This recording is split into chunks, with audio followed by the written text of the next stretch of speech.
to Summoner's Rift.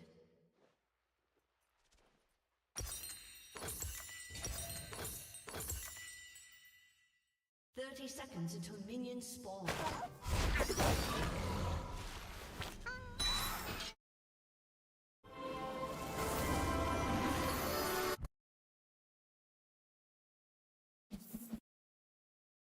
Hello everyone, how are you doing? I'm doing great. And lately I've been thinking a lot about Light Yagami and Death Note. He and his counterpart Al are probably some of the most well-known characters in anime. Like many of you, Death Note was one of the first anime I watched back in the day. I'd say the anime that got me into the genre were Bleach, Death Note, and Eureka 7. Of course, I watched Dragon Ball Z as a kid, but at the time I didn't actually know what anime was. My older brother also had DVDs of Rurouni Kenshin, and I Santa Ratty, it's Christmas after all. But you forgot that Christmas has the green side and the red side. And Santa, well, he likes them red. Just take a look at his suit. It's red, it's not green. So when people talk about the Santa Ratty, I'm like, what are you talking about? Santa, he's going to deliver the bags. And today, all of this CPI euphoria with the massive Ratty right away, well, it all faded. And the Dow at some point lost almost 800 points worth of gains. And it went down negative. So what happened today? Before we talk about that, let me tell you a story. I've been traveling all over the country for the last couple of days or so. And I just came back. Hey guys, Valarus here. I just wanted to record a quick video teaching a bit about early pathing and wave understanding as a jungler, especially in Season 13 compared to Season 12. This is taken from a game I played yesterday. It's just a normals game with a bunch of Masters players, so it's nothing too serious, but there were quite a few decisions in the early game that I think serve as useful talking points that you guys may find helpful. So just to kick things off, let's talk about the comps. I'm playing Hecarim on red team. I have a Mordekaiser top, Akali mid, and Tristana Yumi bot lane. So immediately you can see I have no real gank setup. Just Mordekaiser E, but that's super unreliable to hit, especially into a Camille that can just hookshot out. I'm playing into Camille top, Graves jungle, Lee Sin mid, and Ashe Xerath bot lane. So if you take a look at the lane matchups, I would expect Mordekaiser to be pushing in early because of his passive AoE. Lee Sin is probably going to be pushing into the Kali. He's stronger than her early, especially with the Ignite. And Ashe Xerath, of course, is just going to be harassing my Tristana Yumi under the turret. Anytime you see a poke 80 plus poke support, any combination of like 8 Varus Ashe ADC with Lux, Xerath, Karma, Heimerdinger support, they all want to do the same thing. They just want to push and perma-poke and perma-harass your bot lane under the turret. So if you're thinking about where to path here as Hecarim, whenever you're playing a farm jungler into a champion like Graves or Nidalee Kindred early, the first thing you have to worry about is yourself to make sure you don't get invaded and pushed out of the game. So safety for me is likely to be on the top side, where Mordekaiser has a decent chance of generating cryo. If I path down to bot, and Graves is also pathing bot, there's a very strong chance that he's going to 3 to 4 camp and then come invade me on blue Grump, because he's going to have very strong prio bot and probably pretty strong prio as well. So safety for me is up towards top side. However, if you're playing in very high elo, then of course you have to worry about late invades. You can see that the enemy comp over here is much stronger on the bot side level 1. Ashe plus Xerath is going to be way stronger than Tristana Yumi. Graves is going to completely dumpster Hecarim. Lee Sin is going to be way stronger than Akali. So if you're playing very high elo, watch out for the late invade.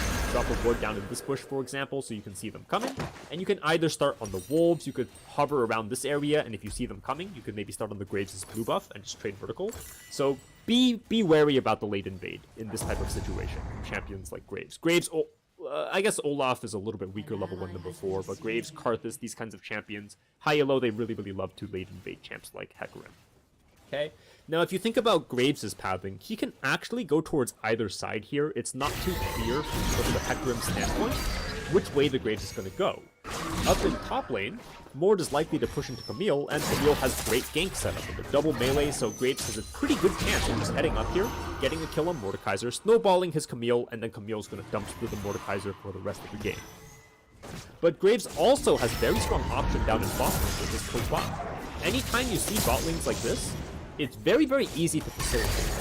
Because you know you're going to have strong cryo, you know there's going to be an HP advantage down in the bot lane, so if the enemy jungler pads down, you could look for an invade. If the enemy jungler pads up, then you could potentially look for a dive down into the bot lane, because Tristana Yuumi are probably going to be pretty chunked by the Ashe and Xerath. So Graves can pass towards either side. I wasn't really sure where he would go in this situation. If it was me on Graves, I would probably play down to the bot lane, because if you take a look at the pathing matchups, if Graves passes down and Hecarim also paths down, then Graves could definitely look to invade the Hecarim. If Hecarim paths up, then Graves could look to dive the bot lane. Hecarim wouldn't really have substantial dive potential onto the Camille, because she can always just hook shot out. There's no real guaranteed burst or setup here.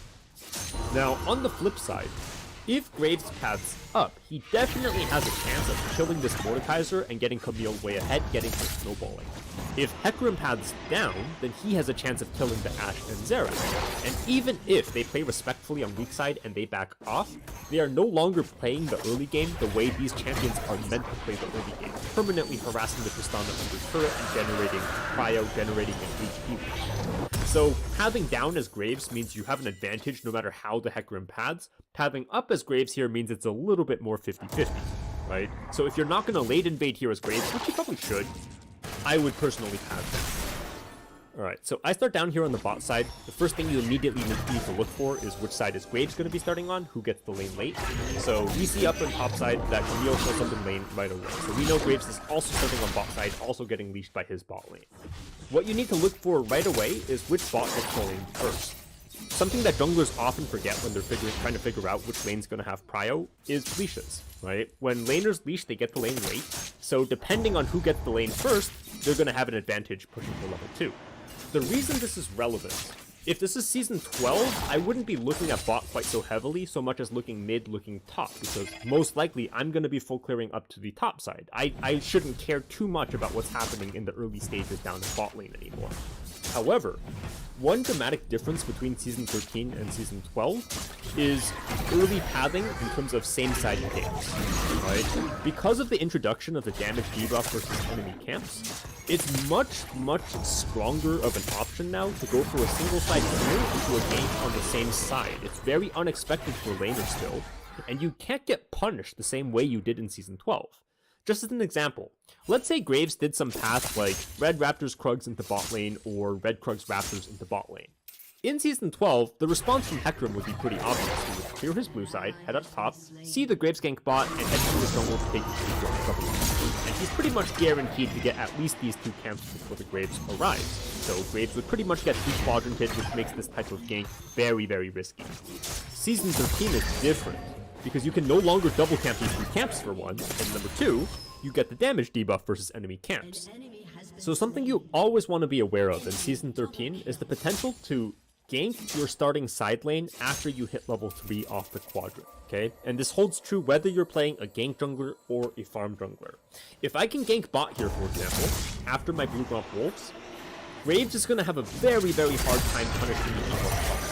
If he clears 3 camps, skips camps on his blue side, and runs in here, he can maybe take 1 camp away from me before I get over. And if I happen to get here while he's taking a camp and I can damage him and push him off, I maybe even have the option of invading his top side, because I'm going to have items and he's going to be coming down after 15 camps. So I'm on the watch out for who's going to show up first in bot lane and who's going to hit level 2 first, because I actually kind of want this Ashe and Xerath to push my bot lane in. That's part of why I got a leash here. They're gonna think, hey, Hecarim got a leash bot side, he's gonna clear up towards top side. We're gonna be very, very safe to play aggressive and push in the Tristana, poke her down. So I'm hoping that they actually get here first and push for level 2. I don't want Tristana to get stuck at level 1. Ideally, she'd hit level 2 around the same time, maybe 1 creep before. But that's what I'm watching for. Okay. Mordekaiser kills Camille at level 1. I don't know how that happened. Yeah. Alright. So I finish off my Gromp and head for the Wolves, and when we take a look down in bot lane, we can see that indeed the Ashe and Xerath are pushing into the Tristana Yuumi, which means that for me, I immediately start routing back towards the bot side as opposed to towards my top side jungle. They are absolutely not going to be expecting a Hecarim of all champions to be ganking them from starting side at level 3. Now, unfortunately, Tristana did get pushed off a little bit harder than I was hoping for, so I'm going to have to wait for her to CS these 3 melee minions to hit level 2 before I can actually gank this lane. Now, I know they haven't boarded yet, they never broke off in the direction of the map, so I'm okay waiting in this bush. But it's good to note that it would probably be a bit safer to wait around here, especially if there's a chance that they already warded. You can just wait here for Trista to hit level 2, and then you head in once Ashe and Xerath have committed to the push. Right? But they never broke off, so I'm okay waiting here. Tristana hits level 2, and we head in for the game. Dodge this stuff. This goes for any jungler, really. Like, you have to think about what the enemy champions have in their kits and what summoners they have. So something like Xerath, you have to make sure to dodge the stun out. So make sure your cursor's close to your champion, dodge down, make sure you bait out the flashes, right? Push the Ashe back in. This kill is now guaranteed, so we can head onto the Xerath, make sure we get double kill here, which is very nice. Alright. Now, Graves, of course, as soon as he sees me down here, is going to be thinking, can I potentially head into Hecarim's top side? So as Hecarim, I don't want to stay down here too long. I want to help the bot lane crack as quickly as I can, and then get over to defend my top side. The other thing is, Mordekaiser is getting bounced on by the Camille. She's going to be slow pushing this wave into the Mordekaiser, and top laners get kind of antsy about this. They don't like to wait for the wave to come into them. There's a decent chance he's going to walk up and maybe get ganked by the Graves and get them flat. So I really want to rush to the top side here, so I cue the wave, and then immediately start my recall into push. Okay, don't stay for too long. Now here, if I recall correctly, I picked up boots and tier, I think. In retrospect, I think the tier purchase was a mistake, because I'm pathing to the same side as Graves. I know there's a very high chance that we're going to be fighting either in my jungle or in top lane. So I think it's a very poor decision to invest my early gold advantage into tier. I think that if I purchase something like boots plus longsword, or I couldn't quite afford CDR boots, unfortunately, I was like 50 gold off. Maybe something like Shin, if you were going for something like Sunderland or Triforce. Just something more aggressive than what I picked up here. I think that Manamune is super strong item on Hecarim, but you can always pick up the tier 1 a little bit later. You don't need to get it right away. Okay, so if we take stock of the map state, I want you guys to take a look at this and figure out what you would do in this position if you were the Hecarim. As I'm heading out towards my top side at 315, this is the lane state top, okay, this is the lane state mid, and this is the lane state bot. You should always be aware of all of this as you're pathing out of space, because there's nothing else you're doing at this time. So just take some time, think about it. What would you do in this position? How would you path? Okay, what are the main factors that influence what camp you go to, how many camps you clear, what direction you clear in, either Krugs, Red Raptors, Raptors, Red Krugs, etc. Okay?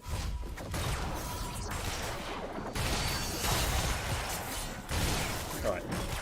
I'm not gonna give a right answer, so to speak, because there's always missing information and there's always a little bit of personal influence and personal playstyle preferences, but I'll talk about what I was thinking about in this situation. Top lane is getting bounced on into Mordekaiser, mid lane is getting shoved in, so I don't have prio top, I don't have prio mid.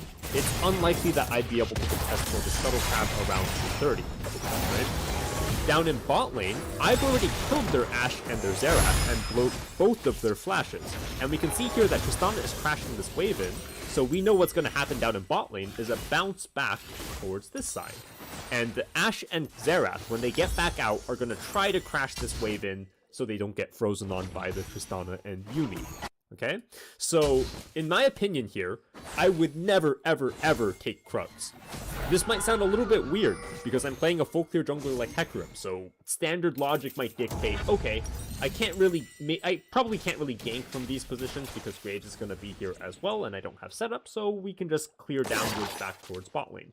The problem with heading to Krugs here and doing something like Krugs red into Raptors is I'm going to be too late. By the time I clear these 3 camps and get back down here, Ashe and Xerath would already have had ample time to get back to lane, right? This coming wave would have come in, and they would have cleared that wave out and crashed the wave. And I no longer have my opportunity to help my bot lane freeze on their bot lane or simply kill them if they try to deny it. Number 2, Graves, there's a chance that he could be on my red. We have a ward up in here, so I don't think that Graves man like this, so he's either going to be on my red or Raptors if he did choose to skip camps to come and base me. So I'm choosing to head and check my red first. And we see that Graves isn't here, so I just go and do my Raptors instead. If I'm thinking about which of these camps I'd like to do first, I'd much rather do the Raptors first so it gets on respawn, and then I do the red next so I have longer red buff uptime. The other thing is, if Graves is hiding in this area, for example, I don't want to get caught on my bag. I would much rather get invaded while I'm on Raptors or I'm on Krugs because I'm much closer to my turret and these are easier camps to kill, right? I'm pretty sure that Graves just elected the full clear into Crab, so I think I'm pretty safe here.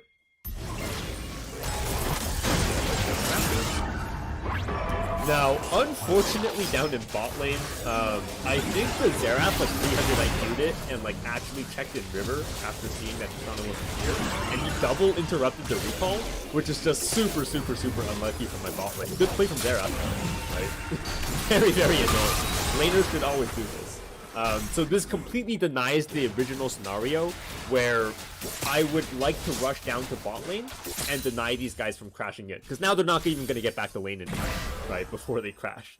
Now, up in top lane, what ended up happening was Graves actually went for some kind of bizarre invade on me. I didn't think he'd be here. I thought he'd be on crap by this time if he wasn't here initially. So I started this up, I pulled it into the bush just to be safe, and then I saw Graves here. So I started running down. I really can't fight him here because I'm already chunked out, unfortunately. So I just do a big boomer round to my club while he's getting off my way. It's totally okay to give up one camp. Emil gets the cash, and unfortunately my bot lane gets double killed despite the urge. I'll talk about what bot did wrong here very briefly. Outside of Xerath just doing a very good job at being annoying, I think my bot misplayed on this wave. Let me keep to the right side here. Here we are. Alright, so you can see as I'm recalling, this wave didn't really crash all the way under turret. I can't really help with this because I need to rush over to my top side. So Tristana needs to crash, right? She doesn't really want to leave it like this because once these melees die, the rest of these are kind of out of the tower and the wave's going to freeze them. She needs to crash. This is good uphill here. This is where Tristana, I think, messes up. The optimal solution here is just to kill this melee and leave. And do a half-wave crash, right? Laners don't really do this. If it kills this melee, then this cannon and the 3 coming melees on this wave are going to get into tower range. And the tower's going to start chunking away at these. And what's going to happen is these 3 casters are going to die to these minions. Tristana will have gotten the majority of the golden experience. Most of it is on the melees as opposed to the casters, and she would get to recall about 8-10 seconds sooner because she doesn't have to take the time to kill these caster minions. This is actually beneficial in a number of ways. These casters staying alive means they're DPSing these minions, which means they might die to the turret a little bit faster. One less turret shot, which denies extra minions from the Ashe and the Xerath. Okay? But she stayed behind to actually push this entire wave in, which is understandable, but you can see how much longer this is taking. Right? And now Ashe and Xerath actually get back to lane in time, which opens up the potential for the Xerath to interrupt the lead. No, I'm not going to go over the rest of this game. It was a pretty easy win. I basically just ganked their bot on repeat while their flashes were down, and then we snowballed and won. So I think the rest of it's not quite so interesting. Most of the useful stuff, useful information happened in the first few minutes. So it was a bit long-winded, but I'm hoping you guys learned something from the video. If you thought it was too long, or you thought the information was helpful or not helpful, feel free to leave your feedback in the comments down below. But that's going to be it for this video. Feel free to subscribe if you enjoyed this content, and as always, a big thank you to my Patreon supporters for helping to make this content possible.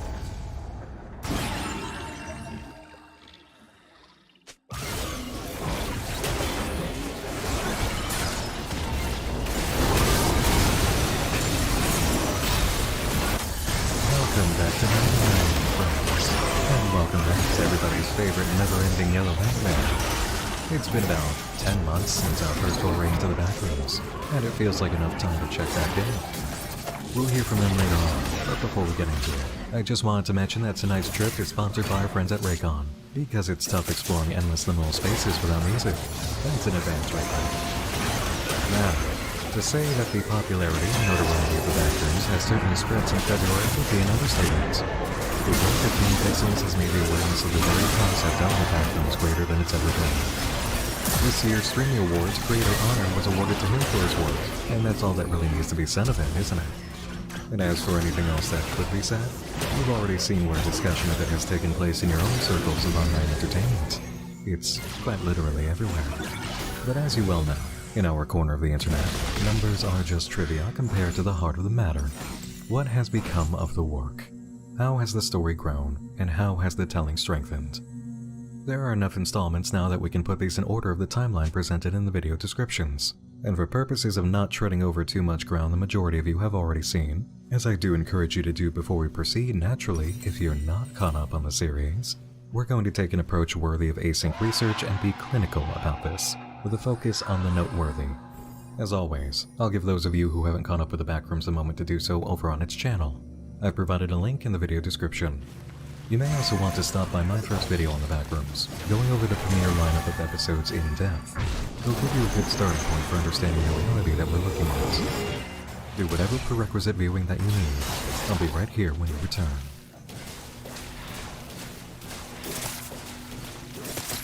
All set? Okay, let's open the barrier and step back inside. The first timeline upload is Prototype from May 10th, 1982, courtesy of Oak Ridge National Library, conducted under supervision of Philip R. Heyman. We witness a small-scale machine that, naturally, will lead to development of Async's threshold device. It's also a good video for establishing just how long this work has been proceeding. There seem to be voices mixed into the audio near the end of the clip, which may be for atmosphere, and also may not. Difficult to discern what they are at this point. The third test, 7-2-88. According to the narration within the video, on July 2nd, 1988, the Async Research Facility tested its low-proximity magnetic distortion system for the third time. Details regarding the results of the experimentation have not yet been released. During a press conference held in April of 1988, Ivan Beck, Vice Director of the Async Foundation, described the intention of these tests, stating that the program, if granted sufficient backing from the United States government, will offer a solution to all current and future storage and residential needs, and save billions of dollars on property construction and management. We've already witnessed the recording of the third test. Moving on now to First Contact and Collateral. 10-17-89. This is test number 6, resulting in the world of the Backrooms opening.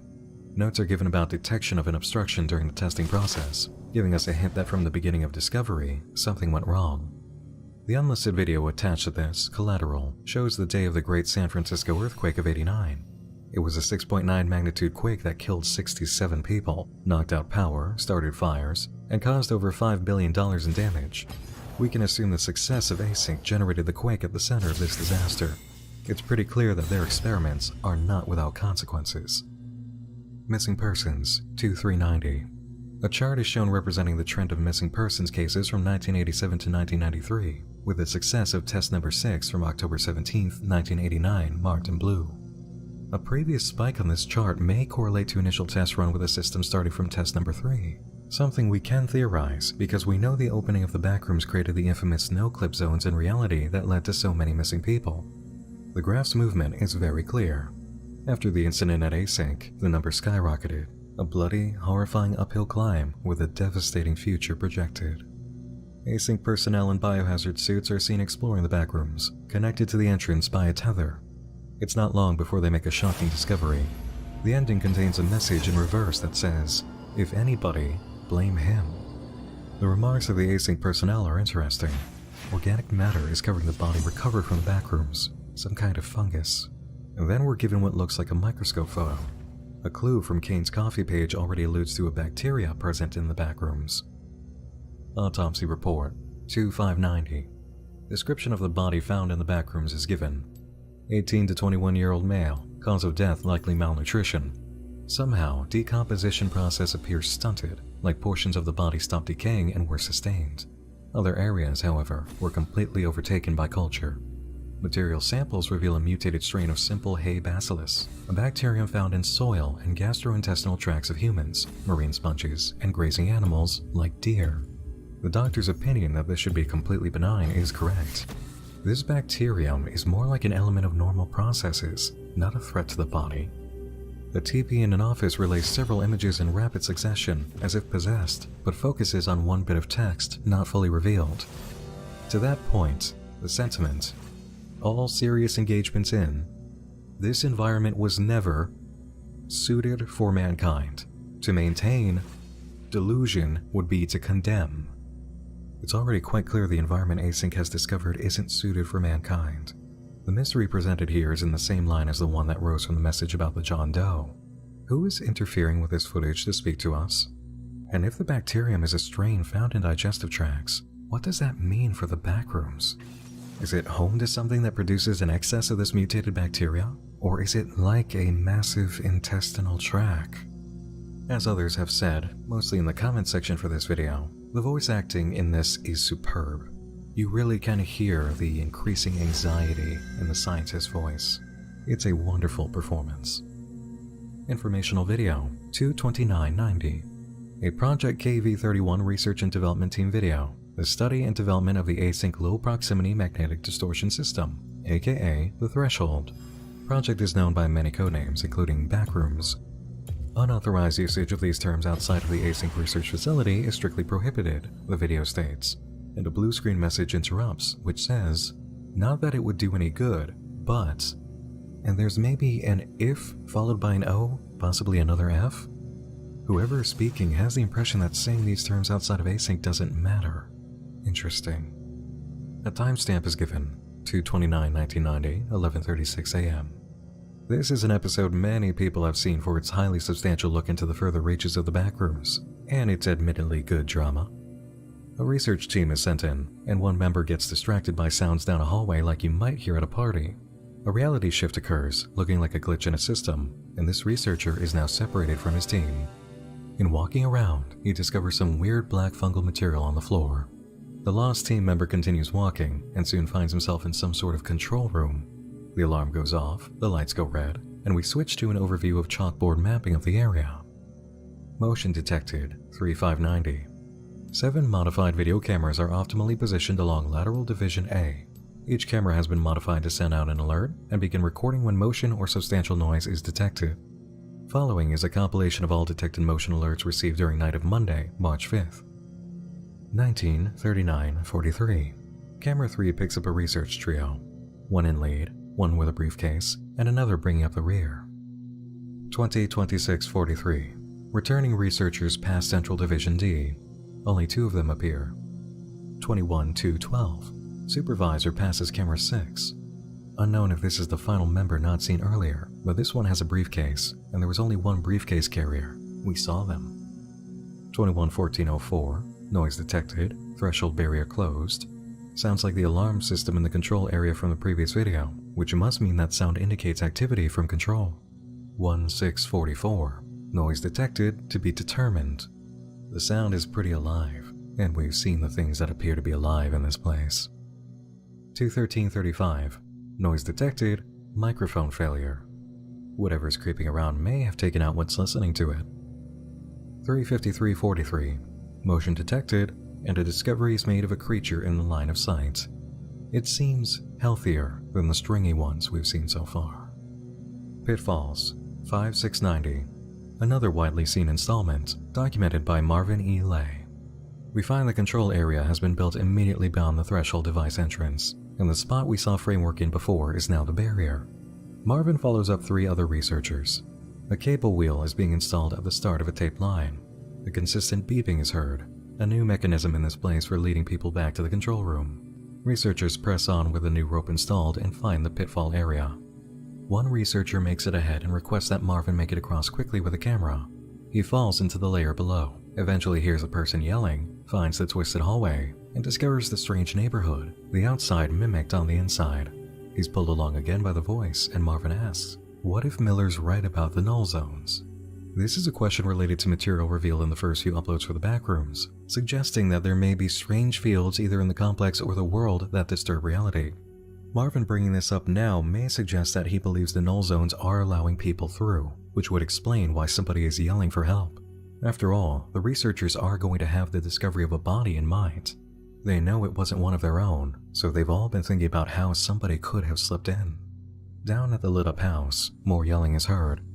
There's a room at the back with some chairs, cardboard, shoes, and a backpack. Marv thinks that somebody's been living down here. He proceeds and sees what's been yelling is not a person, then runs. There's a noticeable amount of coughing towards the end of the escape on camera. It could be nothing, but we also know that this place might get you sick. Is there a possibility for a break in the seals of Marvin's suit, especially after his fall? The video report picks up the same day from inside of the async building, with Marvin's message on comms discovering the monster. Then the async research team comes back through the barrier. It seems like Marvin is recovered. An async associate in a suit is waiting for them. Our first unobstructed view of a full human since the initial found footage tape. This is a glorious moment in the creativity of the series. A researcher in his lab coat walks through the building to make a call while another two watch Marvin's recording.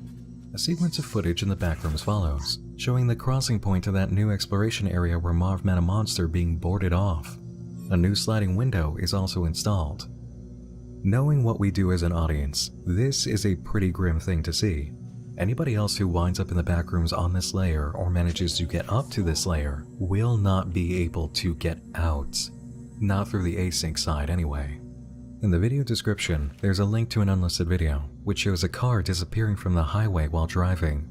A crack in reality, or a null zone, seems like it can be a short event as well as a long one, since other cars aren't immediately swept in. Presentation 5890.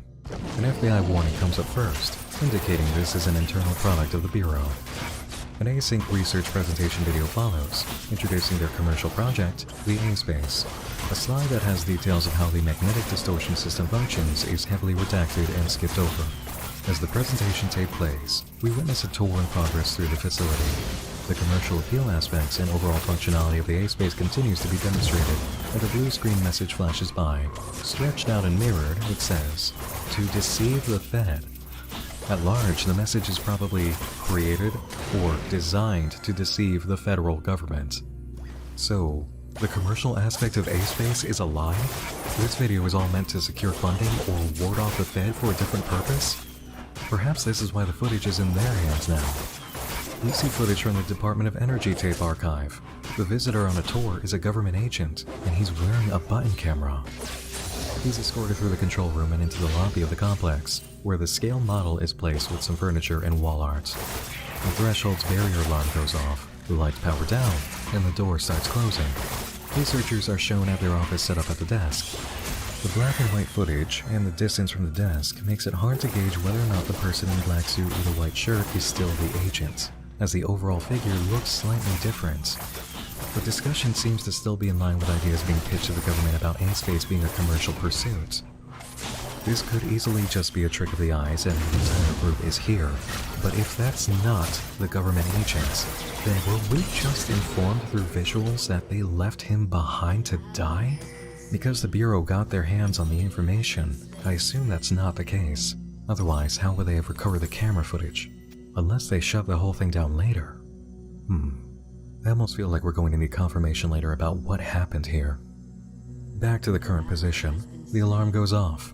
The camera shows the missing researcher from informational video standing there. He's been gone since 2/29. A time anomaly exists in this place, and this appears to be the first moment Async discovered that fact. Within the video description is a link to an unlisted clip from The Simpsons. Bart is laying in a hospital bed after being struck by Mr. Burns, with only superficial injuries. An ambulance-chasing lawyer appears, trying to convince Homer to sue. A Spanish ad for Dimacol interrupts the flow of the scene. It's not a standard commercial break. There are a few theories on this video's inclusion as addendum to the narrative. Everything ranging from the interrupting ad being a message about illness to come for the survivor of the backrooms, to a suggestion of time hopping because the ad was jumping in the middle of the episode out of turn from its designated ad spot. There's also a theory about the magnetic pulse of the threshold device creating interference on the tape recording. Ultimately, with what we've just seen with a returning researcher, I think it's more underlining how the flow of time is being We're now in the holiday season, and while it isn't always picture perfect, it can always be made better with the right background track, whether it's Christmas music or the kind you'd like to be given an album of. Whether in holiday travel, gift wrapping marathons, dressing the tree, baking, or, if winter hits early, shoveling, Raycon has you covered with offerings starting at half the price of other premium audio brands. Everyone can benefit from Raycons, and right now, the Raycon website is offering free shipping, free returns, and buy now, pay later options to ensure you've got that gift covered. And if for some reason you need it, there's a 30-day happiness guarantee. Raycon's wireless earbuds, headphones, and speakers offer premium sound, useful features, and an almost custom, comfortable fit in an array of stylish colors. There are even fitness earbuds, which come in handy for anyone you know who's already started talking about an exercise-based New Year's resolution. Raycons have up to an amazing 54 hours of battery life. And right now, Raycon has a countdown to Christmas with a new pop-up flash deal for you to take advantage of every single day.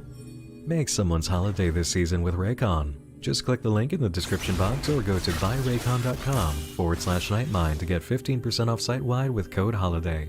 And remember, there will also be new pop-up deals every day during Raycon's countdown to Christmas. Again, you can always go to buyraycon.com/nightmind to get the best deals available on Raycon. Thanks to Raycon for the excellent holiday deal and for supporting our Night in the Backrooms. Now, mar90archive.tar 691. A tar file represents an archive created by a Unix utility named tar, meant for packing files together for distribution. It came into use in 1979. The name means tape archive. We already covered this one. It was an early upload in the story, demonstrating the progress by async in exploring and documenting the various aspects of the complex. The main takeaway for us is here, the description of Null Zone 4. Null zones are theorized to be areas of disruption in the fields of either the backrooms or physical reality, creating small cracks that people and objects can slip through. Found footage number 2, 8/19/95. It makes sense that this one follows the video relaying information about null zones. A girl is recording what is likely a null zone in her garage, demonstrating its nature. In the process, she falls in, landing in the backrooms. It's a standard exploration video, showing off this layer of the backrooms until coming to a multi-level area with evidence of the fungus-like bacteria. Soon after, the girl discovers something very startling.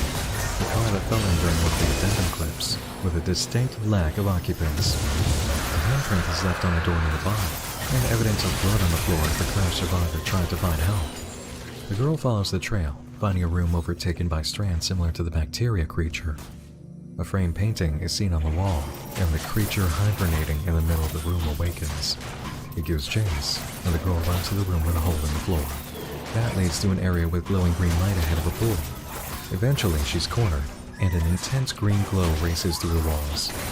The final shot shows the no signal text on a TV connected to a VCR.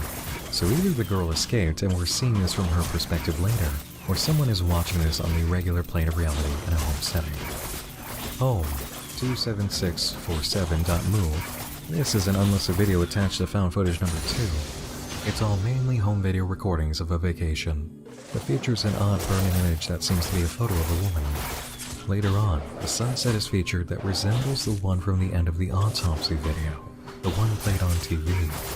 Is this a hint that the person using the camera is the ghost in the async facility that's been communicated? And what is this shot?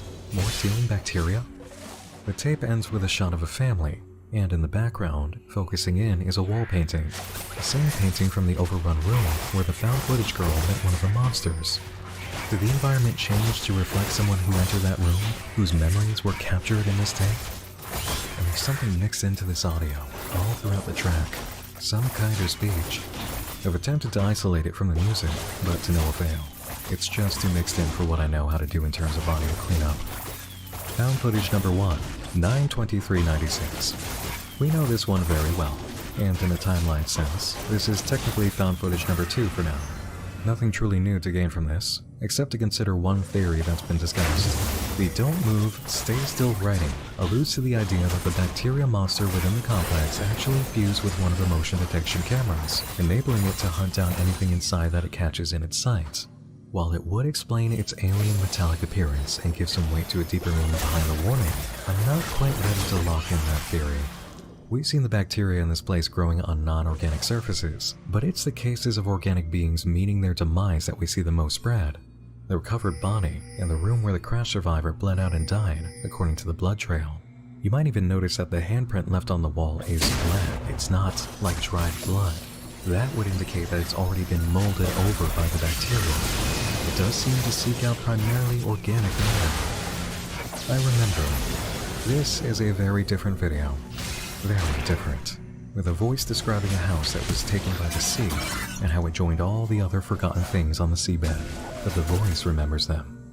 There's a very evident shot of the prototype and consistent editing showing mirroring of images, suggesting that what we're experiencing as the backrooms is just a distorted, elongated, and mixed-up reflection of the existing world. This falls in line with a discovery made by Marvin during his experience getting lost inside the complex. The street signs within the house were mirrored, all of them. The messages we've been receiving too from the ghost inside the async facility, those messages are all backwards. And what's more, at the end, we're informed, you've always been here. Is it because it is a reflection? If we've always been here, then that means that yes, we've always been inside of the physical locations that the Backrooms is made up of, because it's a reflection. Now, a question to consider. What even is this video? No, really, what is this video?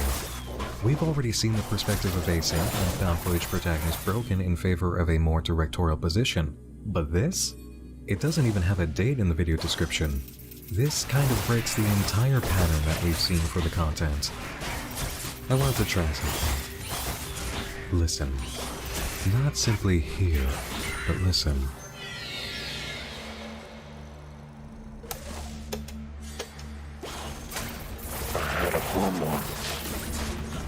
This was a tape recording being played. The sounds at the beginning are distinct. This is not some live narration. The tapping of the tape player keys, it indicates this is in-universe, and the warping on the voice, that's familiar too. It's the same kind of torn edge we hear in communications in the async facility. We know that async has installed microphones inside of the complex for the purpose of picking up noises. Is this something recorded from one of those? An eternal ghost is spoken of, and there is a ghost we appear to be dealing with throughout the story. Some force at work, attempting to communicate through technology. Its message is reflected, just like we've seen from the earth signs in the house that Marvin found. It's fascinating, isn't it? Seeing something so different, breaking up the pattern. And then, just when you think you're done with the surprises, a new pattern break. Guess it wasn't enough to just talk about time jumps, was it? I'm coming to you now days after this audio was originally recorded, and just a little over an hour after the upload of the video, Reunion. And while it cost me time I did not have in my workflow to speak about it, we need to, because, well, if you've seen it, you already know why. If you haven't, then get over to the channel and watch it, then come back to me. If you're on desktop or phone, check the video description and watch the unlisted video from the link there too. Did you see it? Okay, good. Let's do this fast. I am running on fumes here now. This video has been in workflow for days and I did not see an upload coming when it did.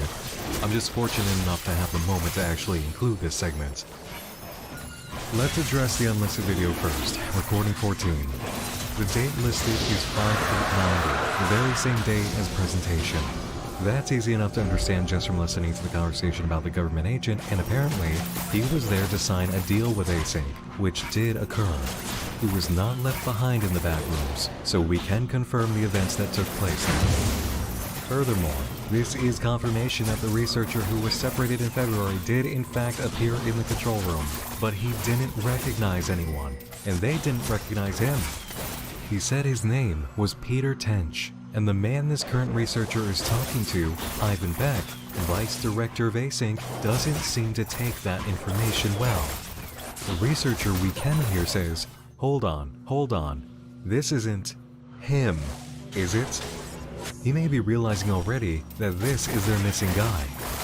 Meanwhile, we go from shots of a mirrored newspaper to a black and white photograph. So what does the news say? Fiery wreck beside vineyard leaves one dead. The photo that follows seems to show a burnt field. Now, on to the reunion video. It takes place May 25th, 1990, putting it after the events of presentation. The researcher at the start of the video is familiar, but the mug we see on a desk after he shows up isn't. MLML, over a globe image surrounded by coordinates. The coordinates lead to the exact place known by these initials, Moss Landing Marine Labs, in Moss Landing, California. Their website says they're funded and administered by the College of Science at San Jose State University, and the mission of MLML is to provision the marine scientists of the future. Marine labs, huh? We've got a bacterium inside the complex that's found in sea sponges. Speech from an unknown narrator talking about losing a house to the sea, the shells on the ocean floor. Lots of talk about the ocean here. The content of the reunion video is very straightforward for the majority. The researchers break down the panels they used to board off the zone where Marvin discovered a monster, and have brought plenty of equipment to explore it. There's a small rover with a camera sent in to make sure the way is clear, and once it's confirmed, the team moves in to build a floor over the pitfall area to safely reach the other side. We're then presented with a slide that says, while Team A assembles a walkway across Room 14D, Mark Bloom, Randall Tashi, and Marvin Lay, camera, conduct an initial layout analysis of Room 14C. So Marvin is definitely okay, definitely recovered from his experience, and is once again behind the camera. Now we get to see what was on the other side of this area, the place he was summoned to record during that first trip, and this time, the group is going in armed. The area they discover is like one you might see in a mall. Lots of tiled floor, white square pillars, and drop ceiling. The researchers group up after one discovers something incredible, a map drawn on one of the pillars. It does look like some kind of map. Yeah. You know, it almost looks like... I think this is over here, 14C. Yeah. Right, so... Team A, come in. This is Mark. That's the area we came through. That's 14C, and there's 14D. Team A, this is Mark. Do you copy? B and A. Standard, do you copy? This is Mark. Do you copy? No, the signal's dead. We've gone too far. We gotta go back. What? You sure? We're not that far. Well, that's all the more reason to get... Well, if we do get back and they say it's just a non-issue and you just come back around, you know, and see what the... Ah! Oh my god! He's got my gun! He's got my gun! Okay, he's got my gun! Never you move. Okay, okay! I don't want to hurt any of this. But I will. Wait, please. Just answer my questions and I'll be gone. How many people are out here right now? Down the hall, how many people are out here? I don't know. Peter? Oh, shit. Marvin? Yes, it's me. Is it really you? It's me. How? It's been months. We thought you... I know, that's what they did. They took my life from the mom. Everyone thinks I'm fucking dead. My wife and children think I'm dead. Could you please put down the gun? Marvin, just tell me. Did they hold a funeral? Yes. Yes, A-Team, this is Mark. I read you. Mark, don't. What are you doing? We need immediate armed Mark. support at room 14C. Stop. My team and I are being held at gunpoint by a hostile. I repeat, Stop. please Don't send shoot him. immediate armed support to room Stop. 14C. Don't. Sorry. Peter. This is Peter Tench. This is also Peter Tench. Do you remember the last reflected screen in the video before reunion? It was a researcher in a hazmat suit, one becoming two. Peter Tench, in a suit, ended up in the control room, but nobody knew who he was. Peter Tench, out of his suit, is here in the back rooms, having survived since he went missing. There are either two Peters, or the one in the suit only claims that he's Peter, but Marvin was part of his original team. As for the newspaper clipping, Async faked his death. He had a family, and they faked his death, using a fire to cover up his disappearance. Give me a moment here. I want to play what I originally recorded for you as my ending to this video before Reunion was uploaded. This is such an incredible moment to actually be able to put forward in my coverage. Here, listen. The only critique I can offer at this moment is that for all the episodes we do have, the unveiling of the actual points of the narrative and the conflict is occurring at a slower pace than we might be accustomed to.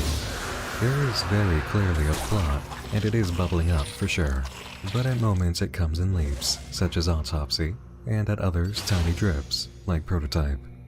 A more consistent rollout of narratively focused content that conveys information to present new questions while resolving previous ones, that would make for a more compelling dramatic experience. Marry the reveals of new information that drive the plot and mysteries forward with the excellence already displayed in dramatic tension and visuals, and the work becomes stronger. My initial concerns for Kane's ability to weave a narrative beyond the found footage short film back in January has been cured. What we need to see now is a stronger confidence and foot forward from Kane the writer to match the muscle of Kane the designer. I believe in his ability and trajectory towards this though. He has a distinct sense of drama that keeps occurring in the work. The ability to deliver more of these moments per episode and unveil more details for us to invest in and build connections with is what's needed. Well, guess what? He did it. In a single upload, he did exactly what I had written about. He shut me up before I could even put the words out there. Bravo, Kane. Excellent development, excellent progress, wonderful advancement in storytelling. This is what it means to make your audience more invested. This is what it means to increase dramatic tension, answer questions, and give us new ones. I am so glad I got to witness the reunion upload before finishing this video. And you know what? There's nothing left for me to say now. That was a mic drop he just uploaded. I'm gonna sit back, smile ear to ear, and shut up while you show us where all of this leads. Once again, bravo. That's all for now, everybody. I hope you've enjoyed this moment of checking in on the backrooms.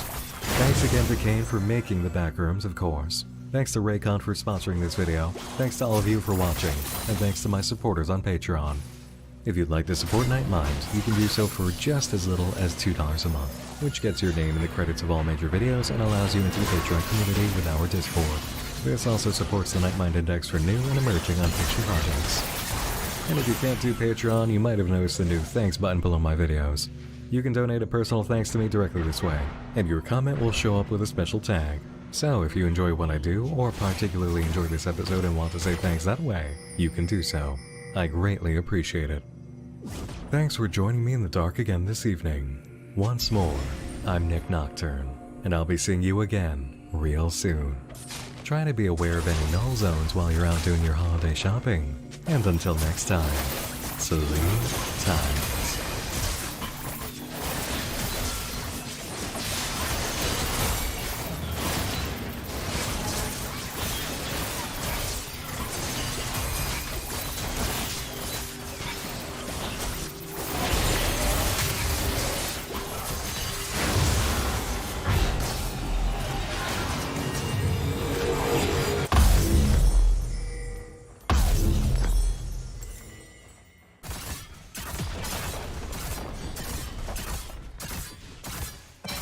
Hi, I'm Dr. Wilson. I'm a PhD molecular biologist, and welcome to another COVID debunking video. You know, I've said it several times on this channel, anti-vaxxers never come up with anything new. And that could not be more true with this Died Suddenly documentary. It rehashes centuries-old anti-vaccine misinformation and puts it all together in a 1.5 hour video specifically designed to scare you. So if you're nervous about receiving vaccines or COVID vaccines specifically, then I understand why this documentary might have scared you, because it's designed to do just that and only that. It's not meant to inform, it's not meant to deliver accurate information, its sole purpose is to scare you. And it does that a lot. And you don't deserve to be lied to. You don't deserve to have those feelings of anxiety and fear surrounding what is a life-saving vaccine. Even if you're someone who already thinks that this kind of documentary is silly, which it is causing real-world harm.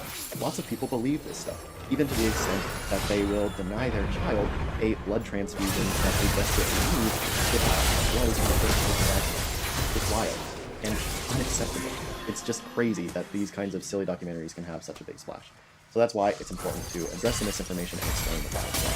So that's why in this video, not only am I going to be summarizing the critiques from the other science communicators that have absolutely torn this documentary to shreds, but I'll be going through it myself and showing you some prime examples of some really bad lies and bits of misinformation in this video. So sit back, relax, and enjoy the total destruction of Died Suddenly. Like I said, anti-vaxxers never come up with anything new, and this documentary is employing a centuries-old anti-vaxxer tactic. And that is to take known medical adverse events and just attribute them to vaccines without any evidence at all.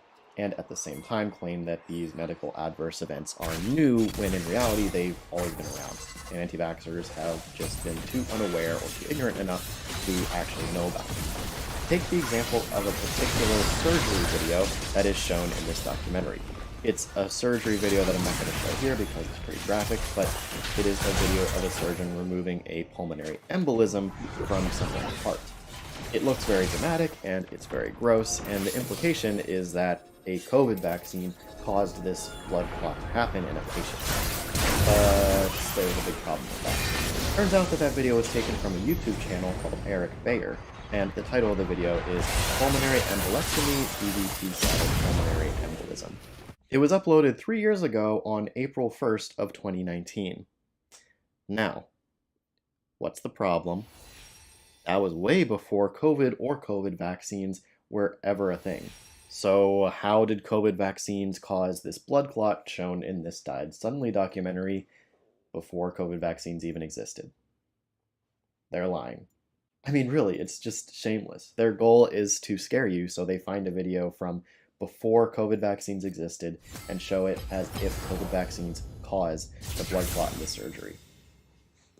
You can't make this up. Blood clots can happen, and there are several risk factors and reasons why they happen. So instead of being afraid of COVID vaccines causing them, which by the way, COVID mRNA vaccines have no evidence, no causal link to any blood clots whatsoever, instead of being afraid of that, maybe be aware of the actual risk factors involved with blood clots, know the signs, and know what to avoid. I'll provide some links in the description so that you can be better informed about this topic and potentially help yourself or someone else. Indeed, not only have these blood clots always happened, but the blood clots that they really harp on in this video that come from dead bodies and are found by morticians, yeah, those blood clots have always happened as well. You see, once a person dies, the blood can clot post-mortem, and this can happen depending on several factors such as hydration of the individual when they died. Pathologists even have particular methods of determining whether or not blood clots have happened post or pre-mortem. And several pathologists have already weighed in on this documentary, pointing out that these blood clots featured in the documentary are normal for dead bodies. So again, either the makers of this film were way too ignorant to know that blood clots happen independent of COVID vaccines, or they were just shameless enough to lie about it and not care. Another thing that this documentary liked to do was have these montages of people falling over or fainting in public. And one of the videos that they used was one of basketball player Keontae Johnson collapsing on the basketball court. Again, this film is called Died Suddenly, so the implication here is that this player died, and that athletes shouldn't be falling over dead on the court. However, of course, there are many problems with that. The most important problem being that Keontae Johnson is still alive. Yeah, he's still very much well alive, plays for Kansas State, and just last month in November was named Big 12 Newcomer of the Week. Not only is he alive and well, but this footage of him collapsing on the court is from December 12th of 2020, before COVID vaccines were rolled out to the population. So, again, it's a shameless lie that this documentary is telling you just to scare you. I don't know if anti-vaxxers don't know this, but athletes push their bodies really hard. They put a lot of strain on their bodies, and sometimes even push themselves to limits. They can go into dehydration, they can go into heat shock, they can have low levels of electrolytes, and also sometimes they can have undiagnosed heart conditions that manifest during high stress while playing sports. In the description, I'll be linking a video to a PSA about sudden cardiac arrest in athletes from 8 years ago. The video was uploaded May 23rd of 2014, and it explains the phenomenon of athletes collapsing on the field with sudden cardiac arrest. It explains the risk factors, the fact that athletes can have these undiagnosed heart conditions that can manifest while playing sports. The PSA again goes over important information to know signs and know risks and understand what to do in these situations. So if this is a concern to you, please check this out so that you can help either yourself or someone else. Again, this just shows that these things have always been around, and anti-vaxxers are now learning about them and are shamelessly using them to promote their own agendas. Both of these lies and many more have been pointed out by The Real Truther on Twitter, so good on them for that. So let's get into some clips from the documentary and see what else they got wrong. It's a lot. Well, common sense would tell you if you have a man standing in front of you saying he's going to reduce the world's population by 10 or 15% using vaccines, what does that mean to you? Right, so this documentary spends a long time making the bogus claim that COVID vaccines are some massive conspiracy to depopulate the world. And this guy is talking about a quote from Bill Gates, which conspiracy theorists and anti-vaxxers love to bring up all the time because they don't understand it. So let me explain what Bill Gates was talking about here. And by the way, I don't care for Bill Gates, but we have to talk about his quote. So what he means is that using vaccines, he wants to reduce child mortality across the world. I know that anti-vaxxers have never experienced this, but child mortality is a reality in several developing countries that don't have access to vaccines or other medical interventions. This has a lot of ripple effects. Not only does it cause a lot of death and suffering, but it typically means that poorer communities with less access to healthcare need to have more children because it's an insurance policy, right? if your child has a high likelihood of dying from vaccine-preventable diseases, then you have more to make up for that loss. It's a sad reality, and it's one that anti-vaxxers don't see ever in their lives. There are many more factors here, and these kinds of population dynamics have been closely studied by many scientists. But the point is that more childhood mortality means that poor communities need to have more babies. So if you take away that risk of child mortality, they don't need to have as many babies. So you effectively reduce population growth by actually raising living standards and making health more accessible to more people. That's how it works. And that's what Bill Gates was saying. He wants to provide healthcare, which includes vaccines, to the poorer, more developing countries of the world. This way, these communities can have fewer children, and have those fewer children have a better chance of survival and being healthier, as well as raising living standards overall for those communities. And as population dynamics studies show, when you raise living standards of communities doing things like this, then population growth slows. That's why the countries with the highest living standards have the largest elderly populations and the smallest young populations. There are fewer kids and people are living longer. But you can always count on conspiracy theorists to take a good goal like this and turn it into some evil plot straight from Lex Luthor himself. Somebody mentioned go onto Google and then type in died suddenly and find the news articles that pop up.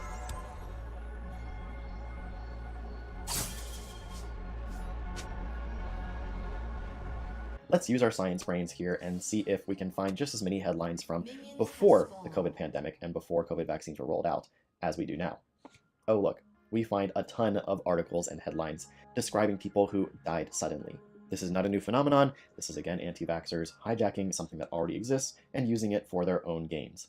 I was the first pathologist in the world to say, guys, we're seeing an uptick in cancers. That's toxic spike protein has so many mechanisms that allow cancers to wake up, and certain cancer genes that it binds to and promotes mechanisms.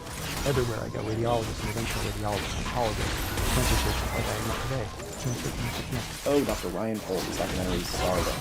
I made a video about him last year, and man, he makes some really bad claims and not understand science at all. He demonstrates his misunderstanding of science in his documentary a lot, and this film is a good example. COVID vaccines do not cause cancer. There is no unexplained uptick in cancer cases or deaths. This is just clearly a lie. All of the data show that cancer cases and cancer deaths are following an expected trajectory. But that's to be expected of a claim coming from a guy who has no scientific evidence for anything that he says.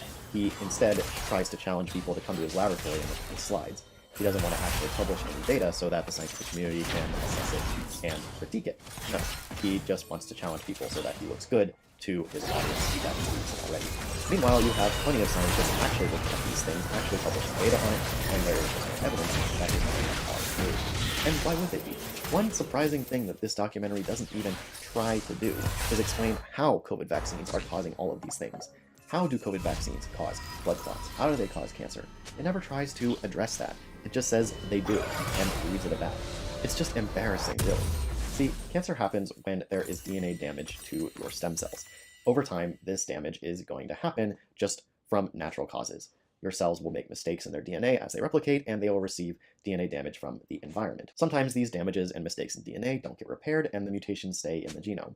Most of the time, these mutations do nothing, but over time, enough mutations will accumulate in enough genes that the mechanisms that your cells use to keep their growth in check will break down, and that's when you get cancers. These mutations take a long time to accumulate. Even known environmental factors that increase risk of cancer by known mechanisms take a long time to actually cause cancer. So, how do COVID vaccines cause cancer or increase your risk of it within a year or two of them being rolled out? It doesn't make any biological sense. This documentary does not try to explain it, and Dr. Ryan Holt cannot present any reasonable, plausible mechanism by which it does this. The same is true with mRNA vaccines and blood clots. There is no known mechanism by which they can do this. This documentary says that, of course, spike protein, but then offers no evidence. I talked before in my videos about how if you have biologically implausibly high levels of spike protein in a sample, then you can get it to clot. But your body never sees that level of spike protein, even in infection or in the vaccine. It is other things in the SARS-CoV-2 virus and other damages that it causes the blood clots to come. Even with the J&J and AstraZeneca vaccines, which actually have been linked to very rare forms of blood clotting disorders, that has nothing to do with the spike protein. These J&J and AstraZeneca vaccines are not mRNA vaccines. They are what are called adenoviral vector vaccines. It uses a viral vector to deliver the spike gene to your cells so that your cells make the spike protein and then have an immune response to it.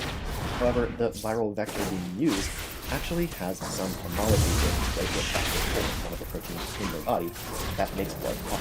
It is by this mechanism that it can have this rare effect of causing blood clots. But that adenoviral vector does not exist in mRNA vaccines, and again, for J&J and AstraZeneca shots, that side effect was extremely rare, action was taken, and recommendations were made based upon that information that was found. That's a real-world example of scientists identifying an adverse event, finding the mechanism, and making recommendations based off of that finding. Meanwhile, this documentary makes no effort whatsoever to explain the mechanism by which all of these different ailments are caused by COVID vaccines. It's embarrassing, seriously. A lethal needle in your arm. And it is. It's the new bullet. It's the new missile. It's the new form of warfare. You don't need to fire a bullet and win a war. I want people to understand that we're in a 5th generation warfare. Right. Warfare. Gotta make your followers feel like they're Spartans going up against Xerxes' army. Good job. When we open it almost 2 years into this, we find that it still says intentionally blank. You can find COVID vaccine package inserts meant for providers and for patients online. Here they are. Don't know what to say here, except it's just another lie. The mRNA was the technology that we had less. It was only 2 years working on this. And actually, mRNA was a technology that never delivered a single product until that day. Not vaccine, not any other medicine. So it was very counterintuitive, and I was surprised when they suggested to me that this is the way to go. Yeah, I've had this clip sent to me quite a bit in the last month or so, and people just don't understand what he's saying, so let me break it down. This is Albert Bourla, the CEO of Pfizer, talking about the decision to invest in mRNA vaccines. Prior to COVID, mRNA vaccines had been extensively studied for decades, but none had actually made it into a product that would actually help them. The reason being, there was just never really a push to do so. And there were a lot of doubts as to whether or not mRNA vaccines could actually work in humans.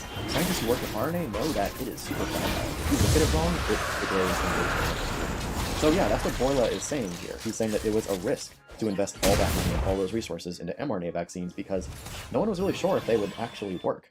That's really all there is to this, but again, it always amazes me how conspiracy theorists think that they can have someone saying something on camera in front of a live audience and say, hey, look, he's admitting his whole plan here. Oops, Dr. Evil made a big whoopsie and is now telling the whole world his plan. It's just naive. Steve Kirschneider has a great offer out there for your listeners. I don't know if you know about this. No. His offer is anybody from any major academic medicine or any government agency who will come to the table and have a fair discussion on vaccine safety and efficacy. Anybody? I offered $1 million, not to win the debate, just to come to the table. $1 million. And when they refused $1 million, I said, okay, name your price. It's $5 million, $10 million, $100 million. What will it take for us to have a civil discussion on the record? Yep, this documentary sinks so low to include Steve Kirsch, who in my opinion is the worst anti-vaxxer. And here they're advertising his multi-million-dollar challenge for any scientist to come and debate him, which, you guessed it, is a lie. I know, because I've done it. Kirsch has a habit of cold DMing or cold emailing any scientist they can find online because the dude is desperate to get some clickbaity article title where he talks to a scientist and has comparison. And he emailed me this one, so I took it off what he was talking about. I didn't really know who he was at the time. I was treating him as an honestly misinformed person. He challenged me to a conversation, I accepted, and he ended up opting to keep it private, unrecorded. And I said, sure, why not? Up to you. So yeah, I came to the table, I talked with him. From my memory, it was about a hour and a half, 2 hour conversation, and I don't have $1 million. He never paid me.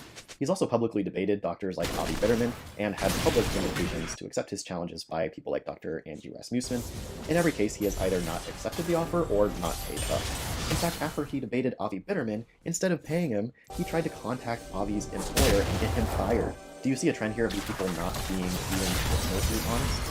Yeah, anything that causes inflammation in my business, in my area of expertise, causes damage, injury, death, and destruction in pregnancy.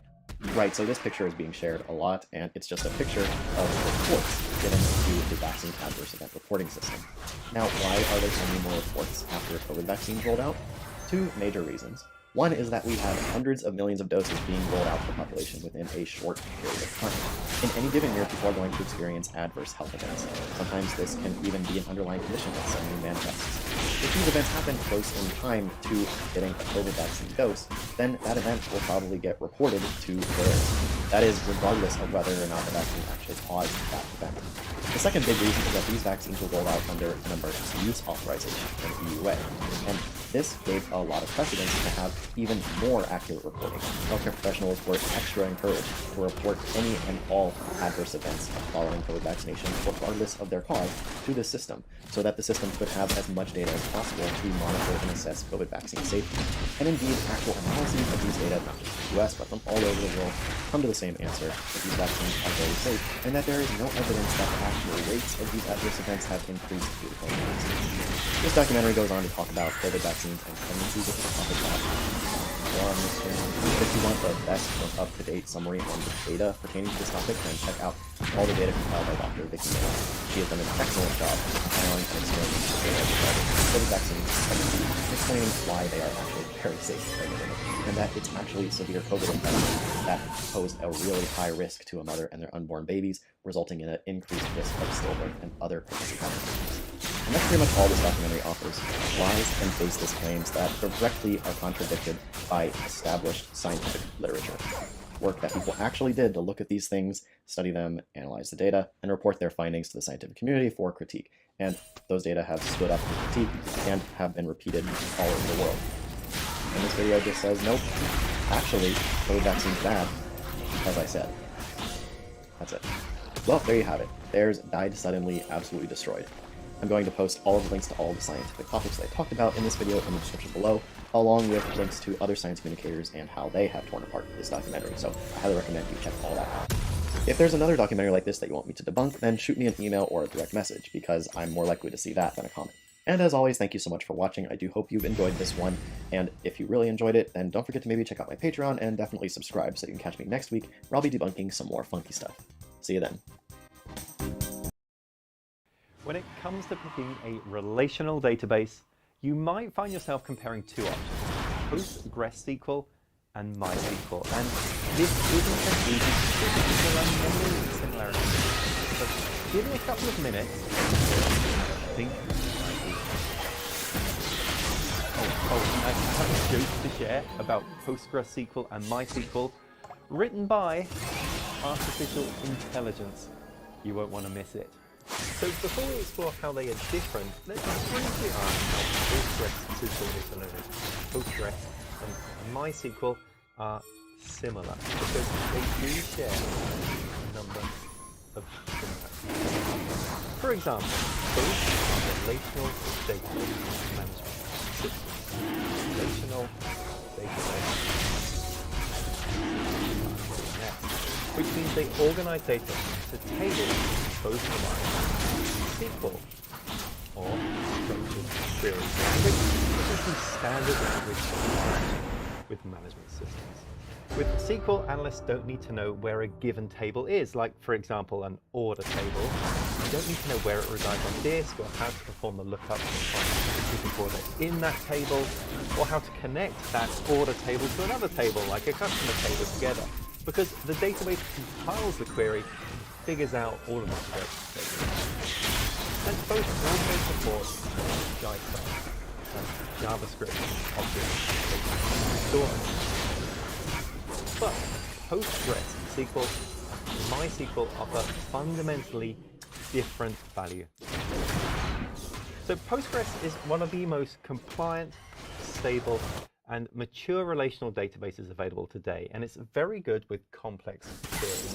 Postgres is object relational, and it appeals to enterprise data. It's responsible for managing online processing. That is OLTP firmly goes. And it provides those protocols for business activities like e-commerce, customer relationship management, financial ledgers. It's also ideal for managing the analytics of the data received, created, and generated. Now, why is that? Well, some of the benefits of Postgres are, first of all, related to performance. to scalability. So Postgres has a number of performance and scalability features, including extensive data analysis across multiple databases. There's also MCC, that's multi-version currency control, and that enables the simultaneous control of trees, and there's also continuity support with Postgres, and that's provided with high availability, asynchronous service. You need to process complex queries with multiple data type support, and if you're looking for a database with great concurrency control, Postgres should be it. Now, MySQL on the other hand is an open source database management system that's been around for a long time. It's very well established, and it's known for being easy to use and being very fast, making a popular choice for web applications. In particular, MySQL is used for smaller scale web apps that don't need the same level of performance and complexity as enterprise applications, although it is used sometimes there as well. And some of the other benefits of MySQL are just the ease of use. It's a very easy to use database system, and it's also been very, very optimized, fast, get it up and running and get started. And that really goes to my next point, which is speed. So there's support for high-speed partial indexes and full text indexes. And there is also support for unlimited storage growth and a small footprint. If you're looking for a fast, easy-to-use database for small to medium-sized web applications, oh yeah, and I don't want to forget my AI-generated joke, created by a generative pre-trained.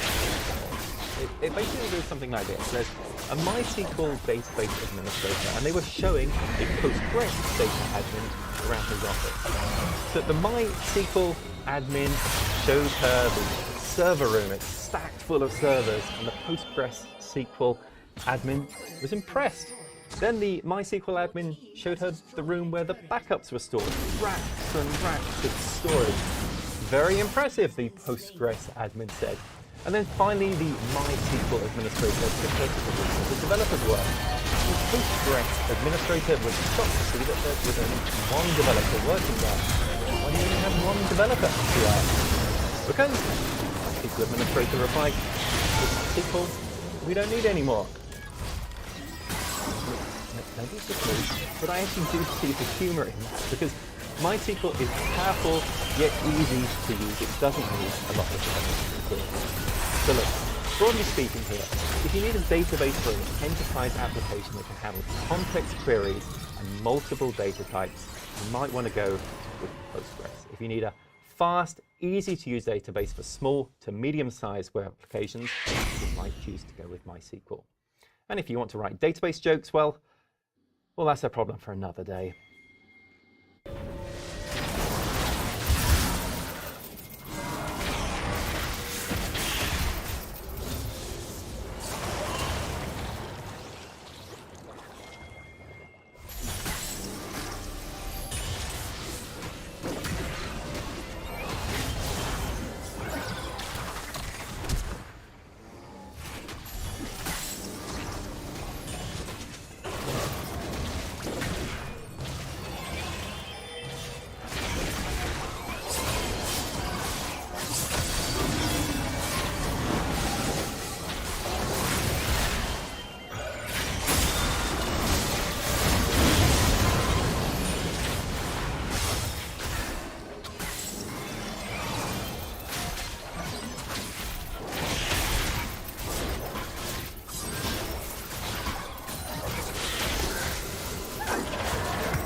matter of fact. But today in the morning, I was watching the business news in anticipation of the CPI. I happen to be an early riser, specifically when we have an important catalyst such as the CPI. So I was up at around 4 in the morning. And remember, throughout this program, I've been saying this over and over and over again. Matter of fact, I talked about it in the members-only program on Sunday and again last week. The problem with this market is the fact that it is pricing in advance. The market is pricing in interest rate cuts. We used to be excited about moving down from 75 basis points to 50, but we've been saying that for a while.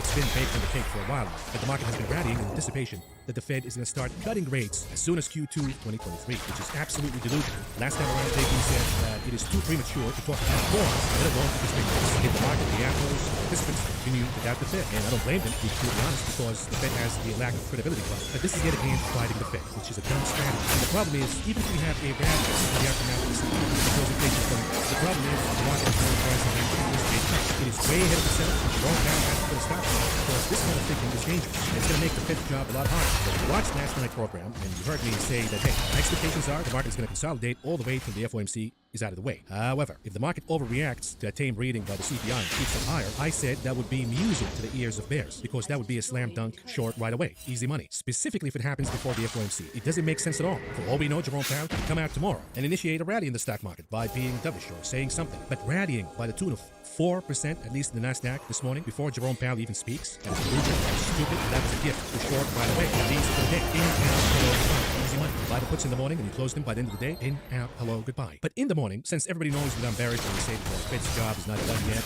even the Fed is underestimating how high rates are now. So when the CPI came out, we saw the insane market reaction right away, which by the way was done by avarice. No human being is going to act this stupid, or maybe, I don't know, because I've been texting my colleagues, and they said, hey, at some point you gotta capitulate. At some point you gotta stop being too bearish. They tell me that my bearishness is clouding my judgment. And at some point I have to realize that inflation is going down while the job market remains intact, and therefore we're gonna have a soft landing, and today's CPI was a confirmation that we should buy.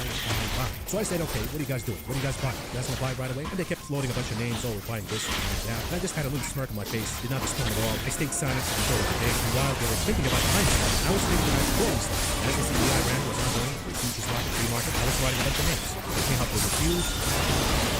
I'm gonna buy puts right away. I close right away. Because this is a gift. This massive cap is gonna end up in a crowd because who the hell is gonna buy? If you know that Jerome Powell is coming tomorrow, it doesn't make sense at all.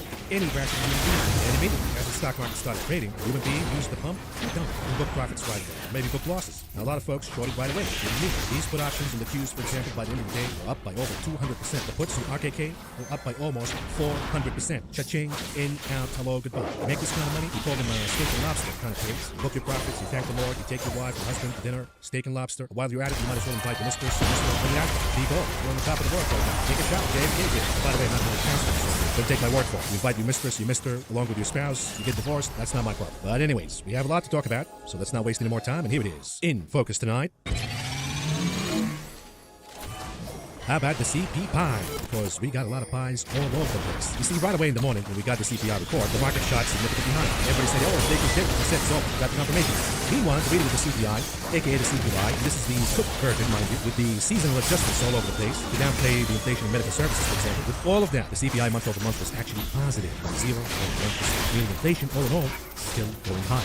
That doesn't matter to the perma bulls and the perma hunters in Wall Street because they came out hailing the first really meaningful beat on inflation. Bring on the relief rally, they said. The data should put a lid on the Fed's terminal rate. It's over. It's gone. Inflation's dead. Here's another antique who says the CPI justifies the market's exuberance this time. Really? The market that is pricing in interest rate cuts? What the hell's wrong with you? And I say calling inflation over and rate hikes not needed anymore is beyond delusional. It was like when I was a kid. I used to tell my mom that I finished my homework after answering 2 out of 25 questions. Mission accomplished, homework is over. Meanwhile, I got, 23 questions left? This is exactly what the folks are doing right now who say, oh, the Fed has to pause, to pivot, to cut rates. Why? Because inflation went down from 9% to 7%. Remember, it has to go down all the way to 2% before the job is done. And we still have plenty of tailwinds intact for inflation to pop higher again the moment the Fed eases. But the most important take, and you're going to see the market succumbing to this reality sooner than later. For now, the CPI all in all went down to 7.1%. And what the perma pumpers and the perma bulls are saying, hey, the Fed doesn't need to do any more rate hikes because we have a lag effect from the rate hikes that they've already done. And what's going to happen is inflation is going to crash right away all the way down to 2% just like that due to the lag impact. And somehow the economy is going to remain intact. And I say the problem with this fantasy is if inflation goes down all the way to this magnitude, this fast to 2%, it means that we have an economic disaster. It's not good deflation. It's bad deflation. It's deflation happening because we have a recession going,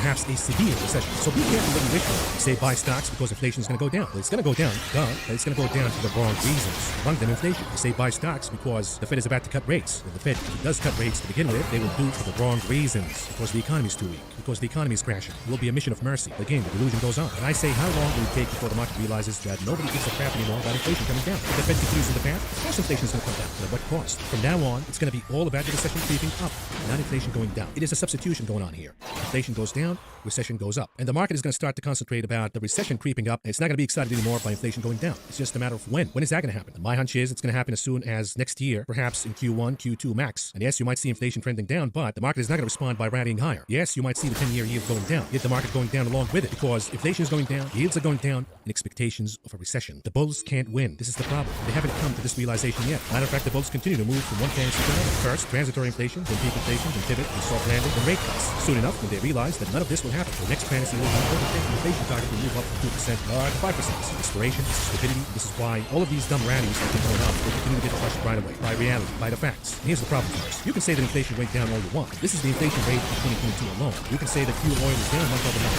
Hence, inflation is over. The problem is, fuel oil is up over 80% in price this year alone. Eggs up almost 60%. Airfares up almost 50%. Vegetables, fruits, vehicle repair. This is severe inflation that has been going on since the beginning of the year. To take this inflation down, it will require a lot of damage to the economy. It will require a lot of work by the Fed in tightening the monetary policy. But to say that, oh, the process of inflation has slowed down or stopped, and hence mission accomplished, and the Fed has to cut rates, that is absolutely stupid. And it is stupid because the job is not done. This kind of inflation will cause permanent damage. The government can say, hey, inflation is going down. But is your landlord showing up and saying, hey, by the way, the CPI went down, so I'm going to reduce your rent? That's not going to happen. You're locked in a year lease. If you're spending more at the grocery store, that is eating away from your budget to spend on other things and stimulate the economy. And the economy ends up being in stagnation. So this fantasy about a soft landing that's going to happen magically somehow, the damage is already done. It's too late for a soft landing now. Either the Fed is going to crash the economy right away by being aggressive, they will crush inflation by inducing a recession, or they can play this dance and slow down because inflation is slowing down and then risk inflation going higher again, and the Fed will have to come back and act more aggressive at a time when the economy is going to be a lot weaker than it is right now. And hence, the economy's ability to handle interest rate hikes at that time will be a lot weaker than it is right now. And by the way, when you say that inflation is going down, look at the Atlanta Fed's sticky CPI. It is actually moving higher. And this is the kind of stuff that the Fed looks at. So when you say mission accomplished, higher we go,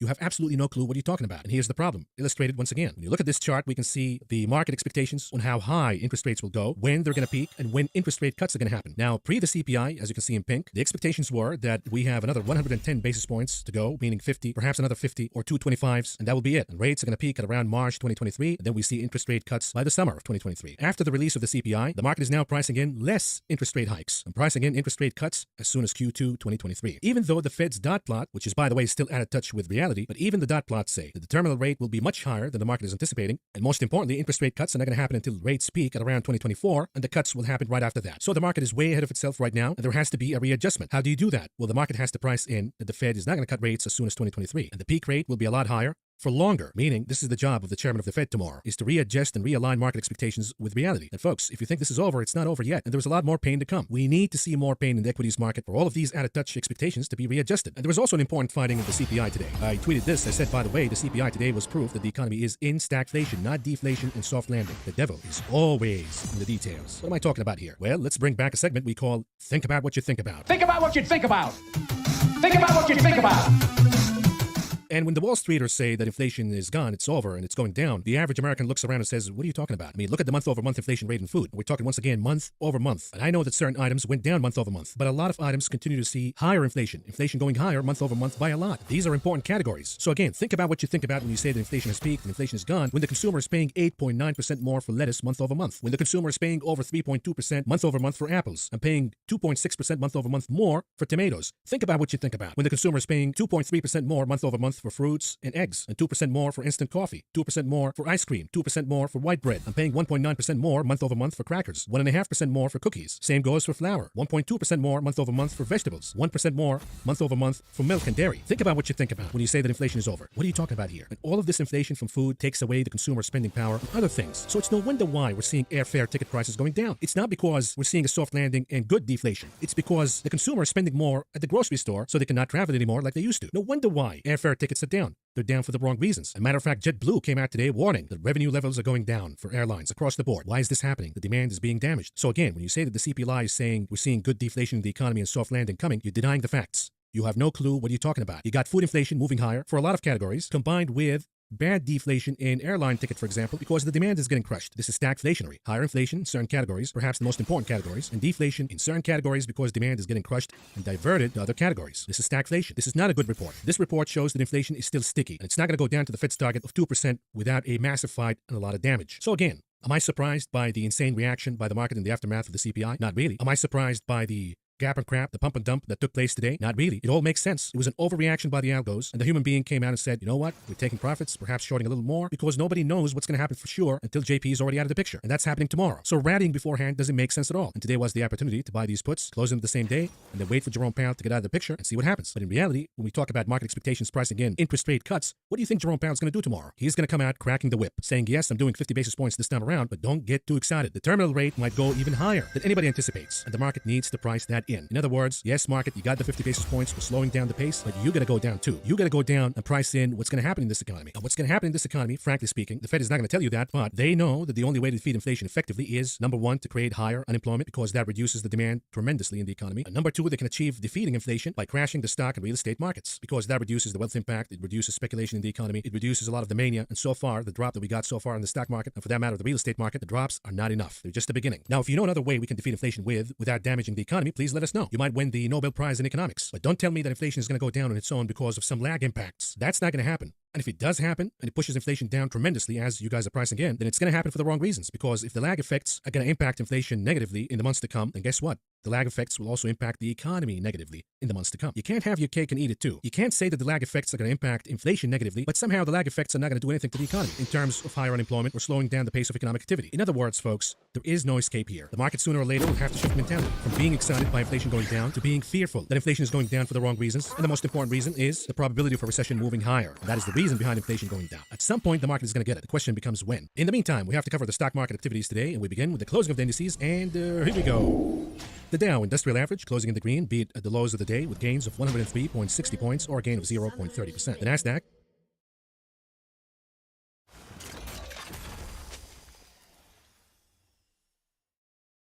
30 seconds until minions spawn.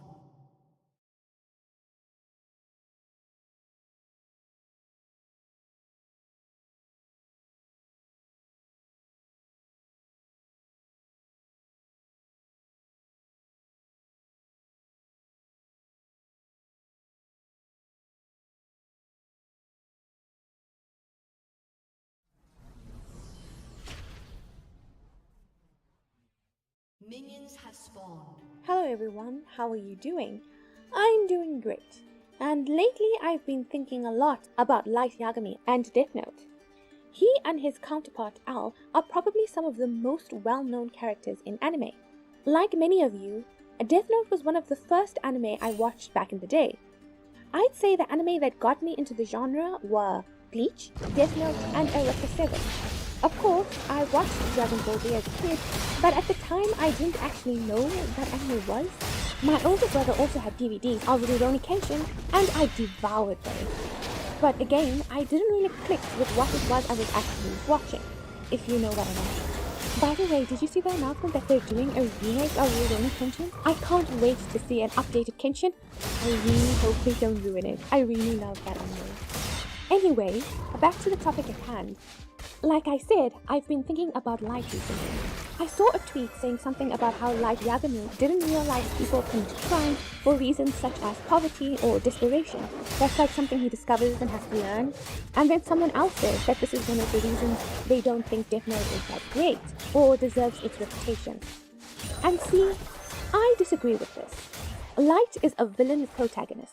So even though we go through the series from his perspective, and if you're anything like me, you actually kind of root for him because it's fun.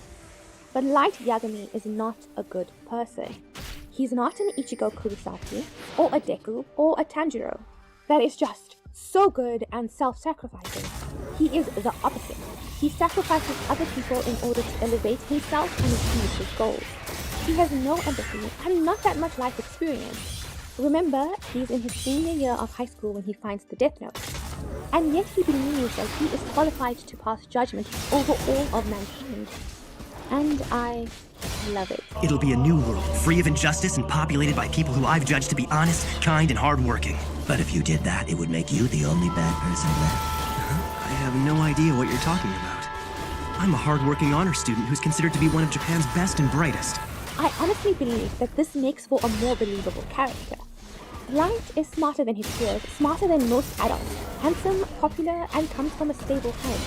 His parents love him, and his sister is sweet. He has never struggled for anything, and yet he paints all criminals with the same brush, judging them all as lesser and undeserving of life. He never puts himself in someone else's shoes, never imagines that many people don't have the advantages he was born with, and so go down a bad path. Now, this is not me excusing all the criminals and murderers. Some of them are unredeemable and should spend the rest of their lives in prison, but the point I'm trying to make is that life has no nuance. Everybody dies. And I think this is realistic. Let me tell you why. Firstly, I think Light is explosive, lacks empathy, and struggles to think outside of himself. And for my second point, I have to tell a little story. I went to university in South Africa during a time when there was a lot of protests regarding fee increases. At the time, a wealthy classmate of mine kind of looked around and said, "I don't understand. Why don't they just pay their fees?" This is the kind of person Light Yagami is. He has never stepped out of his bubble and has never considered that not everyone is in that bubble with him. So to me, Light is the epitome of a person who has everything and looks down at everyone who does not, because he can't understand why they don't just be like him. Well, more like him anyway. I don't think Light thinks anyone can be exactly like him. But they can try. And this is what makes his character so interesting to watch. He's so calculating and self-interested that he ruins the lives of everyone around him while creating his own image of godhood. And I will become the god of this new world. What kind of teenager finds a book that kills people and, after a short struggle, declares himself the only person truly capable of fixing the world? If I don't do it, then who will? That's just it, there's no one. But I can do it. In fact, I'm the only one who can. And even after Ryuk informs Light that he has sacrificed his own soul by using the Death Note, I think part of him doesn't think he'll ever die. He believes that he's so intelligent, so smart, so crafty that he will just find a way around that. Every action he takes is so filled with drama because that is how he sees himself. The pen is his sword and he is slaying his foes and recreating the world in his own image. Which is why he throws a tantrum when Al attempts to thwart him and provide a real obstacle to achieving his goals. I think he liked it though. In the end, having an opponent at his level makes his victory that much sweeter and reinforces the self-important, self-righteous image he has of himself. He wears the mask of the friendly, polite, handsome, intelligent young man because that's what suits him best. This is exemplified in the scenes where he is attempting to get Ray Pember's widow to tell him her name, even though she knows that she couldn't, that was one of the last things her husband told her before he died. Through the course of a conversation and a walk, he deconstructs her protections and gains her trust, so he can kill her before she reveals information her very smart husband uncovered. In my opinion, it is in moments like this that Death Note really shines. These quiet moments that are a battle of wills and words. Manipulation, meticulous planning, deception, these are the elements that make Light Yagami and Death Note so engaging. He is not a good person. He is self-centered, lacks empathy, and is willing to do anything to maintain his imagined godhood. We see this at the very end of the series when he drops his mask in a moment of imagined victory. In the end, I believe that his inability to put himself in another person's shoes is what leads to his defeat, because he thinks that his minions will follow his directions without taking into account their humanness, their individuality, their frailty. Ultimately, his death is rather pathetic. He is alone and in pain and running away. Now, I'm not going to tell you that I was happy Light lost. I mean, the rates of crime had dropped astronomically, right? The world was a safer place. But no mortal being is meant to have that kind of power, and killing all the bad people is perhaps not the best way to run the world. But I don't know. Maybe it is. Anyway, that's it for this video. I am Kayla. I hope you enjoyed it. Please like, share, and subscribe, all that good stuff, and see you next time. Bye.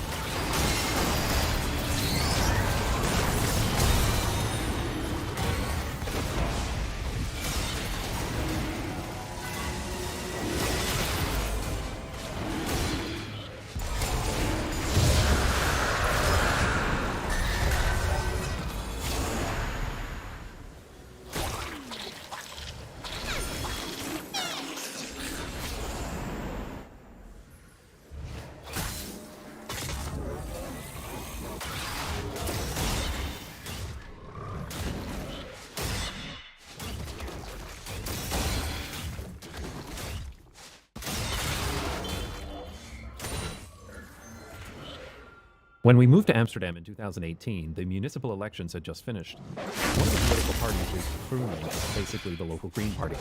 As part of their election platform, they promised to remove 10,000 parking spaces from the streets of Amsterdam by 2025. But of course, when the election was held, they won a landslide victory. Well, as much of a landslide as you can have in an election with over a dozen parties. They're the light green on this map. This was quite a difference for us, having just moved from a city where a major election promise was to spend about half of the entire transportation services budget, over $3.6 billion, to rebuild a single 1960s elevated expressway through downtown. While the rest of the roads looked like this. Car infrastructure is horrendously expensive. But anyway, election promises are one thing. What's the reality? Did Amsterdam really remove thousands of parking spaces? Well, yes, they did. And it's pretty great. Well, mostly. I've followed urban planning issues across many cities for many years, and one of the things that's almost universal is that removing parking is contentious.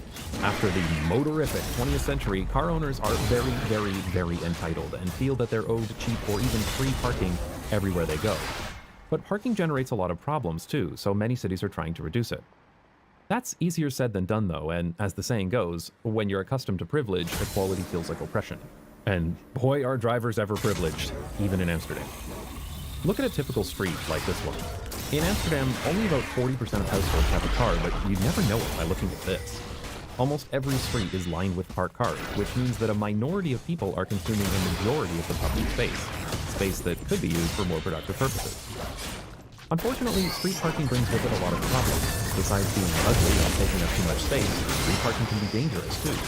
A line of parked cars reduces the visibility of side streets, leading to predictable crashes, and cars coming out of parking spaces results in an increase in crashes too. And anyone cycling along a street like this is at risk of serious injury or even death if any one of these drivers opens their car door without looking. Drivers getting in and out of parking spaces also disrupt traffic, which worsens congestion on the street. On commercial streets, it's often argued that street parking is necessary for businesses, but the math doesn't really add up. There's only space for 1 or 2 cars outside of most shops, and even if these spots are turning over every 30 minutes or so, which they're not, there's no way this can bring in enough revenue to make a substantial difference to most businesses. City Beautiful made an excellent video recently where he talks, among other things, about the revenue potential of commercial street parking spaces. In most cases, replacing street parking within a city with, say, a protected bicycle lane is almost always better financially. For example, during COVID, Toronto converted many of its street parking spaces into extra restaurant seating, and a recent analysis showed those patios brought in almost 50 times as much money as the parking fees they replaced. Another problem with street parking is that it's usually far too cheap, so it gets occupied quickly. There have been studies showing that in some neighborhoods, 30 to 40% of all traffic was just drivers cruising to find cheap street parking. To deal with this, you'd ideally want to increase the cost of street parking to match demand, and San Francisco tried this with their SF Park experiment, which automatically changed the price of street parking to maintain a 60 to 80% occupancy rate. This experiment worked brilliantly and was beneficial in almost every way, but drivers complained about the uncertainty of how much it would cost to park. And that's in addition to the typical whinging about price from entitled drivers, but we already knew that would happen. So a flat rate is generally more accepted, and here in Amsterdam, street parking prices were increased across the city. For example, it now costs €7.50 per hour to park in the city center. But that doesn't really get rid of the parking spaces, it just reduces their demand. In most cities, street parking is just an accepted reality. We have come to expect that almost every street is lined with parked cars. But does it really have to be this way? Japanese cities took a very different approach. Here in Tokyo, for example, there is very limited street parking, and the maximum time is usually only 1 hour or less.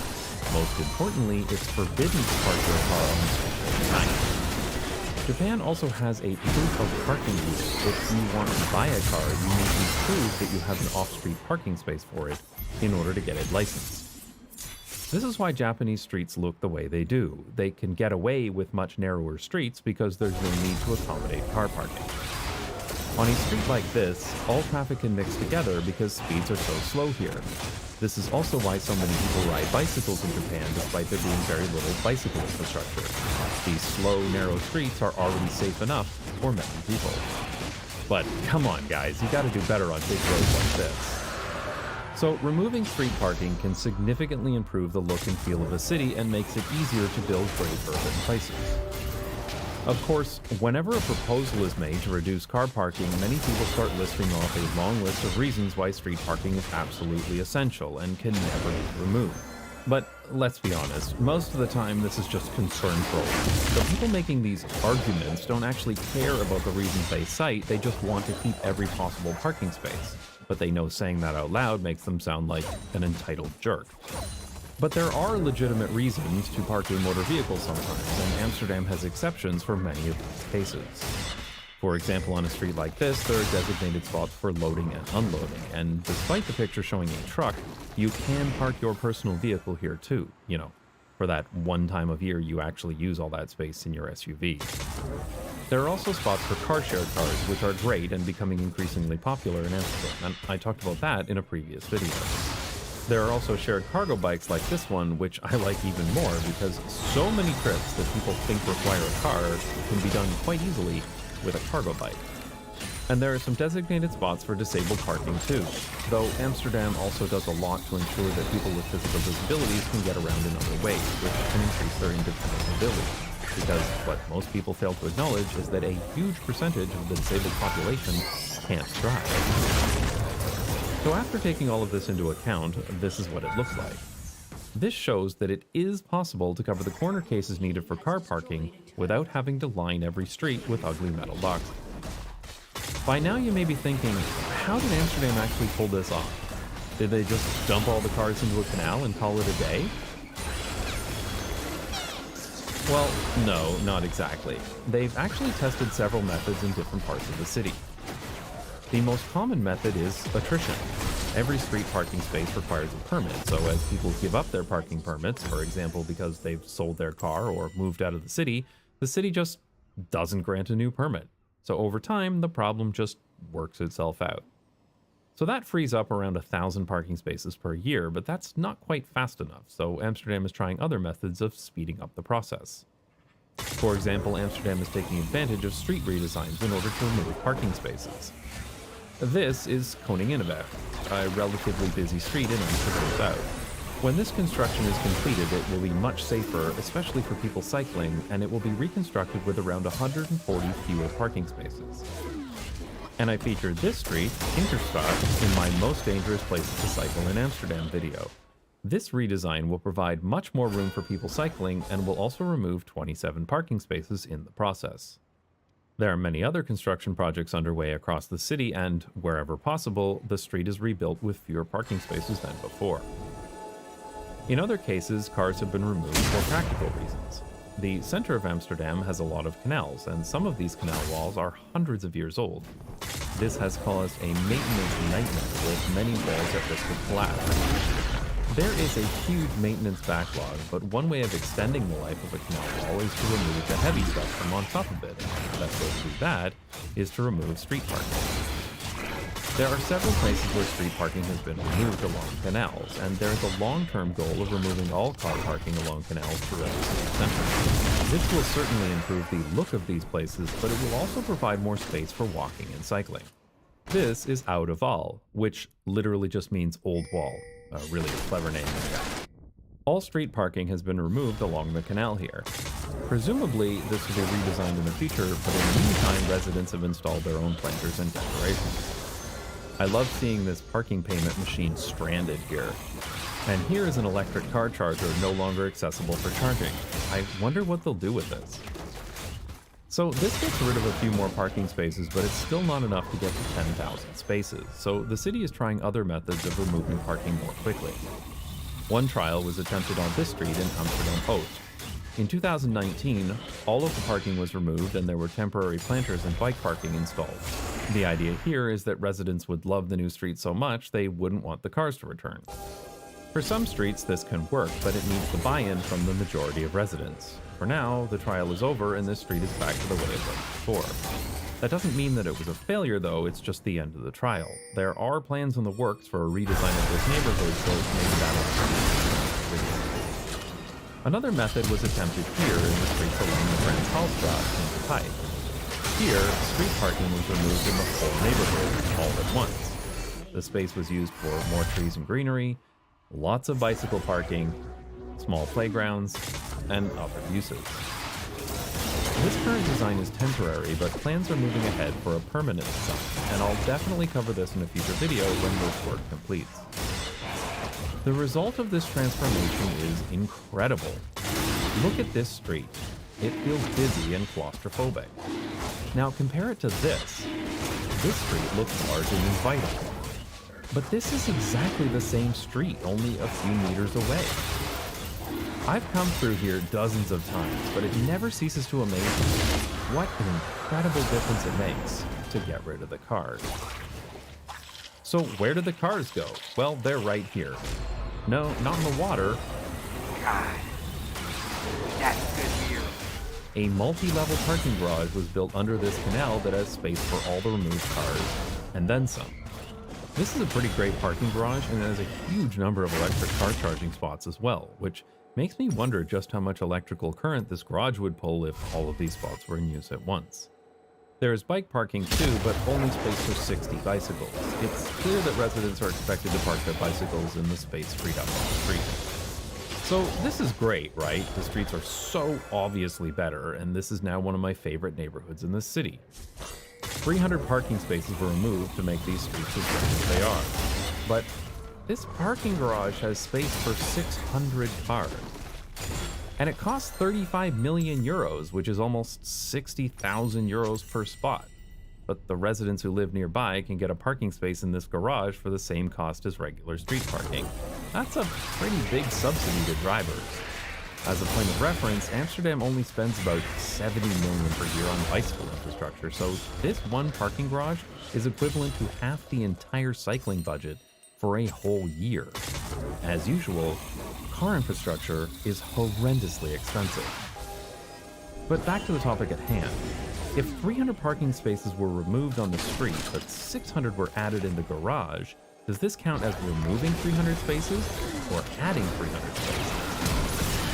Well, it turns out the goal of removing 10,000 parking spaces was only referring to on-street parking spaces, so this still counts as 300 removed spaces. Now, don't get me wrong, this is still a really great goal. There are many good reasons for removing on-street parking, and the less of it we have in our cities, the better. But off-street parking causes a lot of problems for cities too. Actually, Climate Test did a great video about this. You want to comment on that, Roy? Hey, thanks. I'm not. So it's not up. But it is done. Look like I'm saying, hey, it's done. The video's all done. I nailed it. Check it out. Back to you. Anyway, the biggest issue here is that the more parking you have, the more driving you have. And I've heard anecdotally that people in this neighborhood are now more likely to drive because of this parking garage. Before the garage was built, the limited parking on street would discourage people from taking their car as they might not be guaranteed a good spot when they return. But now that the garage has been built, people are more likely to take their car even for short trips. One fundamental problem with Amsterdam is that the city center is just not good. Yes, I know it's crawling with tourists and has too many waffle shops, and waffles aren't even Dutch, people, but that's not what I'm talking about. If you look at almost any other city in the Netherlands or even Germany, the city center has a pedestrianized area. Heck, Brussels, which is a place I try to forget I lived in, has significantly expanded their pedestrianized city center in recent years. Unfortunately, Amsterdam only has a handful of pedestrianized streets, and cars are allowed pretty much everywhere in the city center. And so every weekend you get this line of cars coming into the 17th century canal. If there's one thing I've learned from visiting hundreds of cities around the world, it's that the vast majority of people will take whatever transportation method is the fastest and most convenient. If you make trains the most convenient, then most people will take the train. And if you make cars the most convenient, then most people will drive. But as with any rule, there are always exceptions. For example, there are some people who will choose to ride a bicycle, even though that's a completely illogical and even dangerous thing to do, because the roads were not designed for it. And similarly, there are some people who, no matter how painful and inconvenient it is, will insist on driving, even though the city center is not designed for it. Unfortunately, the people who insist on driving create a lot of problems for everyone else because they take up a huge amount of space and make the streets more dangerous for everybody who isn't inside of a metal box. Now, this is about the time the driving apologists will chime in claiming that all of these people have to drive because they have no other choice and need a car for some reason. Thankfully, the NRC actually stopped and asked people why they were driving into the city center. Were they all bringing their poor disabled mothers out to the canal for a sunny Sunday? No. They were just driving because that's what they felt like doing. One group said they were at the Amsterdam Ride Convention Center, a place with one of the best parking ride garages in the entire city, and a direct metro line that literally brings you right to this location within 5 minutes. Instead, they sat in traffic for an hour and a half to get here. There was only one guy they interviewed who really needed to drive because he was helping his son move into a new apartment. Of course, he had to sit in traffic that shouldn't have even been there if these people had just taken the metro like everyone else. Du normal, jongens. The majority of this traffic every weekend comes from people shopping, especially at the Buy-in Court, a high-end department store. And what allows these people to do this is this parking garage, which holds over 400 cars. This is a textbook example of parking generating traffic. As long as this Q-Park garage is here, there will be people wanting to use it. Thankfully, Amsterdam is starting to do more to reduce car access to the city center.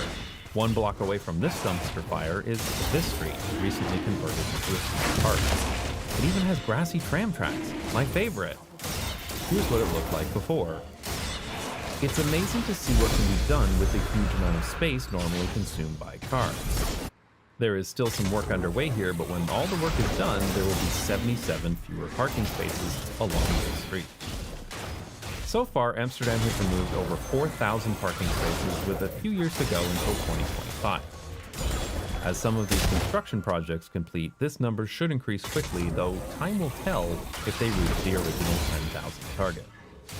These changes will make a hugely positive impact on streetscapes all across the city, and while removing street parking is not a full solution, it's still a big step in the right direction. Now the next step, let's turn this ugly thing into housing. And speaking of improving things, I'm happy to introduce this video's sponsor, GiveWell. When you give to a charity, how much impact will your donation actually have? This is a difficult question to answer. Most charities can't tell you how your money will be used or how much good it will accomplish. How do you know what...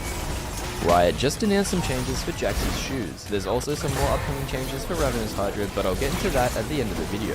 Jackson's protein shake has pretty much been the #1 mythic since its release. It's sitting at a 13% pick rate, which is almost a whole 5% more than second place, and on top of that it also has a 55.9% win rate, which is pretty crazy. So, Riot have decided to hit it with some nerfs. Let's check it out. The cost has been increased by 100, going from 3,000 to 3,100, and the resist per stack has been reduced from 3 to 2, so the maximum is now 16 instead of 24. Now I think that most people can agree the problem with this item isn't that it's good on tanks, and it is good, don't get me wrong, but I think the bigger issue is that it's actually just insane on bruisers. These changes are probably going to make the item just okay on tanks, but still pretty good on bruisers. But I mean, I'm not a game designer, so I guess we'll just have to wait and see. Now for the Ravenous Hydra changes. Stacks lost on death increased from 50% to 60%, and the cleave AD ratio has been reduced from 50 to 25% to 40 to 20%. Interesting changes for sure, but let me know what you think in the comments below, and if you want to see more upcoming league changes, click the video on your screen.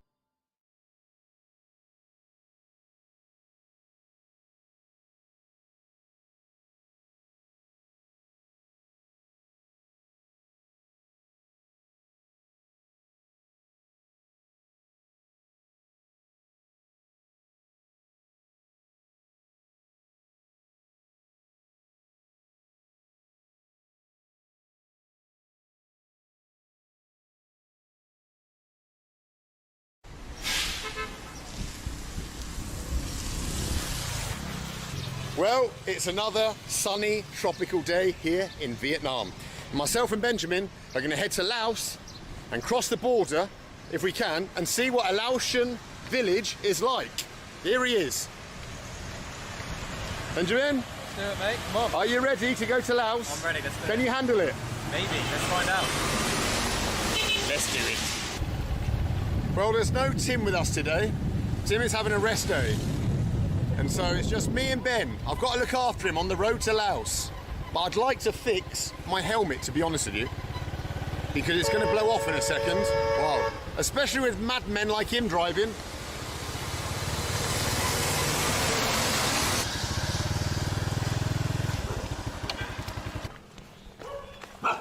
Could you fix this?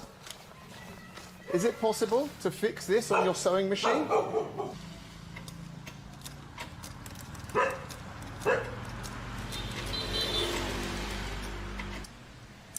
Oh, yes. Oh, perfect. Thank you so much. Come on. How much money? Dong. How much? Me? You. Money. How much? Dong. He doesn't understand this symbol for how much do I owe you. Have you got some cash? Yeah. Can you, probably only a few, but can you show him some money? Oh, your money again.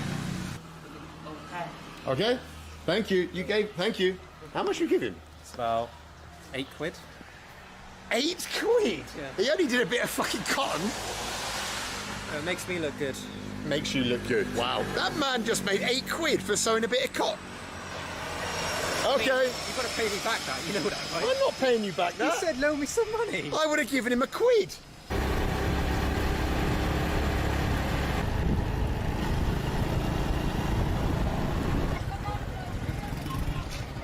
Whoa. Hiya! Made it. We pulled up at what looks like a communist market on our way to the border. Shall we explore? Oh, crikey, is my hat holding up? Maybe it was worth 8 quid after all. Let's go and explore. Hello, my friend, what do you sell? What do you have here? Rolex? Oh la la. Oh my god, oh la la, ciao ciao. Rolex? It's called Rolex. No Rolex? Marayin Chila. Marayin Chila. I like your jacket. What's the light though? Yes. Very stylish, but he needs a Rolex. Rolex for this man. He needs a Rolex. You're too smart. Hello. Let's have a look inside. Oh God. There's some real bush meat here. Maybe some endangered species, who knows? Wow, hello. And I'm calling it the Communist Market because look, in front of the market, we have Ho Chi Minh. Day man hot tap balam teo. Tu tong dao tuk pong kat Ho Chi Minh. Yes? Did I pronounce it correctly? Hello there, hello, how are you? And you can buy here everything that you need when you want to make some of your fur. And you might not know what I mean by fur, because you might call it pho. But when I came here to Vietnam, I discovered the famous soup is actually called phở and not pho. And here's the ingredients. Wow. Huh? Jumbin? Jumbin?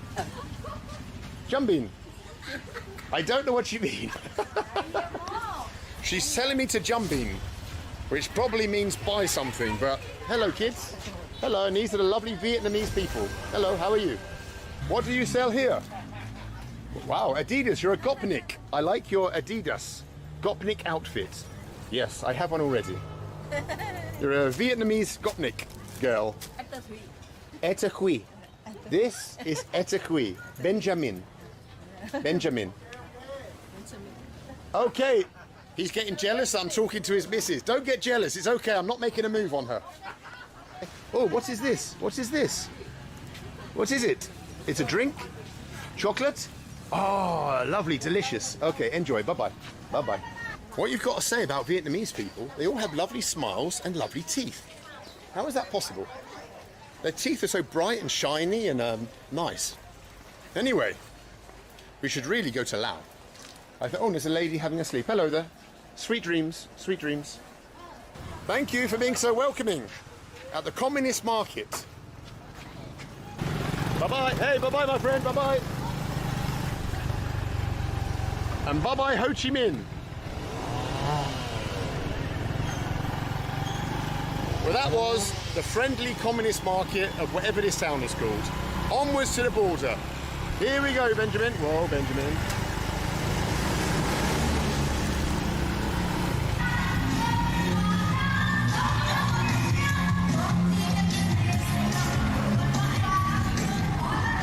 Wow, a Laotian wedding. Nothing but noise.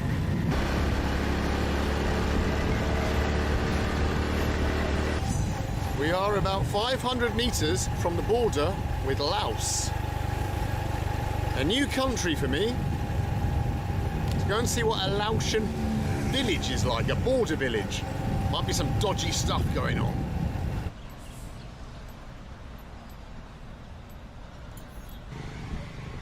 Well, myself and Ben have just been stamped out of Vietnam, and we're now walking up the road to Laos. We've dumped our bloody bikes just there on the border post. Hopefully they'll be all right, because you're not allowed to bring bikes in. And up here is Laos. Look at it, the Laotian flag. Let's go and check out a little bit of Laos for a few hours. Where are you going? We're going to the village. What are you eating? Oh, okay. Something good? Spicy. Oh, spicy. Too spicy for Englishman. Too spicy for Englishman. Spicy, low heat. We're officially in the Lao People Democratic Republic, as the country is fully called. There's a man with some bananas.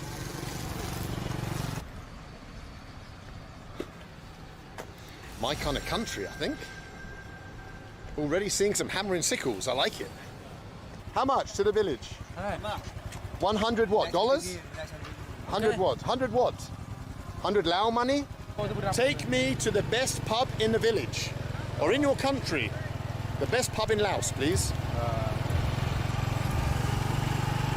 What is your name? Mr. Suck. Mr. Suck?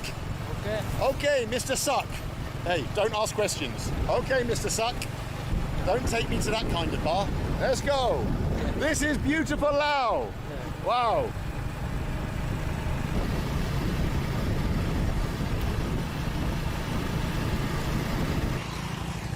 Where are you taking me, Mr. Suck? Bar. Best bar. Number one bar. Where's the bar? Beer. Mr. Suck. His name's Mr. Suck. Don't ask questions. The poor boy was bullied horrendously at school. Now we're beer, bar, pub. Take me to the best pub in your town.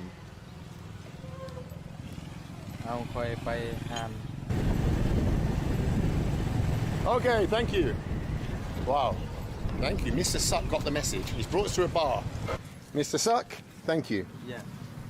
Hello. You have beer? Beer? Yes, please. Lao beer, please. Oh, Mr. Suck's here. Right there, let me see. Mr. Suck is saying, kneel down, and where do you go? I'm not kneeling down in front of Mr. Suck. You? I? Kneel down, and where do you go? Mr. Suck is asking me to kneel down. Mr. Suck, I like you. You're a good driver, but I'm not going to kneel down in front of you. I don't know, or you're not going to kneel down in front of me. So, thank you, but I think our meeting is over. White lips.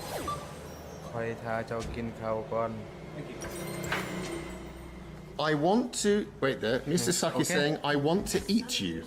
Wait there. Mr. Suck, this is going too far. Mr. Suck, go away. I don't know if this is mistranslation or if Mr. Suck is saying I've got white lips and he wants to eat me and I need to kneel down in front of him. We're having a beer Lao. We finally got rid of Mr. Suck, who was making very lewd, suggestive comments to me. I think it's the trick man. I think he likes a man with authority, Mr. Suck. Let's have a beer Lao and celebrate crossing the border. New country. Cheers. Cheers, mate. Welcome to Laos. Cheers. Well, that was the bar, and this is small town Laos, whatever you call it. Let's go and see if there's some market or something we can look around. Where's Benjamin? Come on. Welcome to Laos. Communist flags everywhere in this place. Look at them flying. Communist flag. Hello, sir. What is it? I'm saying I like your flag. Communist flag. Okay. Revolution. Lao. Wow. And here we have another one. And here we have some kind of trans flag representing the LGBTQ, whatever the bloody hell they want to be called these days, flag of this country.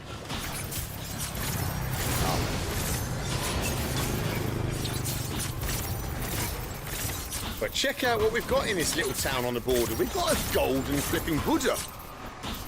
Oh, you're cleaning Buddha. Well done. Oh, hello, everybody. Wow, we have a real monk. Selfie? Okay, let's do a selfie. What are you doing? What is this? Cocaine? Wow. We are supporting the trans community here in Laos once again. Wow, beautiful. Selfie? Okay, selfie. Selfie. This is me and my new Laotian future wife.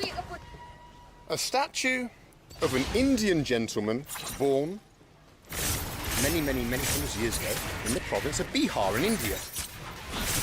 And Buddhism caught on so much that it spread all the way here to Laos. And look at it. From Bihar to whatever this little town is called, on the border with Vietnam.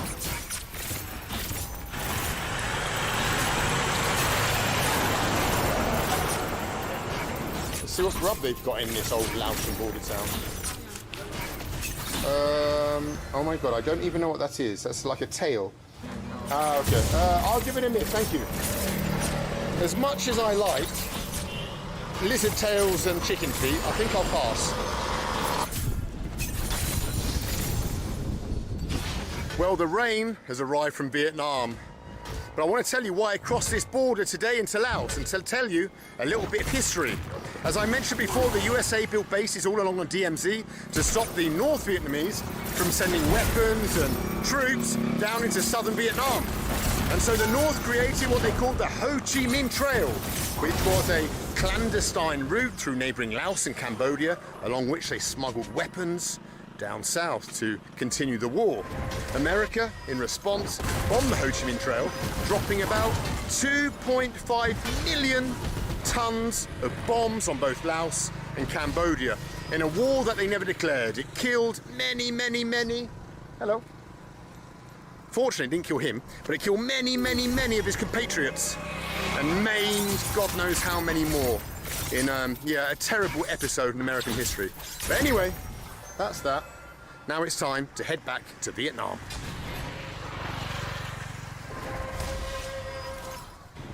We are back in Vietnam, and look what's here. Look at it, still got old bloody truck Barnes helmet, fixed by the tailor, it's still here. And yeah, let's head back to the town. Good evening, Vietnam! Whoa! What a fun little day out that was. Ah, I can't see a bloody thing. Oh, bloody hell. Let's get back to fucking hell. Almost died. Where's that tailor? I want the 8 quid back. Hello. Wow. Bye-bye, thank you. Bye-bye, lovely hotel. Thank you. Bye-bye. Well, it's now time to say goodbye to the north and continue south by train into what was once the country of the Republic of Vietnam. Hopefully, we'll be leaving the bloody rains behind. To the train station, please, driver. Thank you. Hi! Hello! Happy with you! I feel like a real colonial being driven around by a native, just like the French in the olden days. Woohoo! Our man doesn't care about traffic lights. He goes through reds. He's probably Viet Cong. Were you Viet Cong before? Finished war a long time ago. Now Vietnamese friendly everywhere. Yes, people are friendly here. Yeah. But before, too much war. Yeah, too much war before. You heard the big war, you know? Big war. Yeah, Americans come here the war before. Yes, why America come here? I don't know. I don't know too. Yeah, I don't know too. Yes. Not good. Yeah. I won't go inside, just I want to have a quick look. I leave my hat here. My driver's lent me his hat. He doesn't want me to get wet. So I've crossed the road, so I want to show you this beautiful old French colonial villa that was built here in Hue. Hue, for much of the time while France was here, was the capital. And so people came here, they built these beautiful villas, and this whole street along the riverside is just full of colonial French villas. People who had come from France, built lives here, brought their families, wow, and would have lived lives, well, some of them, the rich ones, in houses like this. along the riverfront in Hue, the old capital of Vietnam. Oh, you've got my hat, and I've got your hat. Whoa. Let's swap. Thank you, boss. There you go. Stop for Chutman. Stop for Chutman. We're coming through. We have the loudest bell in Vietnam, and here's the railway station. Wow, old one, old building. Ah, France built it. The French. Railway stations and baguettes. Two things they gave Vietnam. Thank you, sir. Oh. Hello there. Oh, the rain. I'm Chutman. You Chutman? Yes. For what? For Communist Party of Vietnam. Communist Party of Vietnam. Yeah, exactly. You're dealing with a VIP here. What time is the train to Nha Trang? Nha Trang today. What time in the evening? Only in here, only one. 8:29. Yes, every day. Right, we're off to the Shrine. Going to buy a ticket for me and the guys. And yeah, let's get out of this weather. And hopefully down south, it's nice and sunny. We'll see. We'll see.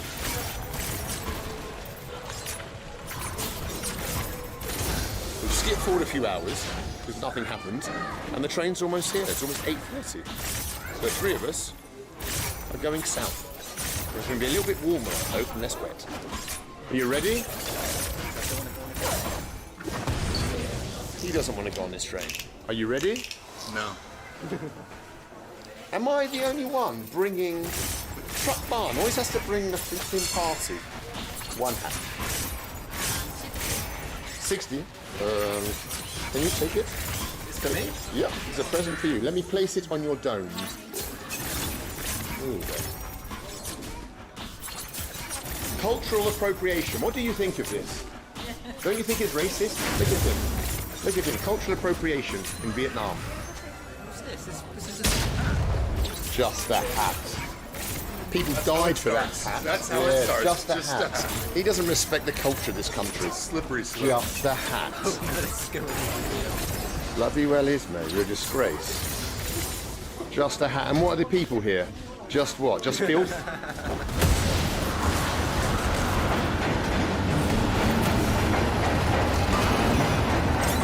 The train is here. We're looking for coach number 5. I wonder what it will be like. Shinjao, how are you doing, my friend? Nice to see you again. No idea who that was. But a jolly chap. Wow, what a noisy lady. Friendly people in our compartment. Look, we're doing a live Instagram story to somebody. These are our Vietnamese friends. Hello there. Xin chào, xin chào. Wow. Anyway, this is the train. Oh, we have got a little... Oh, it's just a picture. I thought it was a computer. And here you can come and have a little wash, or sit on a child's chair if you want to. Oh. You like it? You like it? Take it off. I will take it off. Wow, the lady's telling me to take my clothes off. Ooh. You ready for 13 hours? No. How did you even get up there? Dude, this is hell. Which is the lady that will look after us on this train, and she told me to take my clothes off earlier. Hey, kind of effect I had on women in this country because I'm truck bum.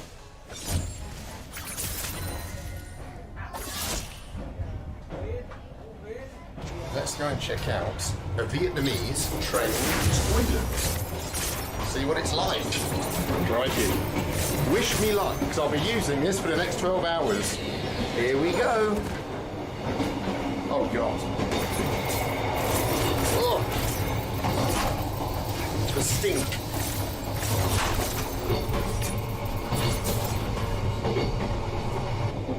This is a real communist train.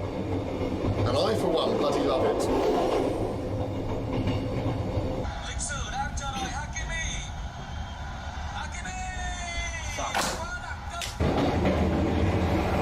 Well, I'm about to turn in for the night, but before I do so, I should tell you about the village of My Lai, which will be passing in the next couple of hours while I'm asleep. The My Lai massacre was the worst in a litany of war crimes committed against Vietnamese civilians by the US military during the war.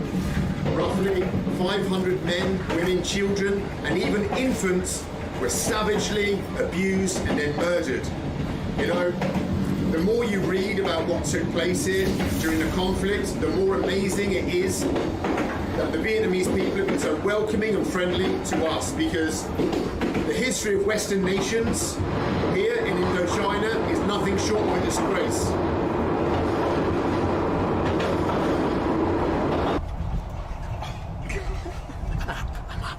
Oh, it's pretty easy. Aircon.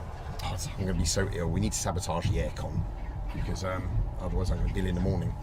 God. Well, I suppose that's it, old chap. That's it. Yes. Goodbye.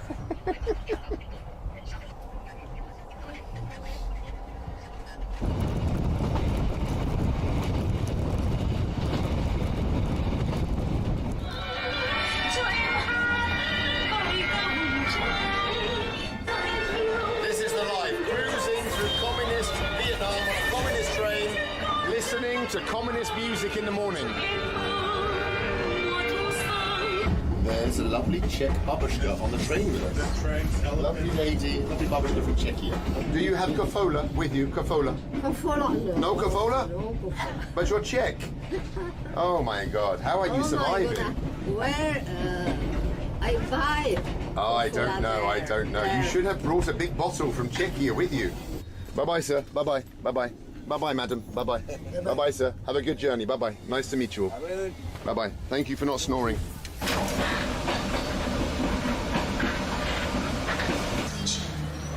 Thank you very much.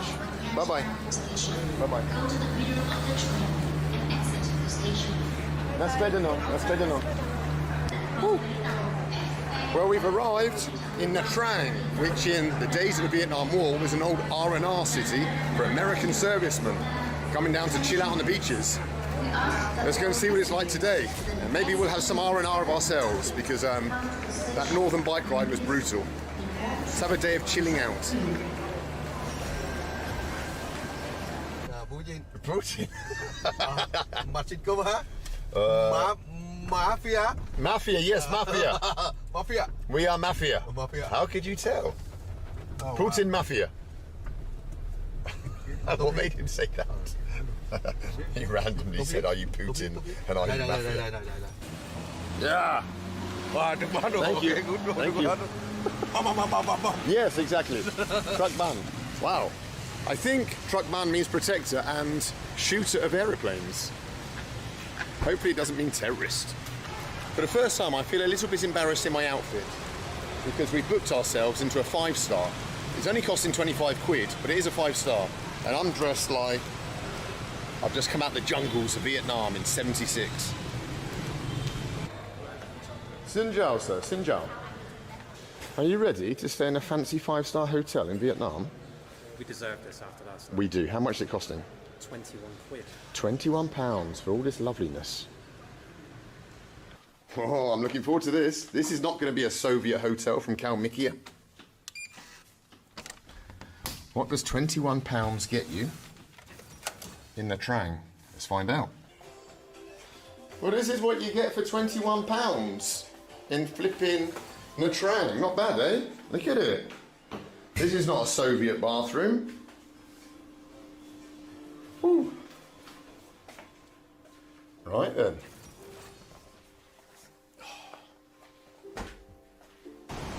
This is where the American servicemen, some of them, used to come when they weren't fighting, when they weren't up at Khe Sanh or some of the other places that we've been. They'd come down to Nha Trang and chill out on this beach and swim in the nasty brown waters. Look at the colour of the water, flipping heck. Not exactly the Bahamas.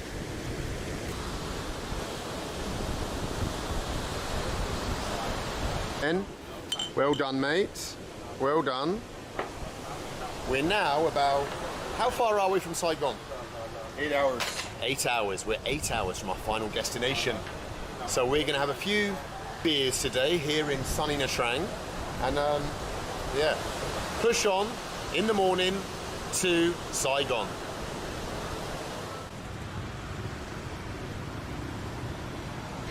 In April 1975, the Communist forces of North Vietnam were sweeping through the south. The war was almost won. Now they were going to claim their prize, the city of Saigon. Let's follow in their footsteps and visit the former capital of South Vietnam. Something you see everywhere in bloody Vietnam are little massage chairs. I've never done one, but let's have one before the train. Loosen me up, I had a few beers last night. Put in our 70 pence. What? Has it accepted it? Oh, it has. I just don't see the point. I mean, when you can go and get a real massage of a human with hands for like £3, why sit in an old chair that some tramp has probably peed in at some point? Saigon, come on. Look, she's locking the gate so no one else can come in. That's how they do things in Vietnam. The push to Saigon is not easy. It is fraught with danger and obstacles.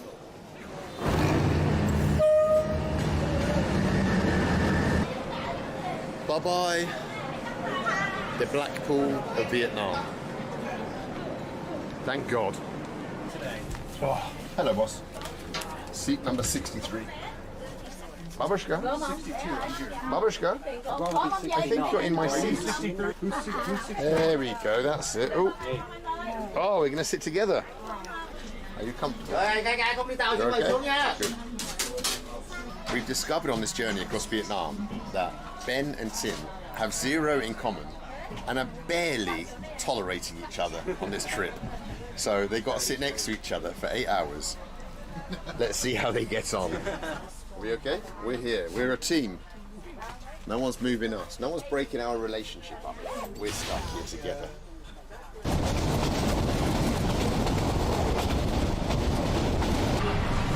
What do you hate the most about Tim?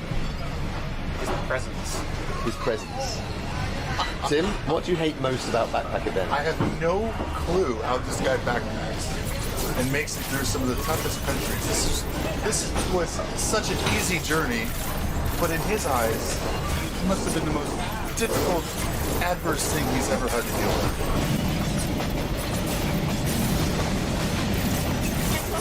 Not alcohol? I can drink it? No? Ah, to make me smell nice. Maybe it will impress the babushka next to me. Should I buy it? Would you like me if I bought it? What's that? Too little. More money. Wow. More money. Wow. Money. A present for my babushka. Hey? You're welcome. Come on. No problem. Wow. You're welcome. Let's see if it works. Tien An. Let's have a whip. Wow. Yeah? Okay, I'm putting it on. Olive oil? Just a little bit. Don't want to drive you crazy.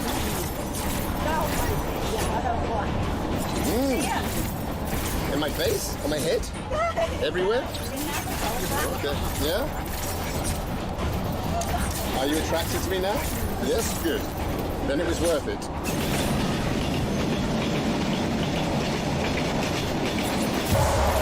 You can only imagine the growing trepidation many people living along our route would have felt as the Communist Army passed through their towns and villages on the way to Saigon in April 1975. During the war itself, many of the people would have been openly anti-communist, and no doubt some of them would have been fearful of reprisals. Ben disappeared about 10 minutes ago, and I want to know where he's gone.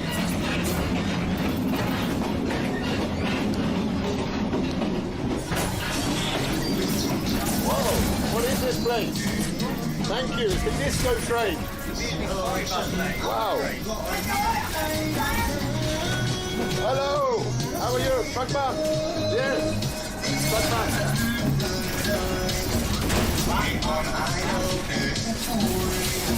You're stealing my Truckman.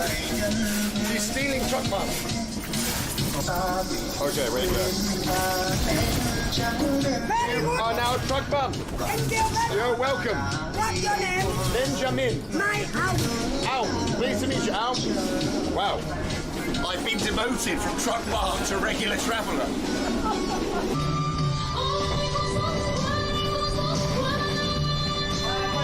This is literally the greatest train I've ever been on. It's so communist. Look, we've got wooden tables, wooden benches for the proletariat. We've got communist music. You've still got the old communist air conditioning. Back there is a communist galley with a communist woman working in it. Here's the Vietnamese trains.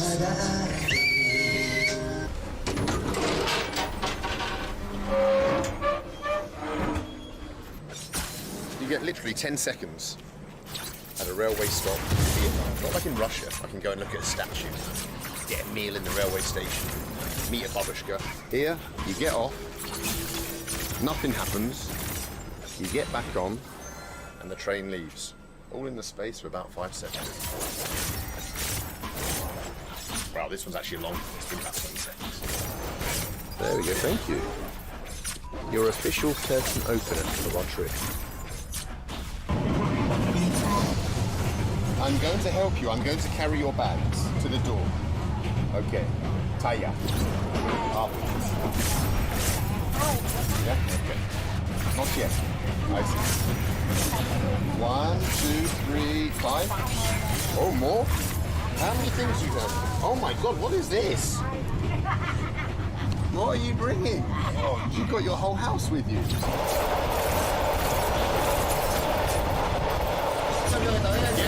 Operation Babushka. We've got 20 seconds to unload her stuff from the train. Yeah.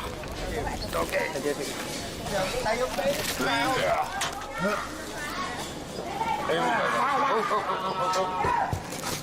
Oh, there you go.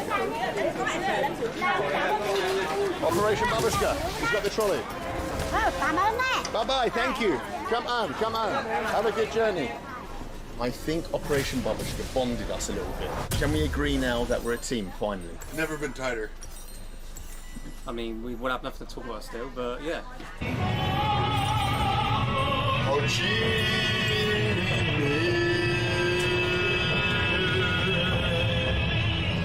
When you arrive in a big city in Vietnam, they play like an anthem of that city. That was the Ho Chi Minh tune, which means we're pulling into Saigon, or as they call it these days, Ho Chi Minh. Oh, it looks lovely. So just like the Viet Cong on the 30th of April 1975, we have arrived at our final destination.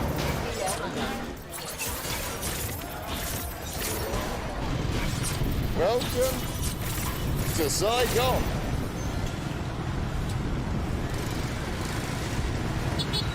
Oh God, careful young lady. Oh no. Wow. This is hectic. And my drive is about 98. Whoa. Oh my God. Woohoo. I don't want to stop recording because I know we're going to end up in an accident on this journey. And I don't want to miss it. It just has to happen. Oh my God. I'm riding with a madman. He's on the wrong side of the road. Oh, we're going up. We're going up. We're on the pavement. Whoa! Jesus. Oh, yes. Oh, there he is. Why did I ever doubt that man? Speedy Gonzales is the greatest motorcycle rider. He's like Barry Sheen. I know you don't know who Barry Sheen is, but still. Where are we going? Where's our guest house?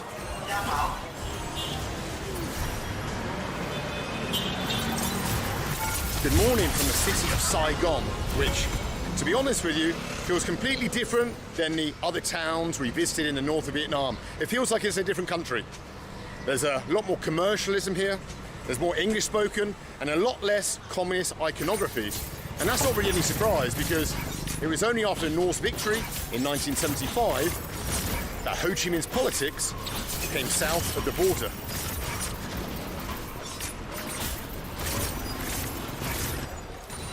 Do you have Ho Chi Minh t-shirts? Ho Chi Minh? $15. Let's do 300. 300. 320. 300 is the perfect price. Okay. Good girl. Ho Chi Minh will be turning in his grave. He's been commercialized. Communism is dead. Sinja, Sinja. But of course, not everyone welcomed the North's victory. When the communist forces swept south, they began rounding people up for re-education, a very Orwellian term. In fact, over 250,000 South Vietnamese teachers, policemen, politicians, soldiers were sent to camps to be, well, instructed in the new way of thinking. Many died in those camps. Beer? Hello, sir. Oh, hello. Oh, it's oh, thank you, sir. Oh, come on. Oh, thank you. Come on. To Vietnam. Vietnam. Vietnam okay. Vietnam very good. Curry. Curry? Okay, I'll have a little bit of curry. I don't know if this is a restaurant or I just crashed somebody's house. But thank you anyway. Are you a soldier? Soldier? No? No? No? Không biết tiếng. No, for beer. No? Well, I have no idea if I just crashed someone's lunch or if that was a restaurant or whatever. Anyway, nice people in Vietnam.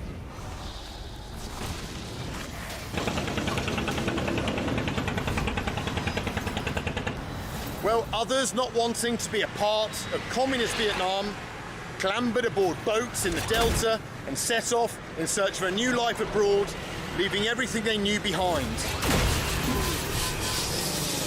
We are going on a communist ferry to God knows where, crossing this delta. Look at it. Got a big red star on the side and communist writing that says Kong Ti Tnuch Mot. Bin calm. Wow. Communist ferry, I like it. And there's Ben carrying a young lady's suitcase. What a gentleman. He's showing the qualities needed to become a truck barn one day.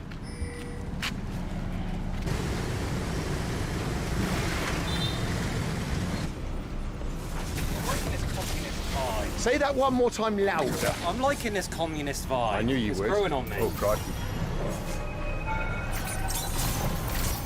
I'm not too confident on the standard of safety on this boat. The life rafts, well, I'm not too sure they're very well maintained. Check it out for yourself. What do you reckon?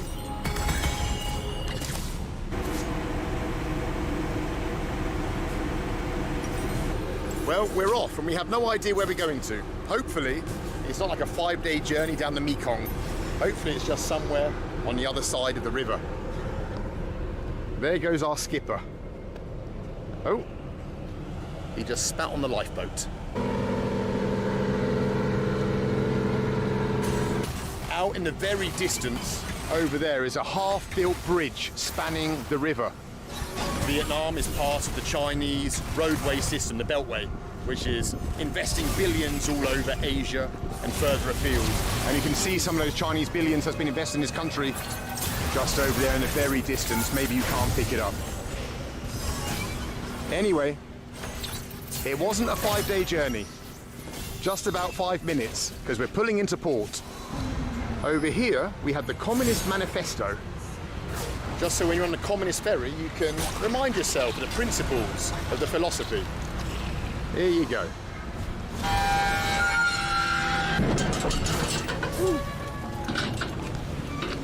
Oh, we made it.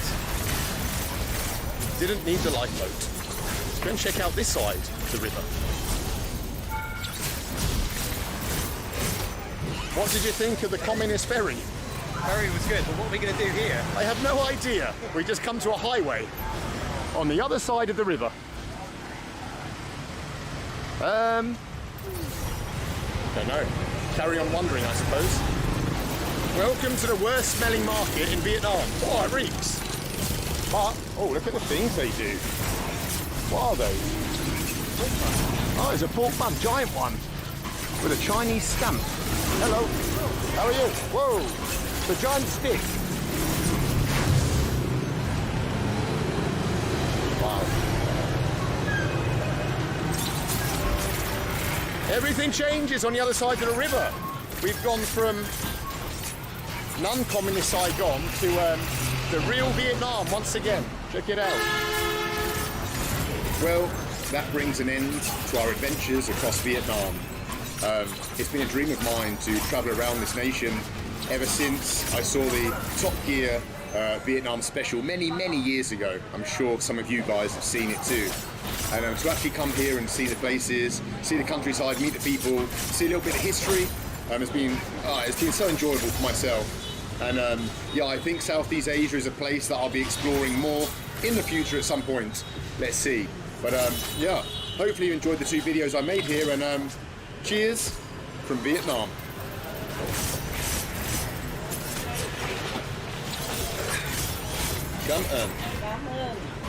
The bill, please.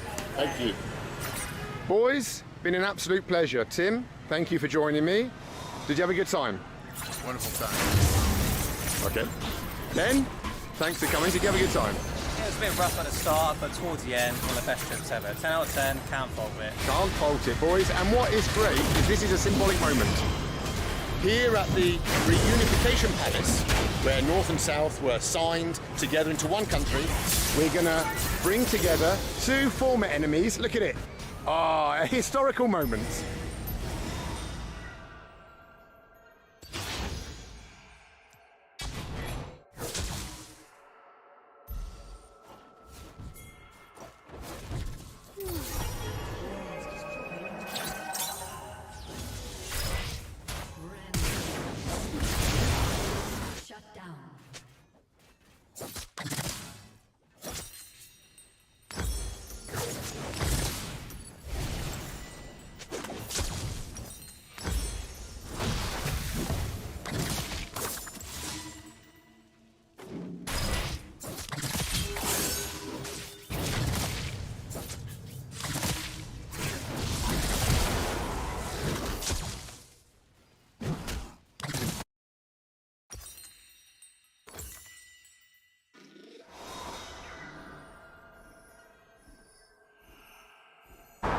Good morning, guys, from the chilly banks of the Baltic Sea. It was in this very spot about 300 years ago that Tsar Peter the Great deemed that Russia would build its window onto Europe, the magnificent city of St. Petersburg. From here, Russia, this leviathan of a nation, spreads out for 11 time zones and thousands of miles until eventually reaching the Pacific Ocean. And it's towards that ocean that we're now going to head on the world's longest journey. Going to cross Russia, penetrate some of its deepest parts. Well, less waffle, more babushkas, more vodka, more gopniks. Let's begin our journey across Russia. Поехали.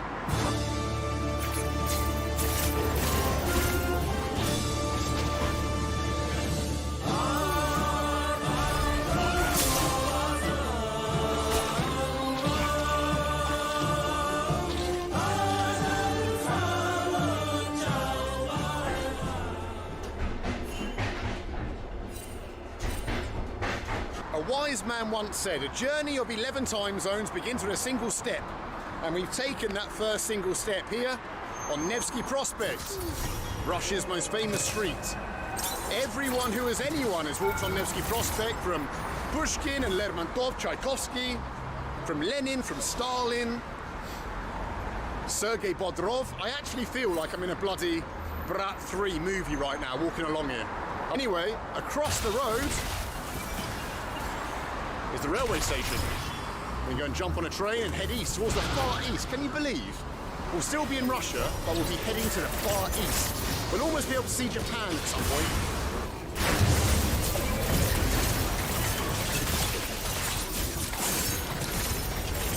Goodbye, Gorod Geroi Leningrad. See you sometime in the future. We've got some adventurizing to do. Right then. Wow, look at this. Oh my God, check out this place. Look at the old Soviet mural in the top there. We've got Lenin storming the Winter Palace. And up here we've got a bas relief. Wow. Wow, what an awesome railway station. Just think of the awesome railway stations we're going to see between here and the Pacific Ocean. I'm predicting some Sovietness on our adventurizing adventures. Wow. Gone all like fuzzy inside with the thought of it all. Oh, what's this place? And you, sir?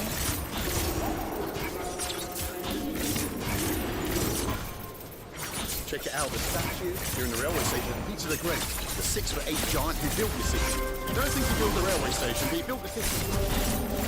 And over here, we've got an amazing map of all the places you can travel to by train from Peter. Check it out. Wow.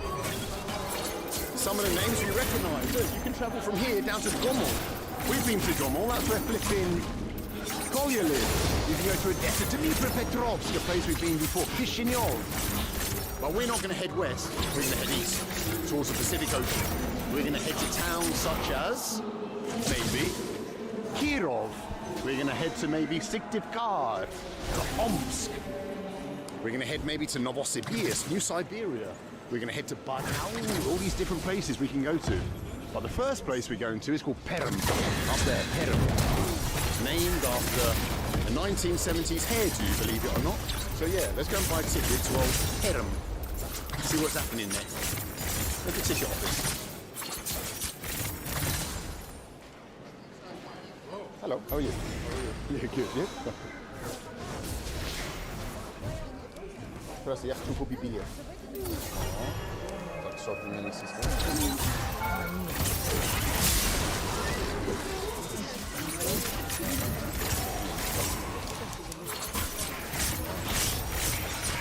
Got to wait to buy our ticket. 311.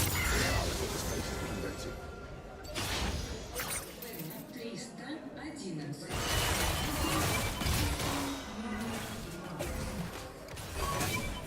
Да, здравствуйте. Я хочу купить билет на поезд 145А до Пермь. Если у вас есть нижнее место, было бы лучше. Второй класс. Где 4 мест.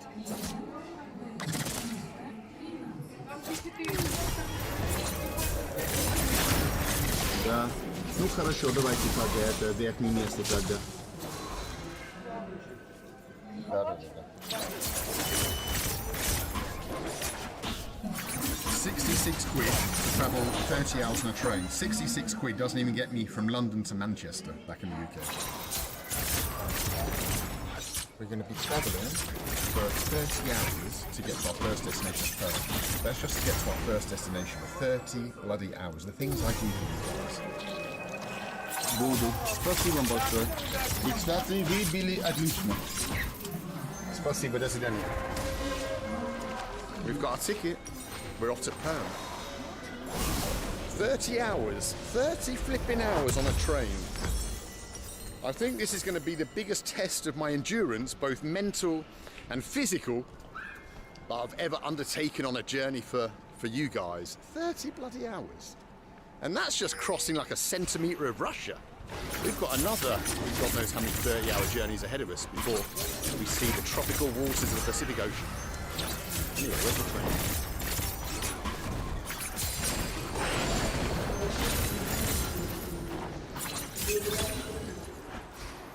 Benjamin.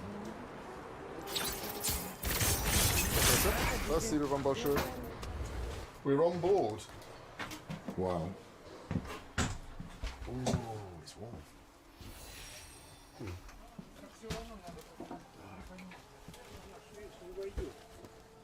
Здравствуйте. Я жду. Не спешите. О, нет, это надолго пошло. Ah, да? Wow, it's quite a modern train actually. It's got carpet. It's got these nice coupes. I'm going to be what is called a top bunk wanker. Because every time you get on or off your top bunk, you have to annoy whoever's on the bed below you. But anyway. Wow.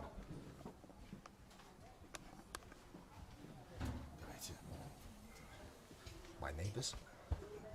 I think we're going to be okay. Look at it, it's 24 degrees. Oh, what's the bog look like? Oh, lovely. Oh, we haven't got a bloody shower. Have we? Don't know. Exciting.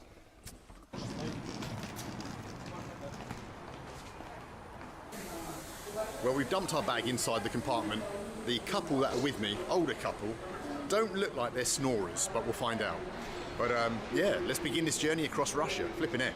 Some of you may have like this romantic idea of the Trans-Siberian. You imagine yourselves reading Dostoevsky as you look at the snowy wastelands pass by the window. But me, I've never wanted to do this trip, to be honest with you. I'd rather just fly somewhere, but let's do it. Let's finally do it.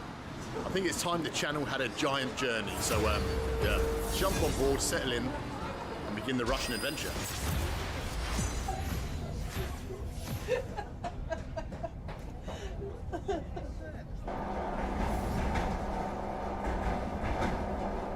А вот там вот сейчас видно будет, ну, хлебокомбинат. Вы давно работали там? Вы давно работали там? Да. 43 года. О, понятно. Еще работаю.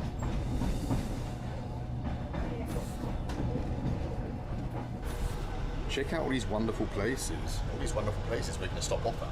Places like Vishny Volachok and Kovrov 1 and Urin and Kotelnich 1.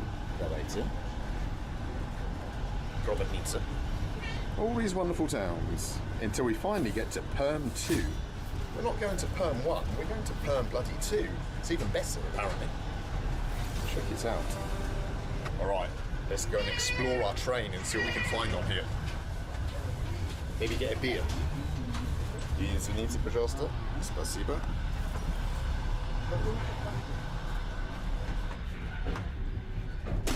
Check out this fancy place. Oh, wow. This is what the first class looks like. Check it out. You get a lovely couple of beds. Look at this. It's like bloody something Stalin would have travelled in. Nice mirror on each side. Giant window. Red lush curtains. This is how we should be bloody travelling. Check it out. Feel the Soviet wood. Let's check out what they got in the old restaurant car here on a Russian train. Can you see me with that light?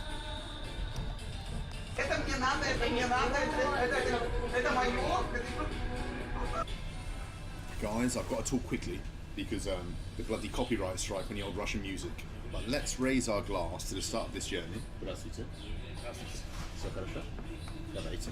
Let's raise our glass at the start of this journey to the great country of Russia that we're going to cross.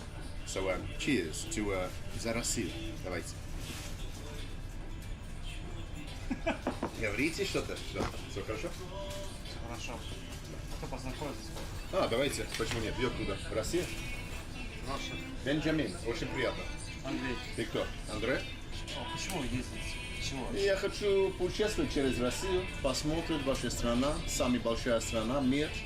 Ну, узнавать, что у вас есть здесь, в дальние районы. Ну вот, это мой план. Посмотрим, как будет. Ничего ваше. Ничего хорошо? Почему? Ну, давай посмотрим, как будет. Ну, я думаю, что все равно будет приключение для англичан. Нет? Ну, как сказать.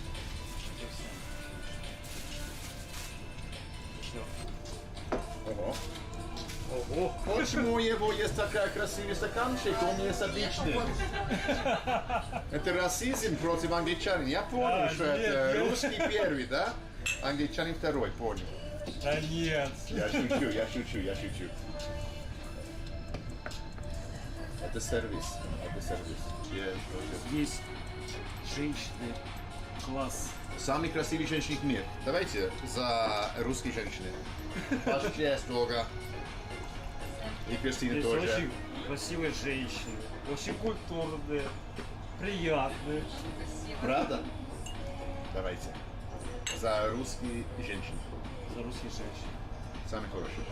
Самый хороший, самый приятный. Самая настоящая любовь, можно здесь Rush. Любовь. Любовь. Russian love. Russian love. Russian love. Russian love. Да.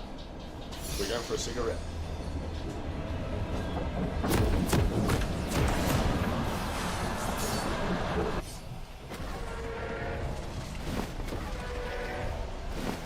Some people are literally sitting out my slipper. Some people are literally sitting all the way to bloody Chelyabinsk. Wow, они сиденье место. We're going in the bog. I hope he doesn't try and bump me.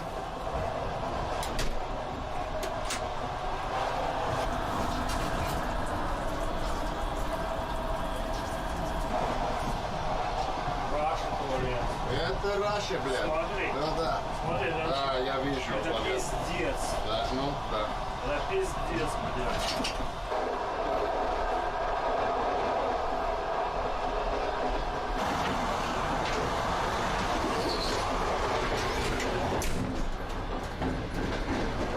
О, понятно.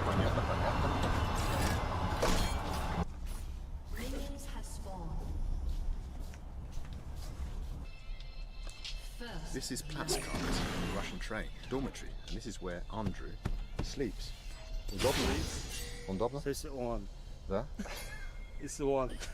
He sleeps in this place, not like me, in a nice comfortable four-berth. Давайте, наверное. Ну, интересно.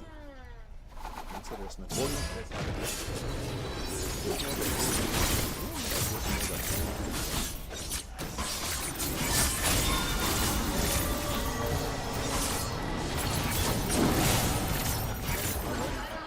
Wow.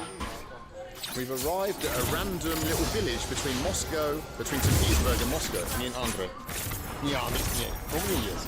He wants me to smoke his dodgy Russian cigarette. Yeah, me will. Or me a space. Johnny FD turned me into a vapor. I used to hate smoking, and they turned me into a vapor. And now I can't stop vaping.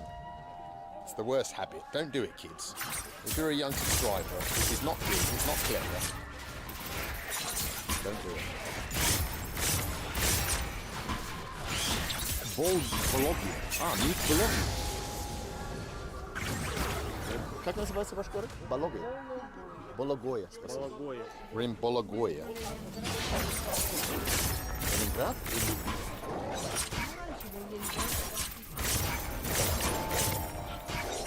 Почему получается 2500? 2500. Очень мало. Это очень мало. Очень мало. Это вообще не Можно жить на этом? Ну, нам леса помогают, огороды, озера.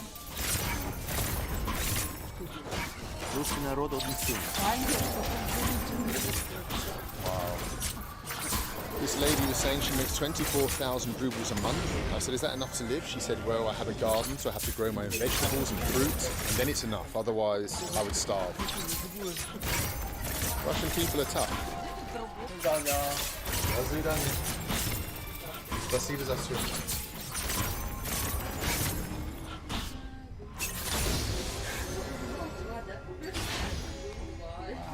The waitresses in this restaurant car have very nice voices, especially Olga has a beautiful voice.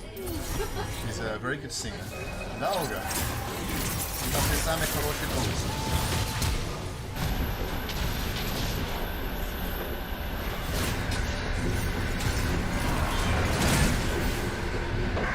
Good morning, guys, from day 2 of the journey. Now would be a good time to tell you exactly why I've chosen the city of Perm as our first stop on this route that will take me across Russia. And that's simply because of one reason. About 150 kilometers outside the city of Perm is Russia's only gulag that has been preserved. It's very strange that a country that had thousands of gulags, thousands of camps, and where millions of people died, there's only one preserved one that's been converted into a museum. And so I want to go to Perm, jump on a bus and try and find this gulag museum, and show you guys around, have a look around, because we really must remember that although I'm taking this journey voluntarily, for many, many decades, Russians were doing this journey against their will, and they were really suffering in the gulag system. So I want to go, I think it's right that we go and have a look at that. So that's the plan, and that's why we're going to Perm. Alright, with that out of the way, let's now go and get some breakfast. Back to the restaurant car.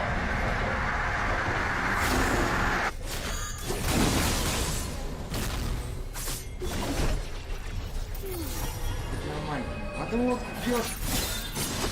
Блин, сейчас? Сколько времени сейчас? Который час? Это 10 часов утром. Ты пьешь водку? Я пью, но не сейчас. Блин, завтрак даже не сделал.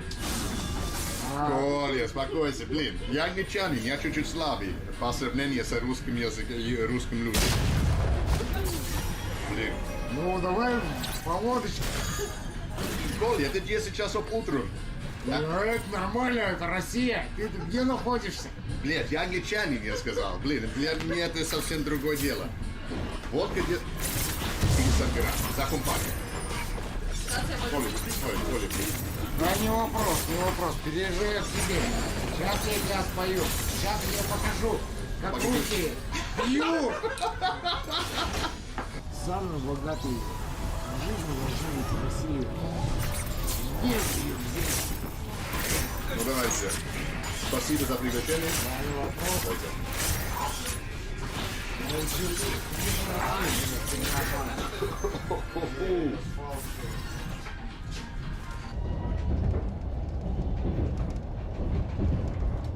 Спасибо большое. Ой, супер.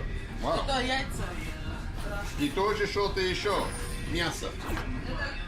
С колбасой. Да? Это, блин, настоящий завтрак. Водка, яйца, мясо, блин. Вот, есть, водка, яйца. Что еще надо? Ничего.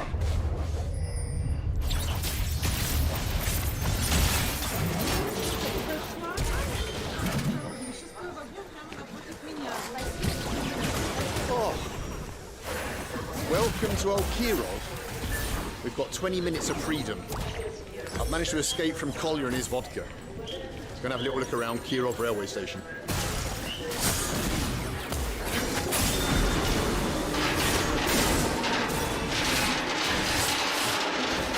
Wow, it's worth getting off the train. Check out the mural here in Kirov. Check it out.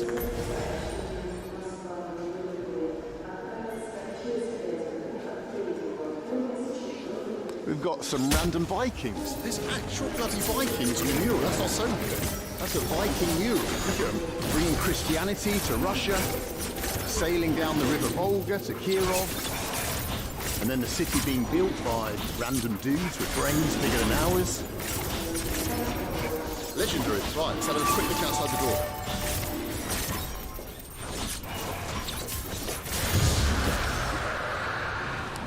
Пожалуйста. Crikey, you don't get many thank yous in Kirov when you hold the door open for someone, but we're here in bloody Kirov, quickly anyway. And it's a place we've been before.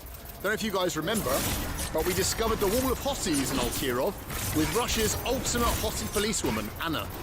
She still has a place in my heart. Anyway, here's old bloody Kirov.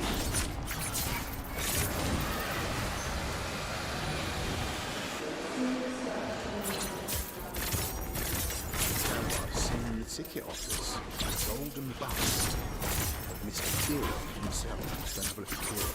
Check it out.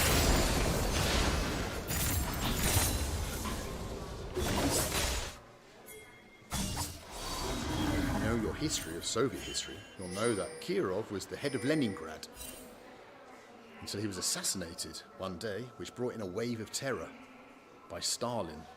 Some say Stalin did it himself because Kirov was a very popular apparatchik in the party who was getting too popular. Anyway, there he is, Mr. Kirov.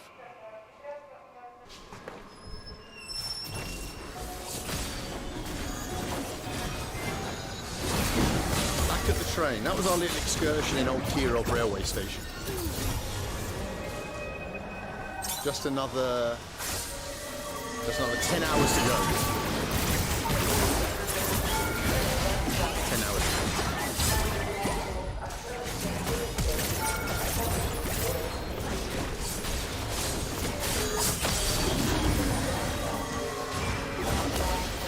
Wow, in 5 minutes the train's going to arrive, which is the Moscow to Vladivostok train.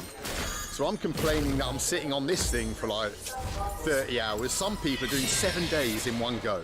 I mean, absolute nutcases, but they're doing it.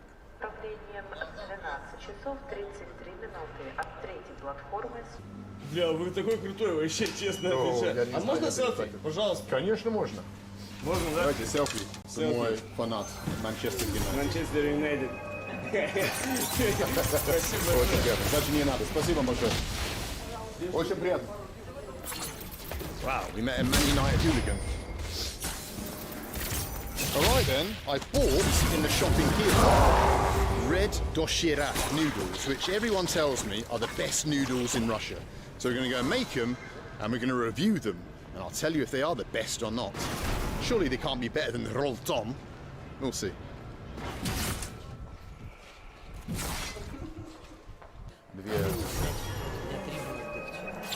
Молодой человек? Молодой. А, молодой? О, ничего себе. Веселый будет, да? Нет, это не те. Это современный.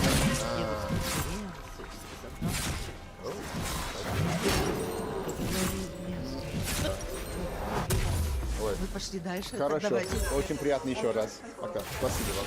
Да. Ой. Nice people. Спасибо. Спасибо.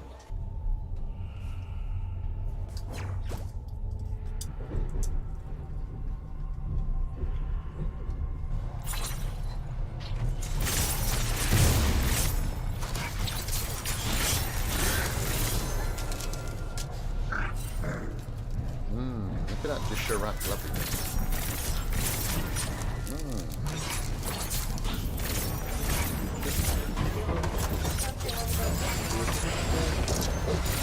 Так, просто надо трогать это красный, да? Современные системы в России. Я люблю это.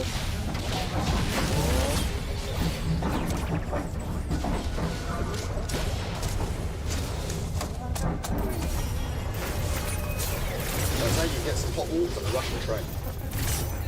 You don't get that on British Rail.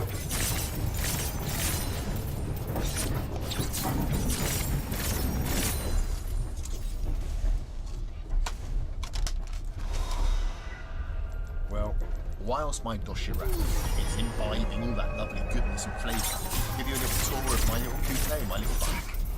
I've got myself a little USB to charge my phone. I've got myself a light, so I can read my book at night time. Down here I've got a little pocket. I've got a handle randomly. Put my bag up there. Nice comfy. You can see the view of the outside world as Russia passes by the window. And here I've got some Baltica 7. What more do you want from a fucking road? Look at that. That is gourmet level. Right, just tuck in without spilling it all down my bloody top. This is going to be epic, I feel it.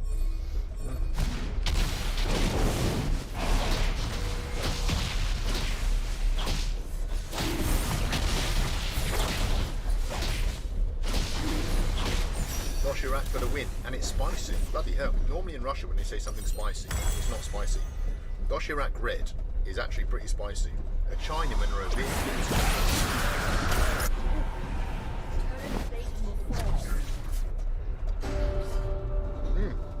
super. Doshirak is officially the food of the journey to Doshirak.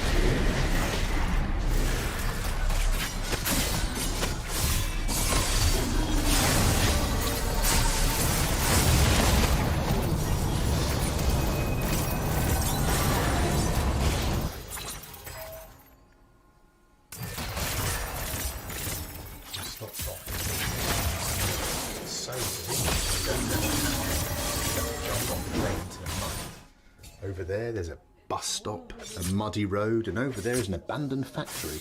Can you see that in the forest? Officially Russia's grimmest village, according to me. Probably so. What a place.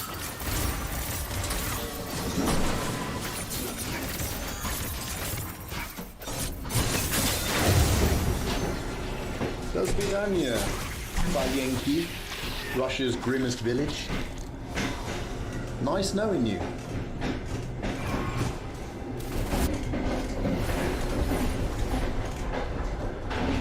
All these little grim towns that we're passing through, like Palenki, were all built pretty much around the Gulag.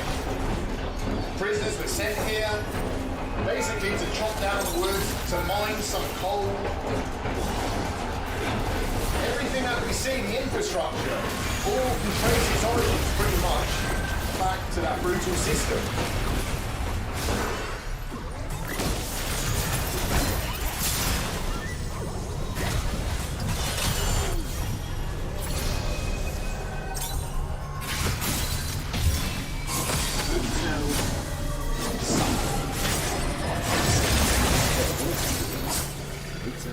Here in the wonderful town of Glazov, Sounds like the kind of town name you get in a computer game. Escape from Glazov.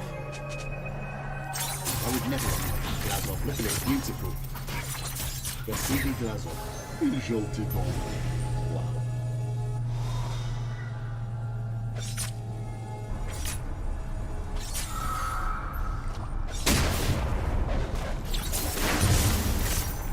Just beyond this little line of trees here, you can see the foothills, forested foothills of the Ural Mountains, that dividing line between Europe and Asia. Wow. We won't be crossing them today, but in a couple of days we'll be stepping foot out of Europe and penetrating Asia. Russian Asia, the most exciting part of Asia. Wow, look at the old houses. We are in the middle of nowhere.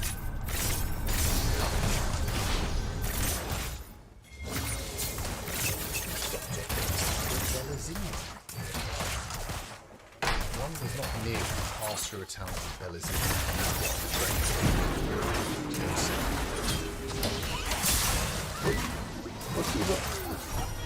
Let's go and check out old Belazina railway station. Go and see what it's like. There might be a lovely mural inside, who knows? We'll only know if we investigate. My slippers are falling apart. Now, I might have to go back to the train in socks. Ooh.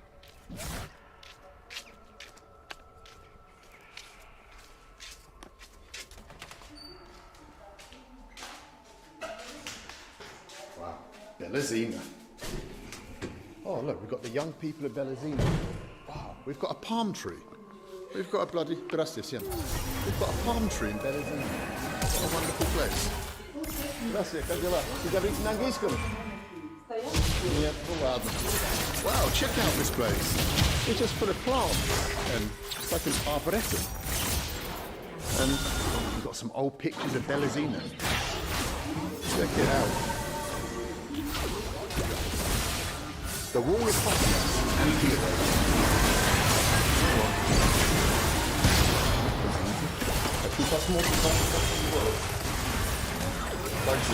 Как здесь Belazina? Wow, нормально. And this is old Belazina. Downtown Belazina. Check it out. You've got some old Soviet buses. You've got some old Soviet people. I like it. I like old Belazina. I'm tempted to get off the train and just stay. I want to get a hotel. You never know. You never know. Actually, me go. Спасибо. Нормально город, да? Нормально, хорошо.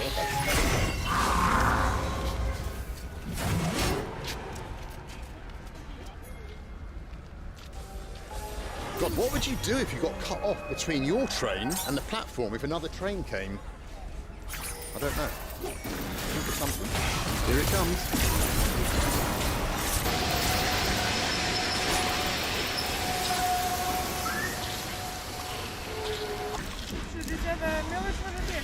Сдачи не надо. Все хорошо.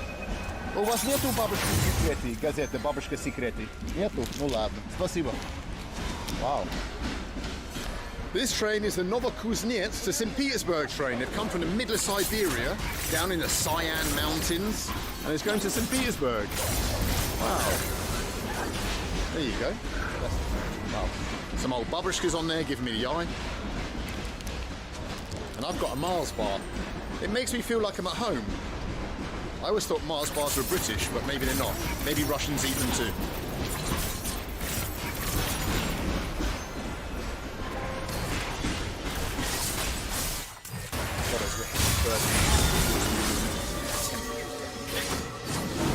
It was lovely and sunny in Petersburg. It's actually lovely and sunny here. We've moved forward almost 2 hours from Moscow time to Petersburg time.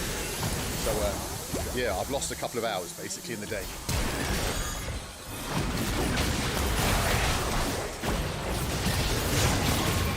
And behind me are a couple of coppers staring me out.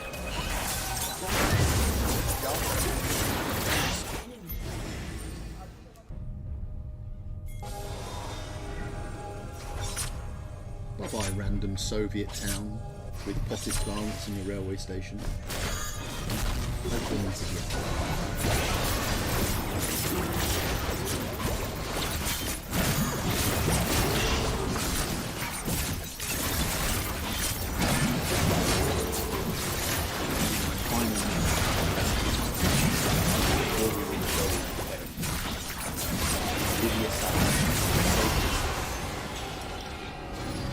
Secret is mixed with the mayonnaise.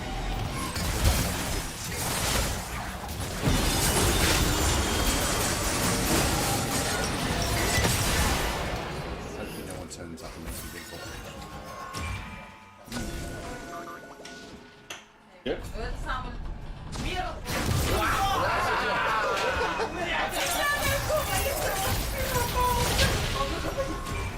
Я не боюсь. Ой, блядь. Давай. Давай. Спасибо. Спасибо. А если я... Love, not my life, my love. My love. Ну, лайк тоже. Здесь, я русский мужчина сейчас. А, чё, ты русский мужчина?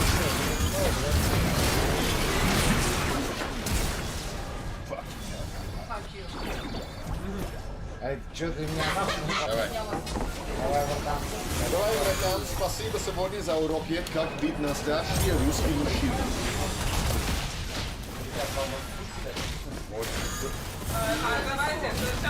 А, где шос? Где все? Я увидел замедление за ногу, который бил вперед. Бля, Коля. Как говорят в Канаде, бывает. А, блин, ну, за ваше счастье. Русский народ. Bye-bye, little Pipe.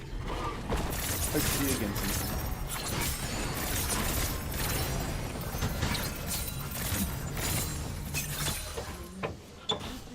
Спасибо вам большое. До свидания. Так, вот сюда.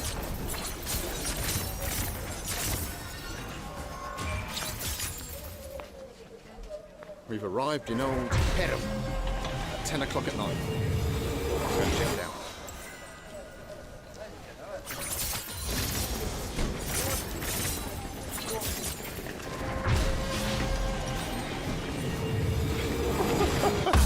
Just as I got off the train, Collier's been arrested by the coppers. He's in handcuffs.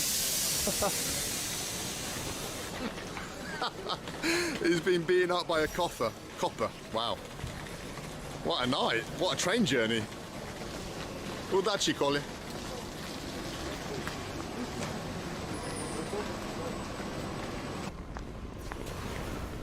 Perm 2.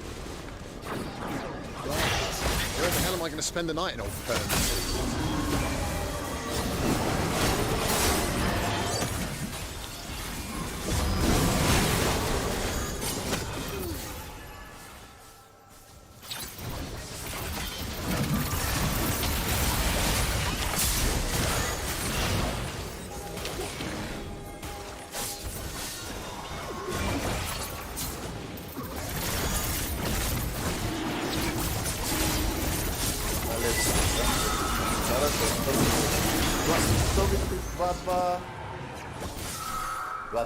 Супер, спасибо.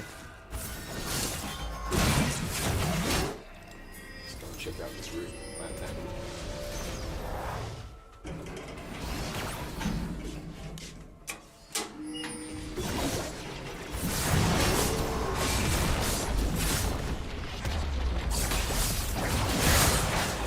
Quickest lift in the world. Ooh, nice color scheme.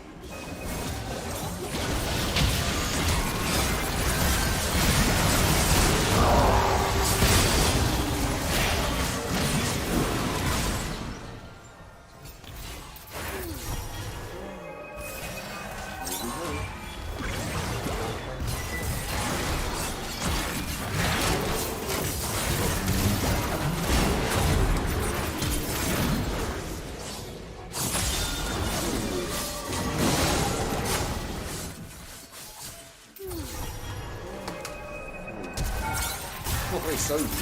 It's bloody fantastic. I can imagine that's in the not so much. We have got a lovely picture. Nicely drawn. Oh, and we've got a fridge. A model 1614M, the classic. Quick bathroom inspection, a minute I'll be here. Oh, okay, fair enough. Well, there you have it. We've made it to Perm after 30 hours on the train. What an adventure! What legends we met. What things and places we saw. I'm going to hit the sack before we continue the journey across that. Good night.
Your turret has been...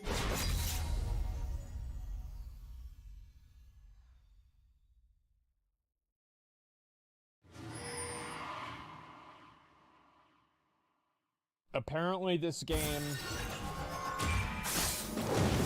is not for insane people. Here we go. Oh my god. All right.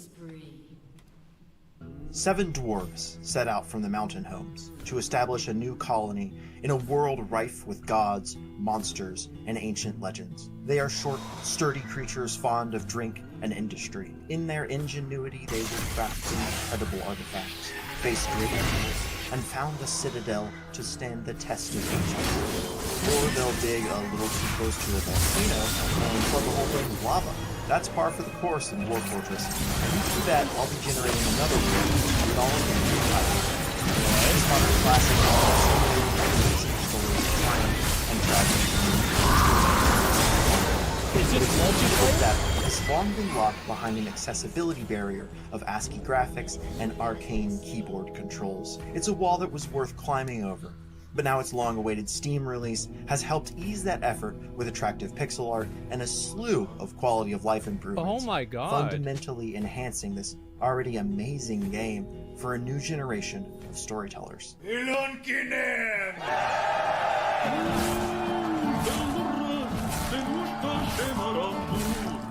if you've never dared these intimidating tunnels yourself, you've almost certainly felt Dwarf Fortress's impact. Developer Bay 12 Games effectively founded the genre we now call the Colony Sim with it, paving the way for games like RimWorld and influencing countless others. Oh, is this like Terraria and shit like that? Factorio, yeah. Among its many successors, none can procedurally generate such a rich world, utility, and characters so reliably as Dwarf Fortress. Its Steam release finally brings the controls in line with those descendants too, adding actual mouse support, a fully fledged graphical interface, and settings menus rather than being forced to directly edit game files. The proper mouse support alone is worth the cost of entry here, and the simple ability to click through the interface is a breeze. For all that remarkably thorough improvement, Dwarf Fortress is still an unapologetically complex game. Its new tutorial helps towards getting you started and teaching you how to play, but no tutorial could cover a tenth of what you might eventually want to know. And those new to this genre will need patience. This is, after all, a game where you have separate workshops to spin thread, weave cloth, then dye that cloth before making even a single dwarven sock. It's a game where you'll become an amateur mineralogist, as all good games are, to figure out where in the geological strata to dig for iron, tin, coal, or gold. You'll somehow learn the difference between gabbro and granite. You'll almost certainly read an article describing what a corner is. One of the biggest conceits in Dwarf Fortress is that you can't directly control your dwarves outside of actively mobilizing spots. You set their direction in the world, but you can't make them do a damn thing to your personal timetable. And it's delightful that you can't. Each dwarf has thoughts, memories, favorite things, personal skills, relationships, and physical traits that affect their choices. They'll make bizarre decisions because of who they are. And the procedural nature of it all means that those are sometimes hysterical, frustrating, or even poignant. Everyone has their own tales of the time a dwarf went sprinting out into a goblin horde because they forgot their socks in the pasture. What? But you're just as likely to see a beautiful story, like my two doctors who got married in the middle of a goblin attack. What in the As fuck nearby is patients this? cried out in pain and enemies were at the gates, they held an impromptu wedding in the ER, officiated by a friend. Poignant, as though they decided that if their lives were threatened, they would rather die married than apart. Hilarious, because a patient was mid-surgery and everyone involved was spattered with blood. These stories are everywhere in Dwarf Fortress, and finding them is part of play. Notifications let you know that certain things are happening, but to fully understand them, you have to read the event logs, look at the history of your dwarves, and spend some time paused just poking around your fort. It's deeply rewarding for players who are curious and introspective, or who enjoy role-playing their fortress inhabitants, my god, what figuring is out this? why they This do is insane. what they do. Dwarf Fortress is a nerd game par excellence, asking for your attention and care in a vast range of subjects. There is always something new to learn, a challenge to attempt, or an absurd project to try. I don't find all its complexity scary or intimidating. I find it a challenge I want to rise to. The community's motto has long been that losing is fun, and you'll see players describing doomed ends that range from poisonous monster breath to dwarven civil wars as a potential source of that fun. You're here to collaborate with game systems, not fight against them. And the fact that most fortresses end in ruin is simply part of how you learn the deep systems, gaining ever more knowledge of how to survive dwarven life for next time. You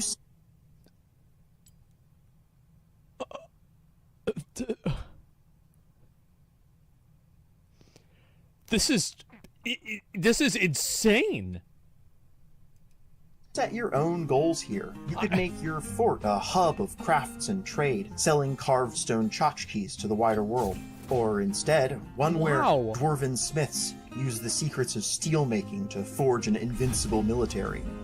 Either way, you'll be building a lot, and construction is an entire subgame on its own. It seems Placing that way. fortifications and workshops is one end of it, but so is making efficient fortress designs where dwarves only travel a minimal distance from their beds to their duties. It's especially fun to build devious traps, be they classic pits or entire false entranceways that open, let in attackers, and then seal before flooding with water or magma. Or maybe minecarts filled with swords that stop abruptly and fling them into enemies. We call those dwarven shotguns. One of my favorite challenges to build around comes when you open up the large, monster-filled caverns beneath the earth. Opening caves attracts wandering monster-slaying adventurers who will petition to live in your fort so they can explore the depths, which means you'll probably want to build a really cool tavern, complete with staff and bards. All adventurers need a tavern, after all. I love to read the combat logs of slayers against monsters. Battles may look like blinking sprites smashing into each other on the surface, but diving into the log of what's actually happening is great. Spears get stuck in bone, limbs are severed, and wounded warriors slip in puddles of their own blood. Desperate fights come down to unarmed struggle, with one side choking the life out of the other. This is insane. This is a struggle that really means a lot once you get to know the characters in question. Sometimes a good day in Dwarf Fortress... Bro, like, you know, like dragon riding, how you could just fucking like, whoa, wow, look at that. Whoa, he goes around there? Holy shit, look at that. Oh my god. And we got fighting this now. off a dragon attack. Sometimes it's seeing that one of your dwarves likes frogs and then making some frog statues for their bedroom. Making some frog statues. Sometimes it's seeing that one of your dwarves likes frogs and then making some frog statues for their bedroom. Of course, many of the places where this vast and beautiful game has flaws are the same as they were before its Steam release. So much is going on at any given time that performance inevitably suffers as maps grow in size and complexity. Building ever larger will inevitably bring what the community calls FPS death, with forts of more than 200 dwarves rarely sustainable on any but the beefiest PCs. As always, generating smaller worlds and picking smaller fortress sites helps, as is making sure your dwarves throw their dirty socks into a magma-based disposal system. The new interface also makes a heroic effort, but still struggles to contain the sheer volume of stuff in play. Dwarves alone have a dozen tabs in their information panel, and item lists can get quickly overwhelmed by sheer numbers. The updated controls are pretty flexible, at least, and let you rebind just about anything. That's a smart, player-friendly nod to the fact that learning keybinds and shortcuts will still be important to make any experience playing Dwarf Fortress smooth. Is that right? For me, learning where every nugget of information is kept and the fastest way to access it is part of the charm. You can't love Dwarf Fortress and also complain that it's too complicated.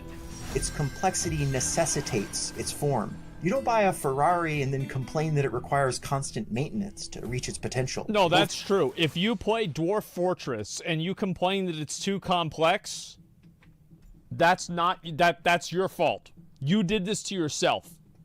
Fortress is complicated because it is a machine made by two dedicated craftspeople over decades, tuned for precisely one purpose: to generate entire worlds and fill them with endless adventure. Holy shit. If I had to pick one game to play for the rest of my life, it would be Dwarf Fortress, because I don't think I'd ever run out of new and fascinating things to do. Infinitely explorable in its complexity and equally rewarding in the depth you'll find there. This is the quintessential world simulation and building management game. Until now, its magnificent worlds have been inaccessible to all but the dedicated few. But this new Steam version is beefed up with lovely graphics and equipped with modern controls, opening the floodgates for a new generation to blissfully drown in its magnificent story engine. What spills forth is a genre-defining masterpiece, proving just how incredible video games can be when a developer has a precise goal and valiantly strives to achieve it, even if the effort takes decades. 2022 has been a great year for games, so for more recent 10 out of 10s, check out our reviews of God of War Ragnarok or Pentiment. And for everything else, keep it right here on IGN.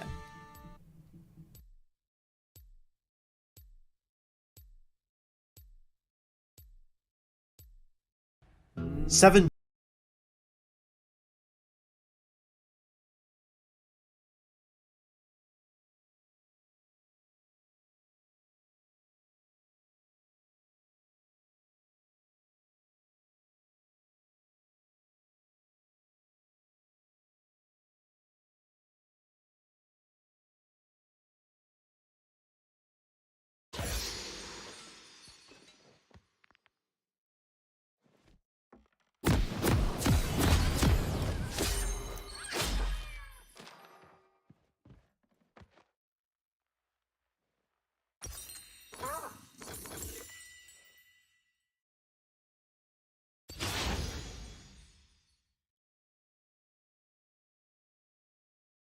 Welcome to Summoner's Rift.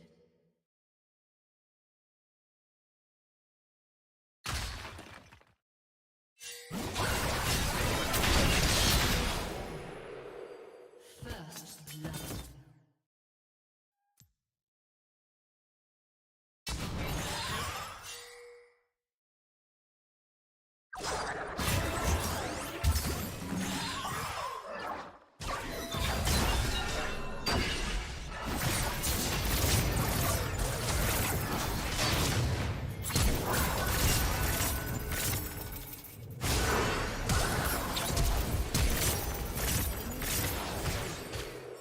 You have slain an enemy.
An ally has been slain.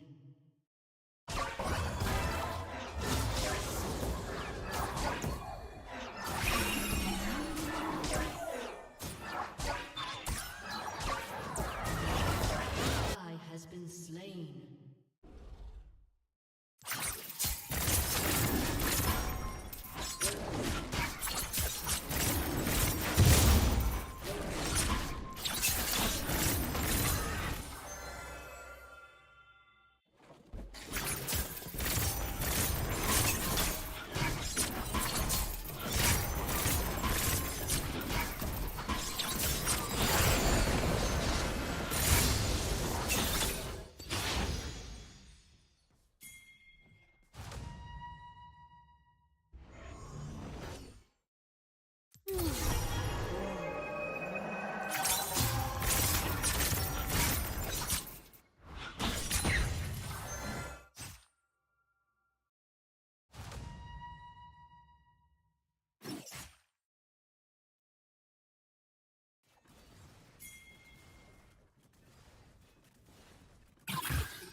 An enemy has been slain.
Fortress. So let's download the game. It's been some time that I haven't played, and let's dive into it. Okay, what is going on? Oh man, I really need to learn all these symbols to know what they mean. Okay, I just filtered the map, but I just can't see my cursor. Where's my cursor? I know I'm moving it around because the data is changing on the right, but where's my cursor? I can't see it. Where is it? Where's the cursor?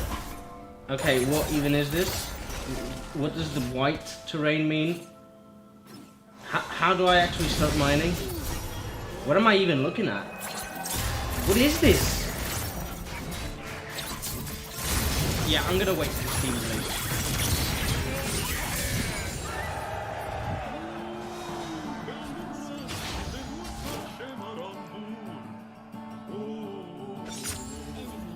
Dwarf Fortress is a hard game to review. On the one hand, I can be very general about it, like many reviews of it online, or on the other, I could go into very deep detail about everything you can do in the game, but that would take ages to successfully do, and we have very hardcore YouTubers already doing that. For the most part, Dwarf Fortress is a game to discover on your own, so let's talk about the experience of playing Dwarf Fortress instead. Today, we're looking at what Bay 12, the creators of the game, call the premium version, which is the one being sold on Steam. So here I am, tending to my plants like a good little dwarf. And you know, gardening is actually complex. You have to know about seeds, when to grow the plants, the seasons, proper fertilizers, humidity conditions, what items can you actually compost or not, and also a lot of trial and error. Plants will eventually die, and you have to buckle up and try again. To a degree, it feels like learning Dwarf Fortress. It's a game where you have to dedicate time to learning what you can and what you shouldn't do, and failing repeatedly until you get it right. Often cited as the most complex game in history, Dwarf Fortress has championed and kept that title for 2 decades already. In 2002, 2 brothers took the plunge to create a game that would simulate the existence itself. With its release in 2006, before the gaming niche never covered before, its basic graphics, lack of tutorials, and overwhelming mechanics and controls appealed to the most patient of players. And I'm talking about a level of patience that rivals Buckingham Palace's guards. Over the following years, the game kept growing with more updates, which added even more complexity. There were 2 problems. Firstly, the game was being developed for free since release. It was a very generous move by the Bay 12 brothers, but it also meant a lack of monetary safety. There was also the problem that the game was not very good at attracting newer players because of its lack of accessibility. The eureka moment was when the decision to create a premium version of the game came along. This version would have updated graphics and controls, a tutorial and in-game help. It would also have a price tag, helping to fund future development. Thus, in 2019 this version was announced, and after some years of waiting, we finally have it available. As somebody who has tried multiple times to get into Dwarf Fortress in the past, this version is a blessing. If you're somebody who downloaded the classic version and couldn't seem to understand what was happening on the screen or had trouble with the controls, the premium version is the answer that you need. I always admired the dedicated player base of Dwarf Fortress and the stories that they came up with in their games, and I always felt unable to partake in similar adventures, and I'm pretty sure many players felt the same. Premium is the lifeline for Dwarf Fortress and is the future of the game to keep it alive and stocked with freshly recruited players. So what is this insane game? As I explained in my What is Dwarf Fortress video, so the objective of the game is that you have some dwarf colonists. You're going to build a fortress in the wilderness, and you have to build that fortress from scratch. So it will start with a tiny little cave, and you're going to have to burrow and dig into the mountains or into the ground. Make rooms. You're going to have to design where the storage room goes, where the mess hall goes, where the bedrooms go. You're going to have to design every little aspect of the fortress so that your dwarf colonists can actually live and thrive. and on the way, you'll be attacked by other civilizations, wild creatures, monsters. You're gonna have to protect your little dwarves and manage the fortress as best as you can. And that is why, what it says here, that remember losing is fun, because you will lose a lot in this game. You will die a lot. It's almost like, and I hate saying this because it's a modern saying, but this is the Dark Souls of colony sim games. But yeah, in that sense, you're gonna have to accept that you will die, you will lose a lot, and not get frustrated, because every defeat or every failure is actually a lesson for the next fortress to build. And a beautiful thing about this game is that the world is actually persistent. So whatever you do, it will keep on building and building up. So you might lose a fortress here and there, but on the same world you can just generate another fortress, another colony of dwarves, try again, and you might even see the vestiges of your last game, which is really cool. So you could have a world that you play over lots of years, and you create your own stories of the world, and I mean, it's just crazy. This game is just insane. I mean, we're talking about a game that even has books on Amazon telling you how to play. It's amazing. It's basically a game with thousands of moving pieces, harmoniously moving all together and affecting each other in a very elegant way. The management of your colony is like having an ant farm, you know, like the one you had when you were little, and after the novelty wore off, you let them die. These are all dead. They died because they were incapable of digging a hole at ground level and insisted on carrying the seeds up this sharp cliff, but inevitably failed because the seeds keep falling down, so they stopped. Yeah, it sounds like a situation you could have in Dwarf Fortress, really. You get your tiny ants to work and provide all their needs, such as food, drinks, furniture, tools, etc. But it isn't as easy as pressing 2 buttons. Every action in the game is covered in layers of complexity and dependency. Providing food to your dwarfs is one of them. You have multiple possible sources, such as fishing, farming, gathering, and each avenue of action has multiple requisites and problems to solve before the actions can take place.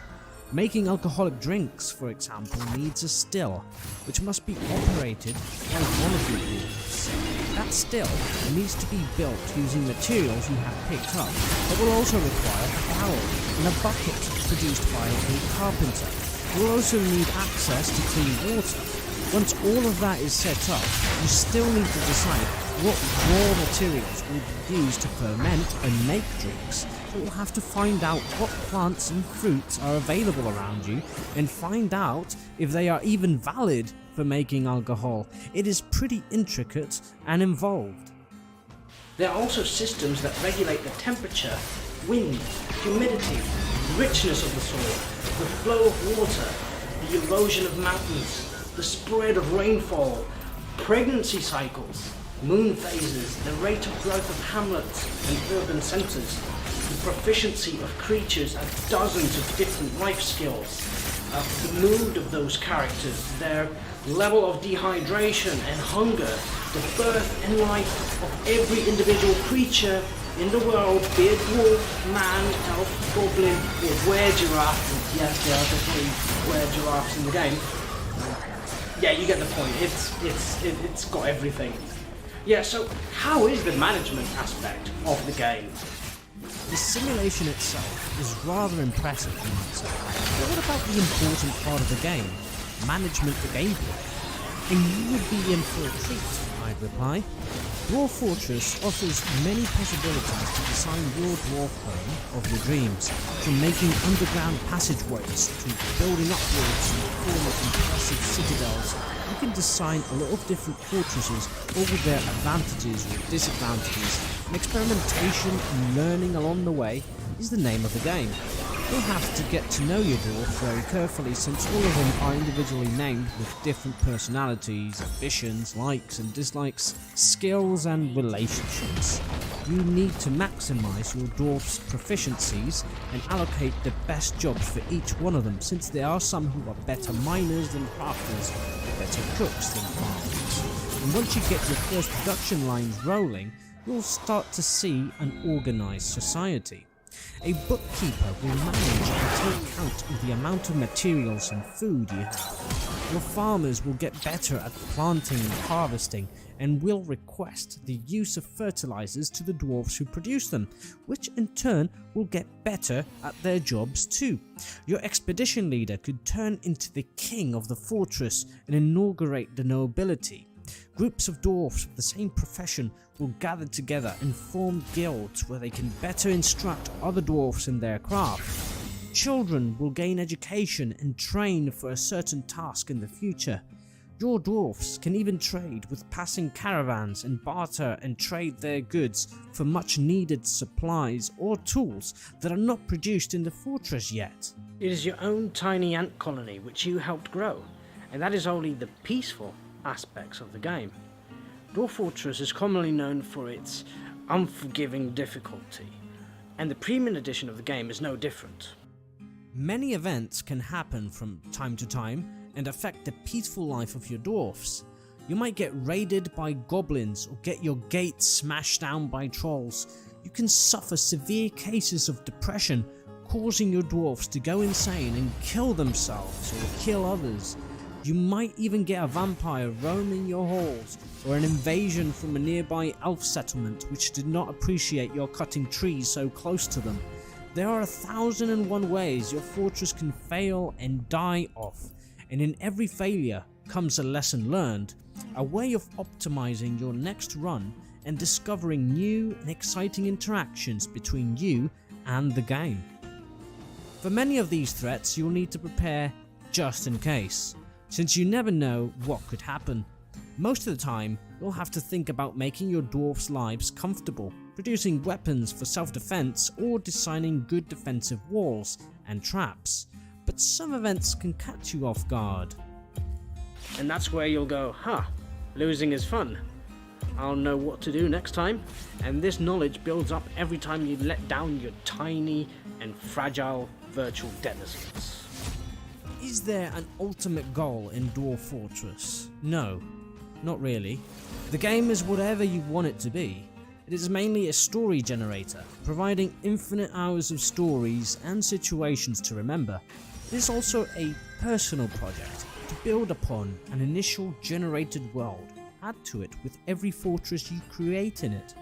Heck, you can even find the other forts you made, or if lost to creatures or some other disaster, you can try and retake those abandoned and forsaken homes. It is a game with endless stories and possibilities, which can only be experienced if you play the game. If you are a complete nerd, this game will truly talk to your soul. It's as deep as a well and as wide as an ocean, and you could spend hundreds, if not thousands of hours just making your own little stories and revising them in the Legends mode, where you can read all the happenings and events of your world as if it were your personal little history book, which is super cool, I might add. Is Dwarf Fortress a recommended buy from me? It certainly is, but with caveats. It is certainly not for everybody. It is a game where, even though it has been made more inviting and accessible, it still looks dated by today's standards, and if just judging by the footage, you could even say it looks extremely boring. However, if you have been somebody who has always enjoyed reading books or playing Dungeons and Dragons, which are also deep and rewarding activities with little to no eye candy, Dwarf Fortress should be right up your alley. If in doubt, you could always try out the classic edition of the game, which is completely free on Bay 12's website. With YouTube, the wiki, and a lot of willingness, I might add, it should be easier nowadays to get into and try. And in the end, both Classic and Premium are the same game. It's just that with the version on Steam, you are paying for more accessibility. So in the end, we must remember Dwarf Fortress's motto of losing is fun. And it's fun to get fucked.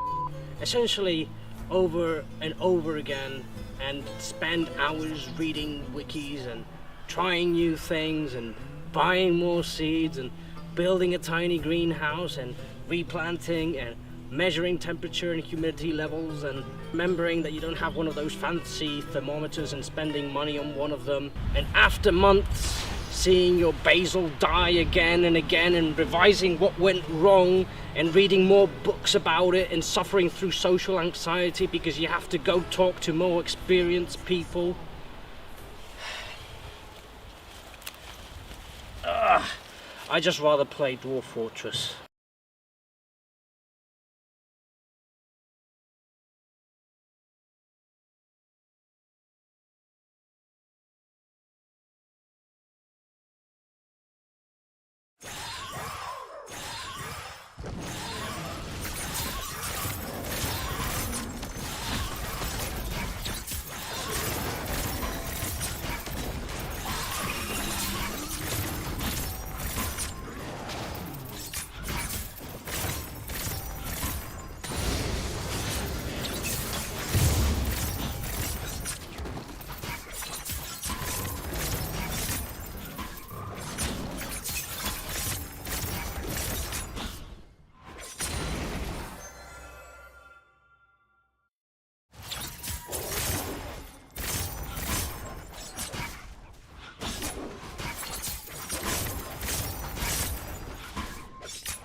An enemy has been slain.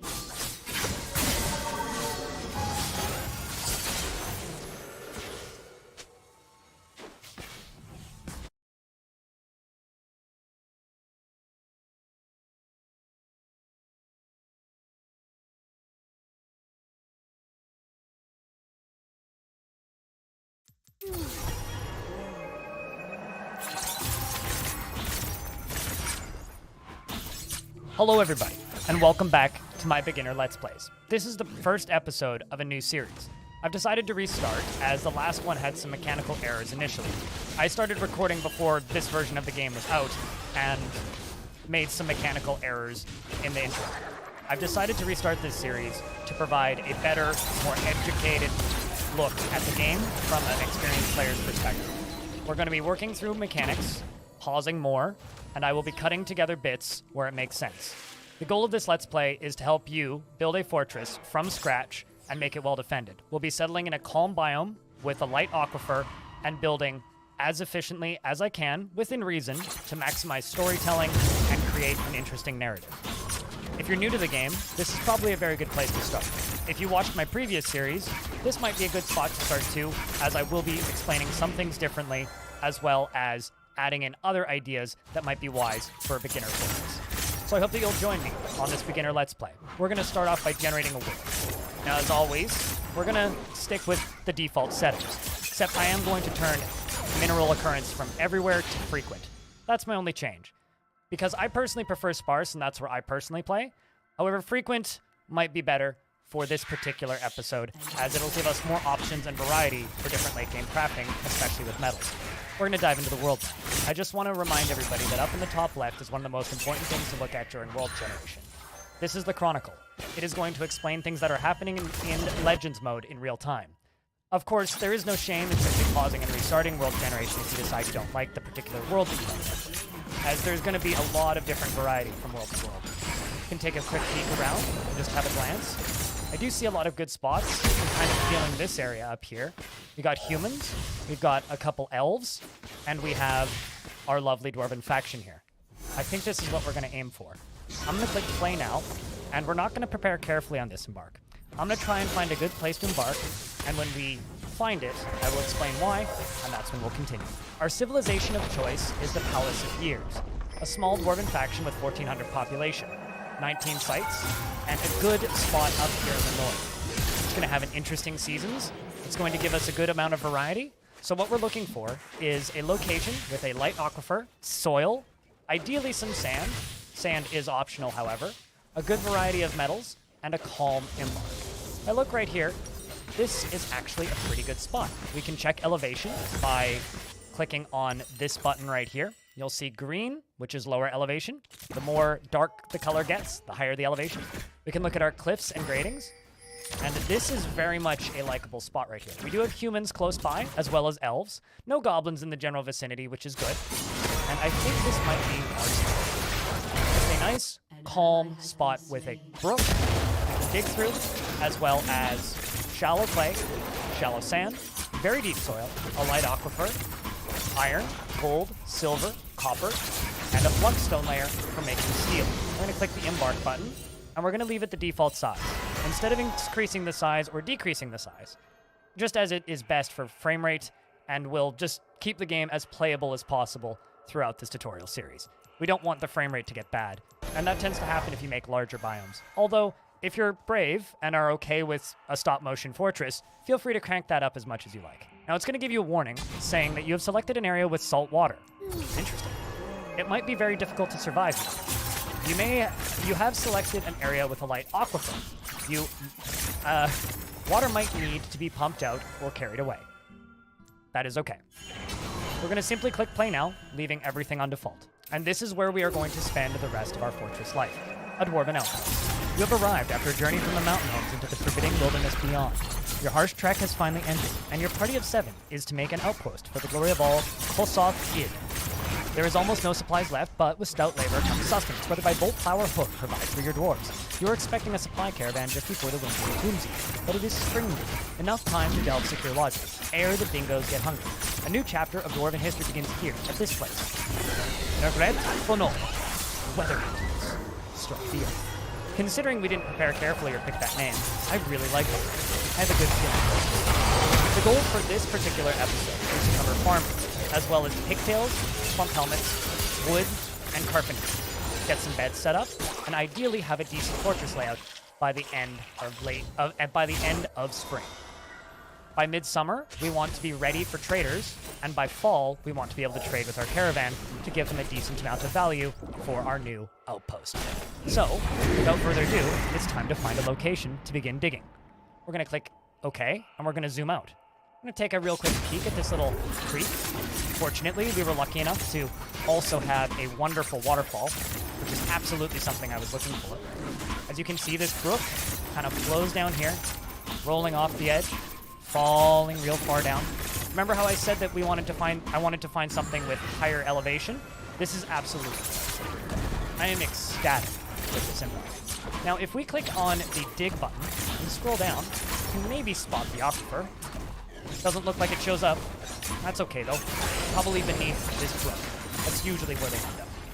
So one of the first things that we're going to do, now that we're in this version of the game, is we are going to press Y on the keyboard. This is the work details. This is where jobs are assigned and where things are set up. By default, certain jobs are set to only selected does this, and other jobs are set to nobody does this, and some are set to everybody does this. So things like fishing, only the selected will do this. So only our dwarf here is the proficient fisherman who's going to go fish. Whereas everybody will go grab plants when they are available. And our miner, Zon, is the only one who's going to go mine, because only the selected will do this. You know, I think it would be wise for us to have a second miner early on.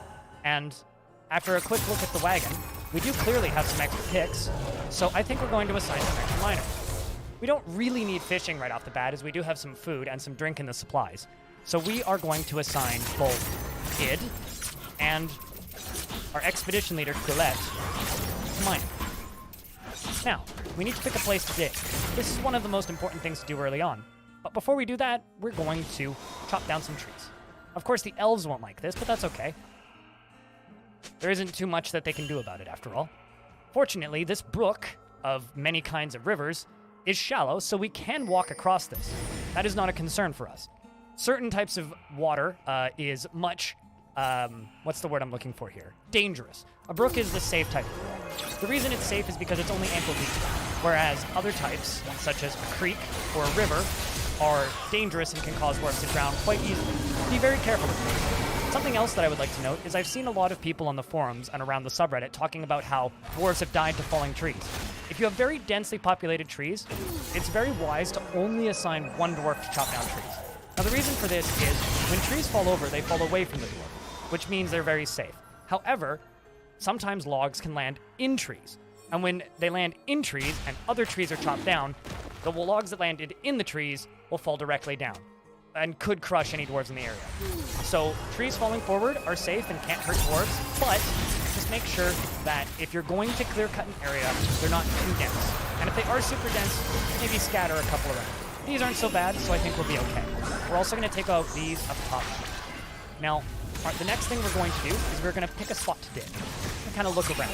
We have a lot of clay. A whole lot of clay. Which means we're probably going to encounter that aquifer that we have in this area. So I think what we're going to do is we're going to move up 2 layers, or up 1 layer, and we're also going to remove these trees right here, and right there, and of course the one right next to us. Once these trees are all down, I will resume the video. As those trees get chopped down, what I'm going to do is I'm going to create a zone to pasture my animals.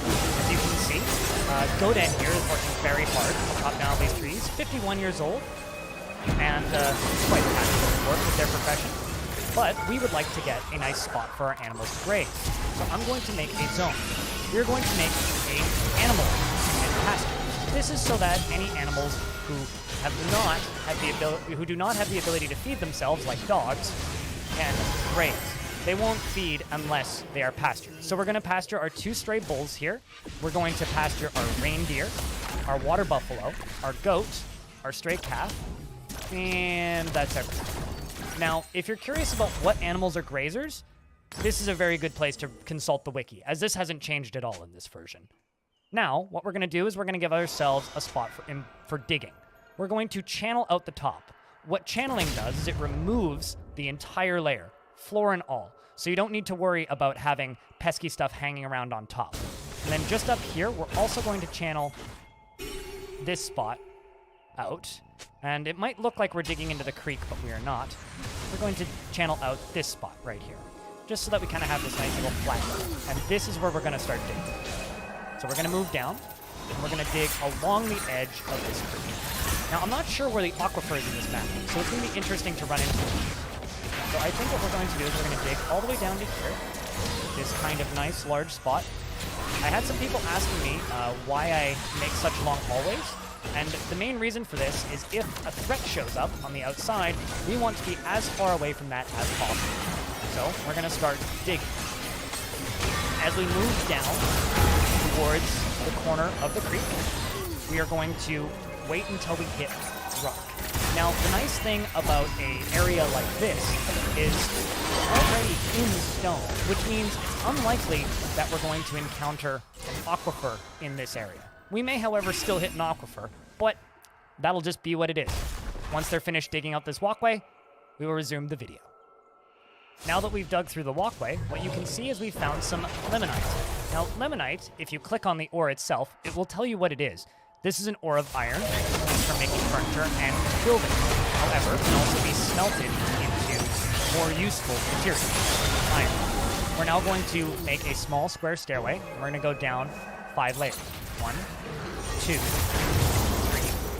4, 5. Now, like I said, I'm not sure where the aquifer is. So if we run into it here, we'll be doing a digging through it. Otherwise, we will be scouting the map elsewhere later to find the aquifer, as it is good to have an idea of where the main source of water is.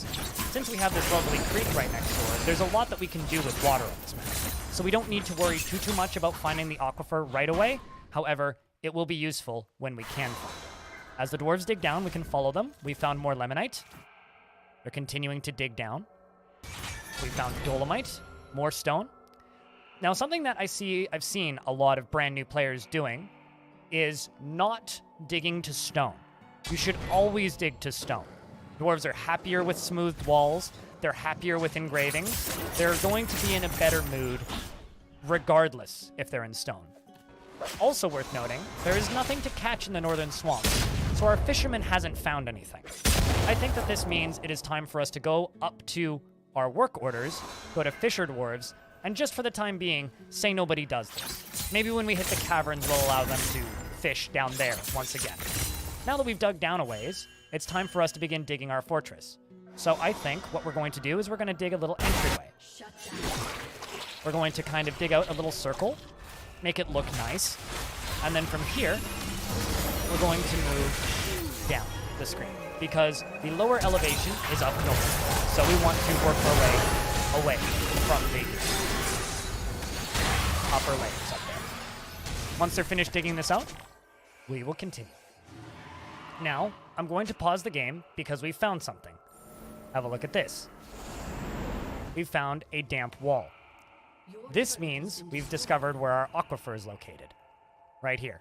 So, we're going to remove the direction that we are going and head in the other direction. Or rather, head further down. Because we are still encountering aquifer. So, what I'm going to do, I'm going to remove all of these stairs. We do have this little room here. However, I don't want to go too deep before we unload our wagon, because you want to get your wagon unloaded as quickly as possible in the early game. So I'm going to be building this little room up top here to avoid the aquifer a little bit more before we head further down. So I'm going to let them dig this out, and then we're going to get our wagon unloaded. It's not a bad thing that the aquifer is right here. In fact, I would say it's actually quite good. It just means that we need to get below it. So we're going to dig over here. The other thing that I would like to do is I would like to find out and confirm that this is in fact the aquifer and not an underground lake. So what I'm going to do is I'm going to dig up above it and over and cut out a little space right here. Now if this happens to be the aquifer, that is actually a good news for us because then we can put our well right here. If it's not the aquifer, then we are kind of SOL for now, and we found the cavern, which isn't a bad thing. It's okay to find the caverns super early, but it might be a little awkward for long-term survival. Looks like we're finding more aquifer, in fact, so this will, in fact, become our storage place until we can get through this. So on this side, it becomes aquifer, and on this side, it may also still be aquifer. We do have 2 light aquifers on different biomes here, so we're going to need to get through it. But for the time being, it is all right that it is right. In fact, I think it's a good thing. I'm going to dig above and see if we encounter it here now as well. Dwarves are digging down to a little walkway. All right, sweet. So we are going to need to go to deeper levels to really access parts of this place. But that is fine. So what we're going to do is we're going to build our stockpile here for the majority of our goods, the goods that are in our wagon. So we are going to make an all stockpile, but go into custom. And there's some things we're going to remove here. We're going to remove wood. We're going to remove stones. And we are going to remove refuse. And we are going to remove corpses. Not necessarily in that order, but we do need to get the wagon unloaded regardless. So I'm now going to unpause the game, and we're going to wait for the dwarves to unload our wagon. Now, in regards to this aquifer, there are some ways we can get through it. If we go 1 layer above, we can channel through it and then build in walls to get rid of it. We can dig up into it and build walls to get around it. Or we can simply go underneath, which is my current plan. I do need to find the top of it, however. So now that we know where the aquifer is located, we could start from the top and work our way down through it. Keep an eye on your drinks early game, and keep an eye on your supplies early game. You don't want to run out of drink before you can start brewing. And looks like we already have a decent amount of fish, so I think we're off to a good start regardless. Looks like we've also got some flies buzzing around. That's probably because of the open fish. We're going to need to also get some crafting. So, we're going to do that at a lower layer. We're going to remove this attempt at digging through the aquifer. But before we do anything else really silly, what I'm going to do is we're going to get a farm going. Just a surface farm going to hold us through for the first few years. Now, surface farming is the least efficient format of farming. But that is okay and acceptable because we will be making some irrigated farms here a little bit later. Building this little kind of square. And we're going to get it all dug out. So once they're finished filling up that stockpile down in the basement, and we dug this out, I will continue talking. Check if your wagon is empty. Once you think it is, click on it, and all you should see are the wood that makes up your wagon. That's the only thing that you should see. This is the thing that is used in the construction. We're now going to deconstruct our wagon, and we're going to pause the game. We're then going to hit B to open up the build menu, go to workshops, and there are 2 workshops that we would like to build right away for this area that are quite important. We're going to build a farmer's workshop, which is going to start working on the pigtails and cloth farms, and we're also going to build a still. Now this is kind of a temporary building, as we're going to make better kitchens down in the basement soon. However, before we can do that, we just kind of want to get things rolling so that we have a steady supply. Now, what we're going to do is we're going to click on farming, we're going to go to still, and we're going to construct this, and we are going to select whatever stone is available. We're going to use the mudstone. Doesn't look that bad in this version of the game. Used to be really ugly in older versions of the game. Then we're going to open up farming once again, and we are going to make a, well, actually, sorry, we're going to open up farming once again, and we are going to make a farming workshop. Now, there's a setting that I would like to change while they're constructing these in the background. We're going to quickly go over to the labor menu. And if I open up kitchen orders, you can see we have plump helmets here. Now, when plump helmets are cooked, as you can see, this is green right now, it destroys the seeds so you can't plant more. If they are brewed, you get the seeds back. So we want to remove cooking as an option. By default, this is green. You want to set this to red. Once again, this is the labor menu, the kitchen menu, vegetables and fruit and leaves, plump helmets, remove cooking. Very simple little order. Can be assigned right away at the beginning of the game, and you will be happy for the first year. You can disable this after you have a steady supply of other farmed materials for drinks, but at least early game, you really need to set that to only. Now we're going to make ourselves a nice small farm plot. This will be more than enough for our dwarves early game, even though it is 1/5 as effective as the cavalry. We have a dwarf sleeping here, which may actually cancel this construction. I'm actually not sure if it will. We'll see. And the dwarf has finished it. Okay, so it doesn't. Now, we have plump helmets, plump helmets, plump helmets, and plump helmets. You do not need to worry about fertilizer, especially in the early game, and you do not need to worry about any of these settings. So what we're going to do is we're going to click on plump helmets.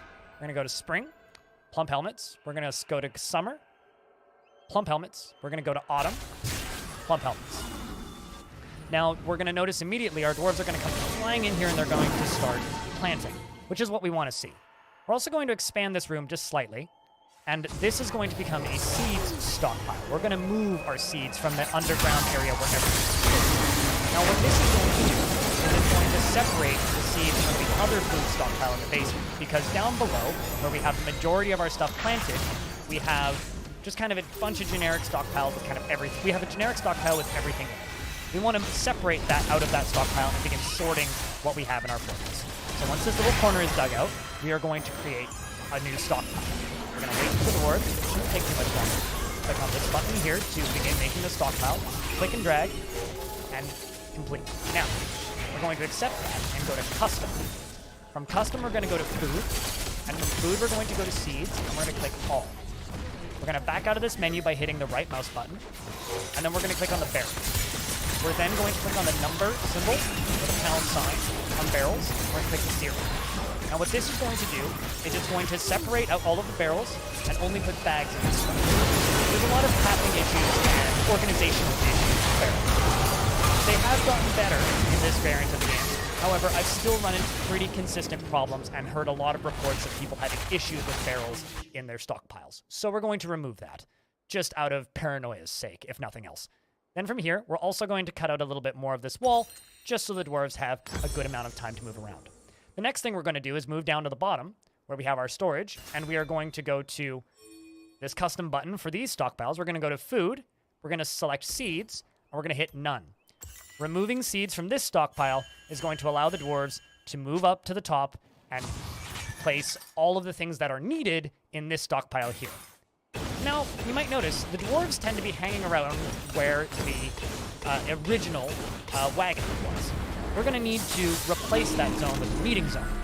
But before we can do that, we need to figure out where we're going to make our home. So we're going to dig a little deeper. We're going to click on the little pickaxe, go to stairs, and we're going to continue this stairway. We're going to go down to minus 10. Now, we may run into caverns, which is okay, but probably wouldn't be optimal for this playthrough. But, you know, losing is fun, and if that's what happens, that's what happens. We're going to follow our dwarves as they move down and hope that we hit the aquifer. But it's hard to say. Now, as you can see, we've made it to spawn, but we have these lovely shale walls. Once again, we're going to dig down, make a little hallway. I personally am not a huge fan of straight lines, but that makes things easy. We can simply widen this a little bit, thin it out. Now, I would recommend avoiding doing single line and single file hallways. While they do work just fine, it forces the dwarves to lie down while they pass each other in the hallways, which isn't really something that you want to see very often. We're now going to make a small room here, which is going to be our first meeting room. I think I might turn this into a temple later. And we're going to make a room over here, which is going to be for crafting. Now, fingers crossed, we are past the aquifer, because it seems to be on either side of the map. However, we may hit it again, and if we do, we'll deal with that when we come to it. Let's unpause the game, and once these rooms are finished being dug out, I will return. Alright, so now that these rooms have been dug out, up here at the top, if I click on the pickaxe, we can see some water here. We're not through the aquifer yet. However, I'm hoping that on the lower half of the map we are in the clear. This is really good. I'm going to be able to show you some really interesting techniques that you can do with aquifers. And I had some funny comments on my aquifer short tutorial video where someone said, do dwarves really like being hit with water when they don't like being rained on? The answer is yes, actually. They do really like being misted. So we'll be able to have some fun with this and actually mess around with aquifers and experiment a little bit. And I can show you some interesting, more advanced techniques. But now that we're down underground, we need to do two things. This is going to become our meeting hall for right now. So the dwarves stop standing out on the surface, up in the rain, in the weather. You know, we're in late spring. It's been over a month. So what we're going to do is we're going to make a meeting zone. We're going to fill this small room up. So initially what we're going to do is we're just going to set it as an inn and tavern. We're going to click on this little magnifying glass. So click on the shield, set it to inn and tavern, click on the magnifying glass, and we're going to remove visitors. We don't want visitors until we're prepared for them. So I'm going to currently set it to just citizens and long-term residents only. Now, over here on this side, we need wood down in the fortress so we can start making bedrooms. We're going to make another stockpile. We're going to place it right here, press accept, and we are going to select wood. While the dwarves move all the wood down here, I'm going to move back up to the surface, and we're going to start another growing zone. So now that we have this one here with all of these plump helmets planted, something that we can do is we could brew some alcohol and get more plump helmet spawn, or we can make a farming field for pigtails, which is what we're going to do. Now unpause the game and let the dwarves begin moving wood underground. And we're going to go to workshops, and we're going to go to farming, and I'm going to build another farm plot. This one is going to be for pigtails. We are going to be using this for cloth and clothing and thread. That's why we built this farmer's workshop. Underneath the still, we're going to be brewing the plump helmets into wine. And in the farmer's workshop, we're going to be turning the pigtails into cloth. There's a job in the farmer's workshop that I'll show you as soon as the game finishes autosaving. Underneath add a new task, it's called process plants. Processing plants takes any cloth or fabric compatible plant and spins it into thread. From there, we'll be able to build a loom and we'll be able to make cloth. So, it's a couple of steps. but not too bad. So we're going to select this, and we're going to pause the game briefly because we are into summer now, which is when pigtails are in season. We're going to plant pigtails, and then in autumn we're going to plant pigtails. In the winter and spring, pigtails aren't in season. So what we're going to plant instead are just more plump helmets, so that we have extras. You know, you can never have too much booze in a Dwarven fortress after all. Now we're going to go back underground. We're going to unpause the game, let the dwarves do their thing, and we're going to make 2 workshops. We're going to make a stoneworkers workshop, which is going to make doors so that we stay safe. And we are going to make a carpenter's shop, which is going to start making us beds. The first thing that we're going to make at the stoneworkers shop is a throne. And the throne is going to be how we're going to organize our fortress. So once these 2 workshops are completed and this stockpile is full, I'll continue talking. So as you can see, the stockpile is full and the 2 workshops are completed. We're going to pause the game. We're going to open up the stoneworkers shop, and I'm going to scroll down to throne. Or we could click on the magnifying glass and type in throne. As a side note, if we want to be picky about who makes it, if you select workers, you can select a specific dwarf to do this task. If you have a particularly talented stone carver, you're going to want them to do this task. But for this instance, we're just making a throne, so it's no big deal. We're now going to wait for our dwarves to make that throne. Then we're going to open up the carpenter's shop, and we're going to queue up 7 beds. Or at the very least, a decent number of beds. They're going to use this wood to make beds. Beds are only made out of wood, which is kind of an interesting thing for Dwarf Fortress, forcing you to cut down trees. I mean, the elves do hate it after all. And look at this. We already have dwarves singing. Ain't that lovely? However, there's something a little gross here. We have a keet, and it's attracting all kinds of vermin.